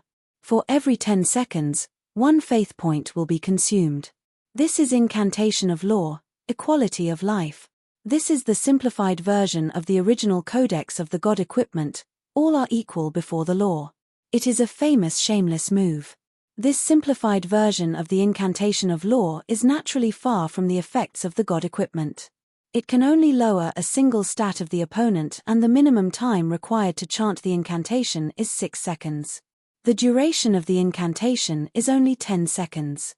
However, if it is successfully cast, it is extremely disgusting. My strength instantly drops to 16 on my stats window. Now that our basic stats are the same, Momo has a 40 level advantage over me. It is a piece of cake for her to suppress me in a clash of swords. Should I say that I reap what I sow? At this moment, Momo's heavy sword strikes consecutively. Dang dang dang sounds of swords clashing against one another. The situation turns around and I am forced to retreat from the attacks. Darn it, 6, 5, 4. I still have to endure for 3 seconds. I grit my teeth and endure the attacks. I intend to endure through these 10 seconds. However, on the 7th second, the heavy sword suddenly lightens and I return to my normal state. At that moment, I think of the race talent that I just obtained. The effect of the Titan body is actually effective against the state of law, as expected of a diamond-ranked race talent. Titan body, diamond-ranked race talent. Your physical body contains the primal power of the Titan. Your skin is becoming more and more similar to Titan metal. All damage and negative effects are reduced by 30%. All damage is reduced by 5 points. This is the race talent that I awakened after my stamina broke through the limit of 20 points. Although the description is simple, the effects are extremely useful. Exquisite two-handed sword, steel, attack power, 0-8 system notice, 2 lousy swords that cost 10 gold coins. Do you still expect a system notice? I am speechless. You have the nerve to use such a lousy sword. I feel embarrassed for you. Actually, I still have a few good swords here and they are very cheap. Of course, a little troublesome curse won't be a problem for you. Actually, I am still a little resentful that you haven't turned into a girl. Why don't you try the lottery? If it's the spring of the drowned woman, I have a lot of them here. It would be a pity to waste them. Alright, the fact that I have been scammed consecutively has made me realize the need to cherish my life and distance myself from the system. Let us ignore the strange resentment of this darned system. Returning to the main topic, if I were to use this lousy sword to slash myself, without any additional strength, even if I were to deal the highest damage, I would only be able to deal 2 points of damage. Furthermore, there is an 80% chance that I would be completely ignored. Even if my opponent has additional strength, I am wearing the knight's armor, which provides outstanding defense. At this moment, under the effects of the Titan body, the 10-second duration of the law incantation is forcefully reduced to 7 seconds. This is out of everyone's expectations. In a real battle, every second counts, not to mention a full 3 seconds of miscalculation.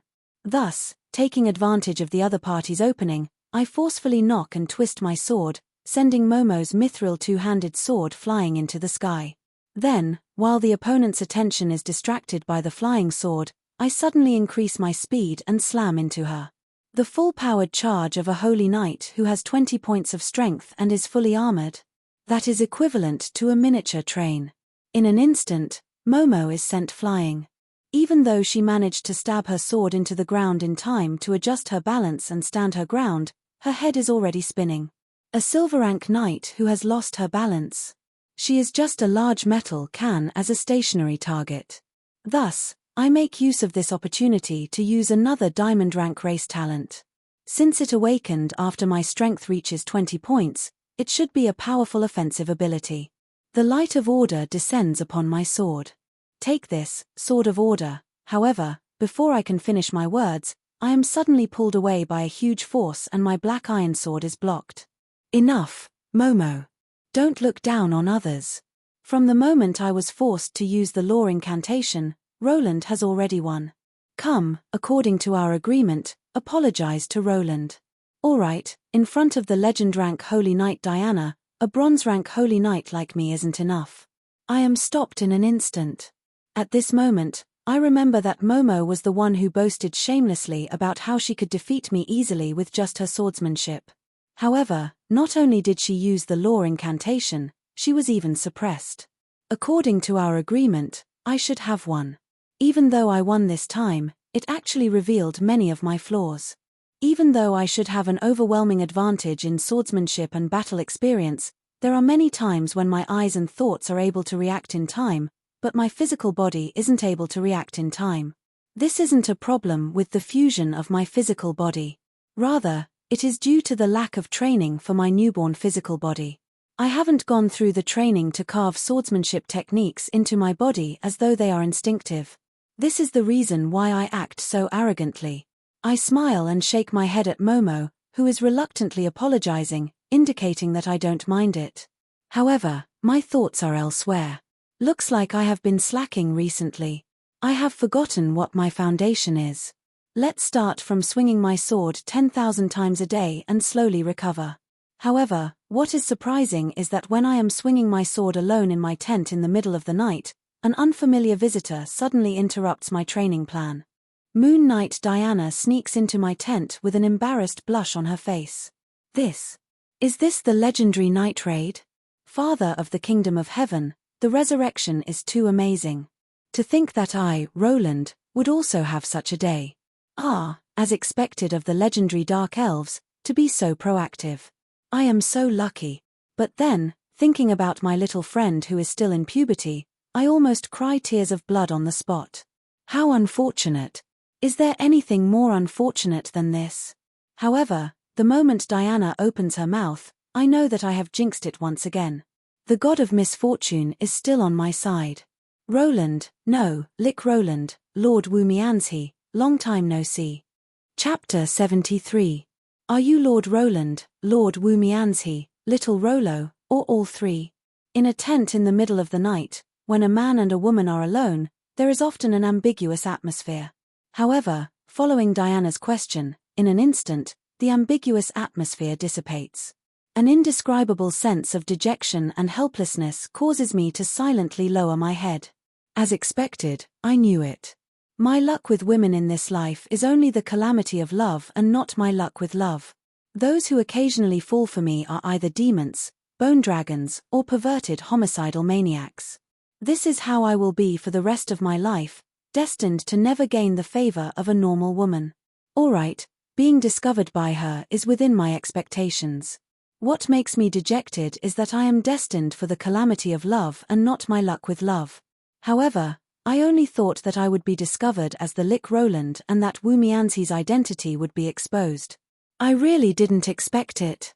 The reason why I am certain that I have been discovered. That day, that foolish little Red, the moment she saw me, she laughed so hard that she was rolling on the ground. She even shouted out my name amidst her mocking laughter. In their nest, the voice of a giant dragon is similar to thunder. Back then, Diana who sent me here wasn't too far away. If she isn't deaf, it would be weird if she didn't notice me.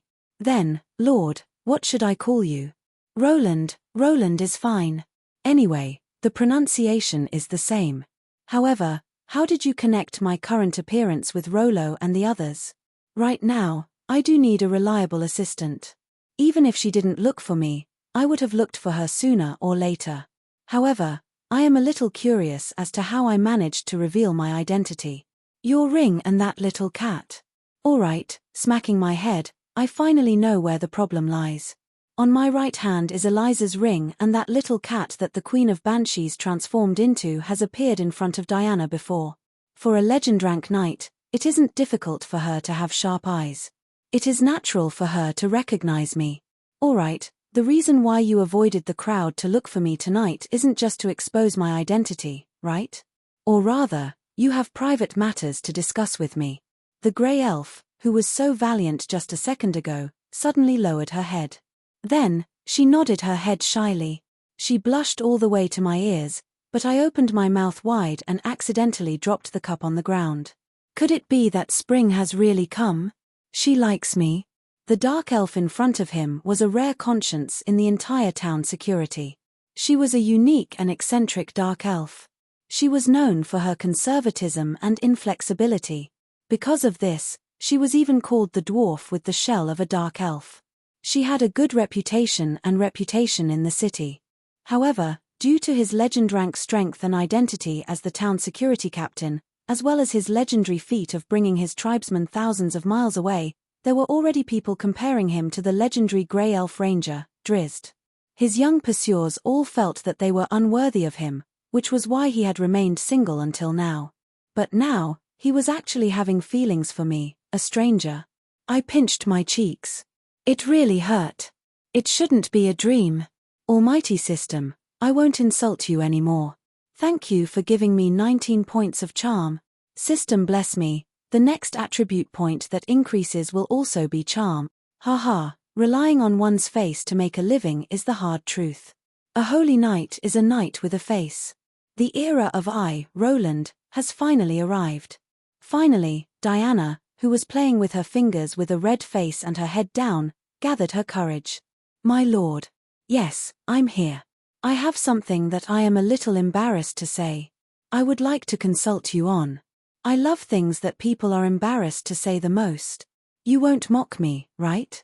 You are obviously a holy knight, to think that you would do such a shameless thing. I won't. I love shameless things the most. That's great, my lord. I knew that I would be able to trust you. Please guide the path for the lost me. I have lost myself in my faith in the holy light. What? Seemingly realizing that what she said was too simple, Diana hurriedly added a whole bunch of things. It turns out that the shameless thing that Diana was talking about was that as a holy knight, she realized that she had unknowingly betrayed her own faith. It turns out that she, like most of the Dark Elves, believed in the Spider Queen Rose. However, she, who hated competition, chose to believe in the holy light. However, from the very start, the holy light viewed the undead and demons as mortal enemies. In that battle, the undead who turned into Valkyrie were not as evil and disorderly as the teachings described them to be. Thus, she started to doubt her own faith in the holy light. Due to my appearance, the originally small crack became a huge hole.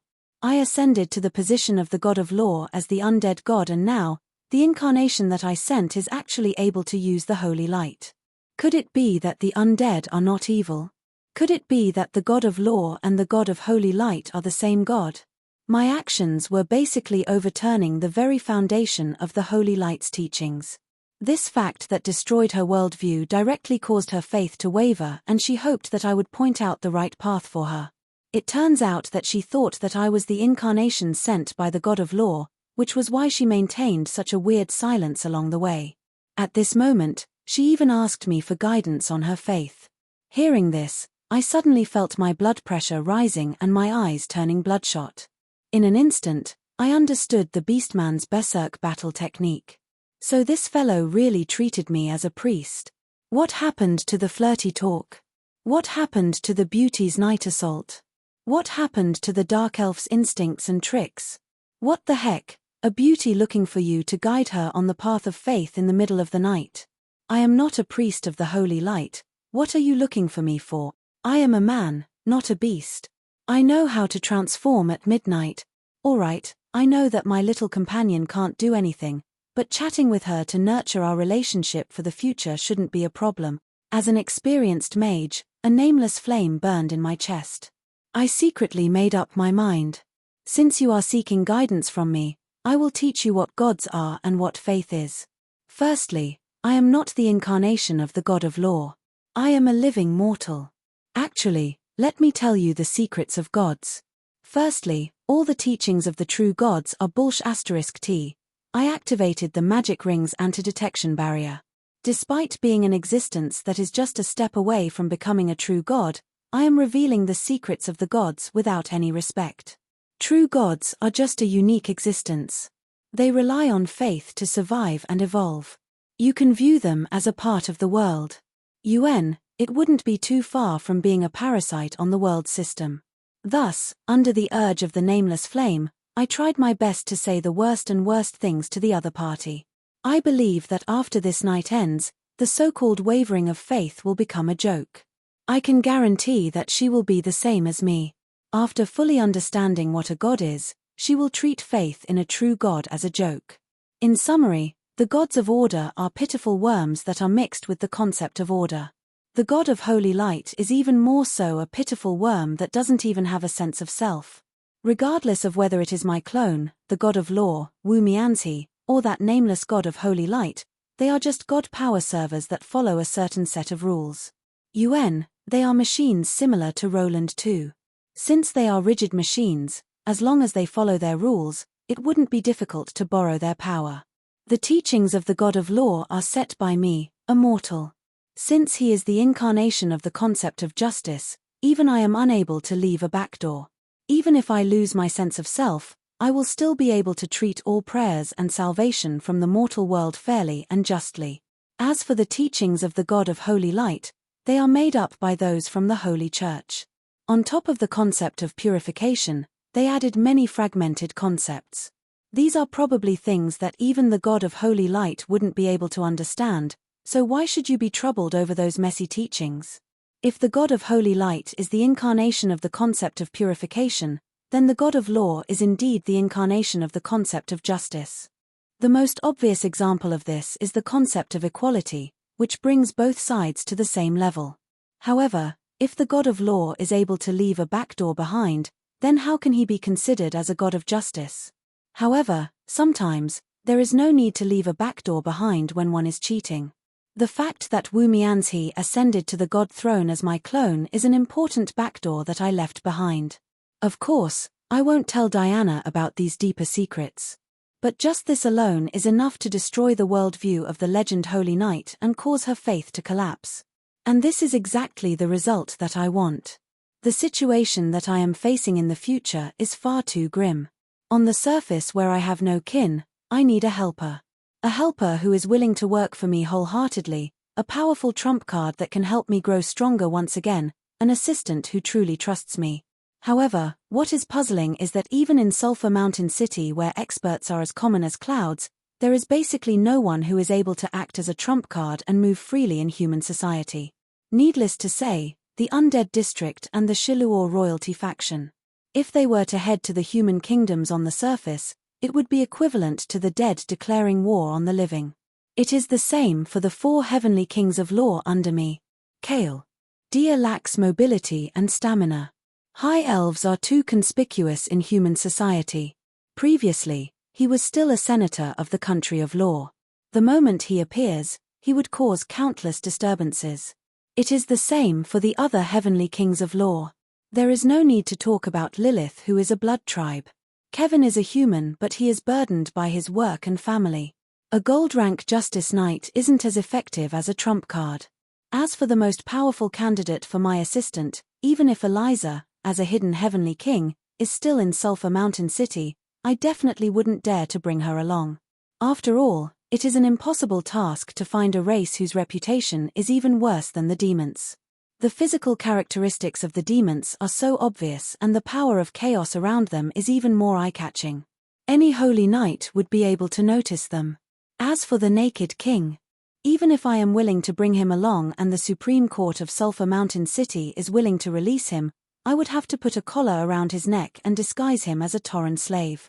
After all, most beast men are either enemies or slaves in the eyes of humans on the surface. As for the town security, unless they are willing to endure the life-threatening moonlight ritual, otherwise, considering the terrible reputation of dark elves on the surface where they can be burned to death, bringing them along would definitely bring trouble upon themselves. In the end, even though I have many experts under me, in order to not be labeled as a heretic or a different race, I am not suitable to bring anyone along. Thinking about it, this innocent grey elf legend rank holy knight is the most suitable candidate. Not only is she trustworthy, her fighting skills are strong enough and her potential is limitless. Of course, most importantly, her personality is innocent and easy to fool. History has proven that her potential is limitless. This is also why I said that even if she doesn't come looking for me, I will go looking for her. She is foolish, strong, and pleasing to the eyes. What a good bodyguard. All right, after confirming the target, a certain unscrupulous person stepped up his efforts to bluff her. In order to entice the other party to become my subordinate, I also vaguely revealed my grand plan to her, causing her to struggle between her heart and her actions. In the end, when the sky was just beginning to brighten, Diana said that she needed to go back and think about it for a while. When she stood up to leave, her beautiful eyes were bloodshot after not sleeping for an entire night. The female knight, who was usually valiant and heroic, looked dispirited. She looked so haggard, as if she had just been dragged into an alley by a dozen orcs and spent the night there. Seeing her hesitation, I nodded my head in satisfaction. Based on my understanding of her, I guessed that the result of her consideration would most likely be satisfactory to me. Then, looking at the gradually brightening sky, I felt a little tired after a sleepless night. I prepared to make use of the last 1 to 2 hours of sleep to return to sleep. But before I could even close my eyes for 10 minutes, in a daze, I was attacked by a ferocious hound. Bastard! What did you do to Big Sister? The enraged female elf barged into my tent with a sword in hand. Without saying a word, she flipped my bedboard upside down with a kick. What? Momo has never seen Big Sister so haggard before. She was even crying as she walked. What did you do to Big Sister? Could it be that you still forced yourself on her because your techniques were too bad? Big Sister is really pitiful. It was clearly her first time, yet she met a useless silver-looking wax spearhead like you. She must have left behind sad memories. What the heck is going on? Looking at her messy clothes and bloodshot eyes, she might have been eavesdropping outside for the entire night. I rejoiced inwardly that in order to talk about the secrets of the gods, I activated an anti-eavesdropping spell early on. However, Momo got more and more excited as she spoke. I told you, you can't just look at a man's outer appearance. There are many things that can be seen but can't be used. If I knew that this would be the result, I would have stopped Big Sister before she entered your tent and let Momo teach you a few moves first. Although Momo doesn't have any experience, Momo has read a lot of books and interacted with her sisters a lot. Combining theory with practice, she will definitely let you guys have a perfect first experience. You guys will feel extremely comfortable.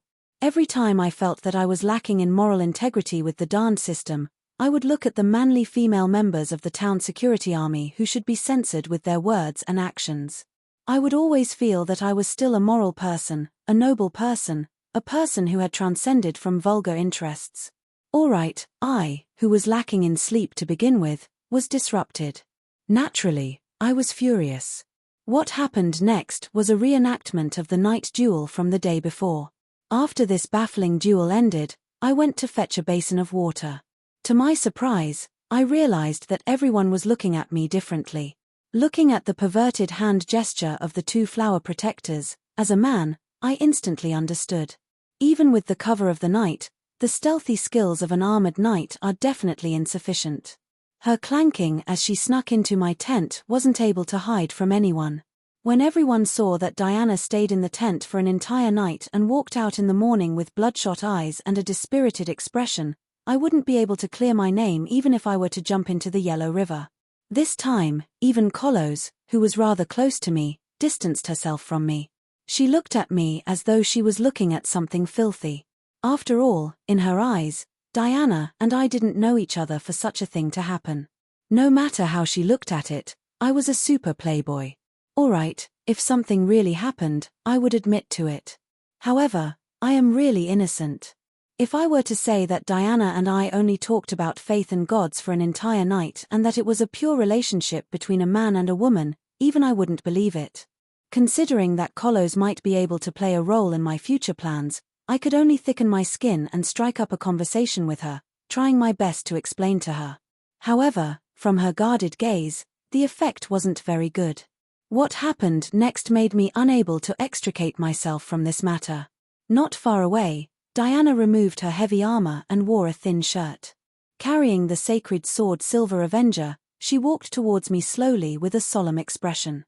That expression of realization made her look like a saintess who was about to sacrifice herself on the altar. Just as she walked in front of me with a stern expression, she suddenly knelt on the ground. Then, she slowly raised her arms and offered her sacred sword to me. My lord, I vow to follow your teachings for the rest of my life and become your most reliable pillar of support. Your enemies will become the target of my sword and your happiness will be my greatest glory. To become your possession that you are proud of, this will be my life's goal. Alright, I instantly understood. Kneeling on one knee is the act of a knight pledging his loyalty to his lord. With both knees, he can only kneel to his elders and the gods in the sky. She is worshipping me as a true god. This ambiguous oath at the start is just a prayer to declare her faith and obedience to a true god. However, I understood it while others didn't. Big Sister. Roland. What kind of sorcery did you use on Big Sister to actually bewitch her? I will fight it out with you. Alright, a fierce dog instantly turned into a rabid dog. This undisguised killing intent, along with the wind pressure of the sword, it is obvious that she is serious. I already said that those elves and humans are unreasonable. Look, it has only been a few days and they are already hooking up. Look at that human male, he always has a perverted smile on his face. One look and you can tell that he isn't a good person. Ingo. Bayar, you actually dare to slander my reputation. I will definitely take revenge on you. Also, how is that a perverted smile? It is obviously the standard smile of the 59-style Holy Knight. It is a weapon to obtain the donations of noblewomen and a secret manual that I spent a long time to master. Congratulations, congratulations, congratulations. Alright, if this wasn't the praise of a delinquent dwarf who was involved in prostitution, gambling, and drugs, I would have happily accepted it. TSK, what is there to look at about a female without any hair on her face? This is. Alright, everyone knows who this existence with a unique sense of beauty is. How unfortunate. Stop chasing me, I really only chatted with your big sister for an entire night. The one who screams in agony is me, who threw my sword in the tent and tried my best to avoid the rabid dog's pursuit. Chimph, is that possible? You wouldn't even talk for an entire night, unless you are impotent or a brat who hasn't matured yet. You are going too far. I will fight it out with you. Alright, a certain someone accidentally stepped on his sore spot and turned around to fight with Momo.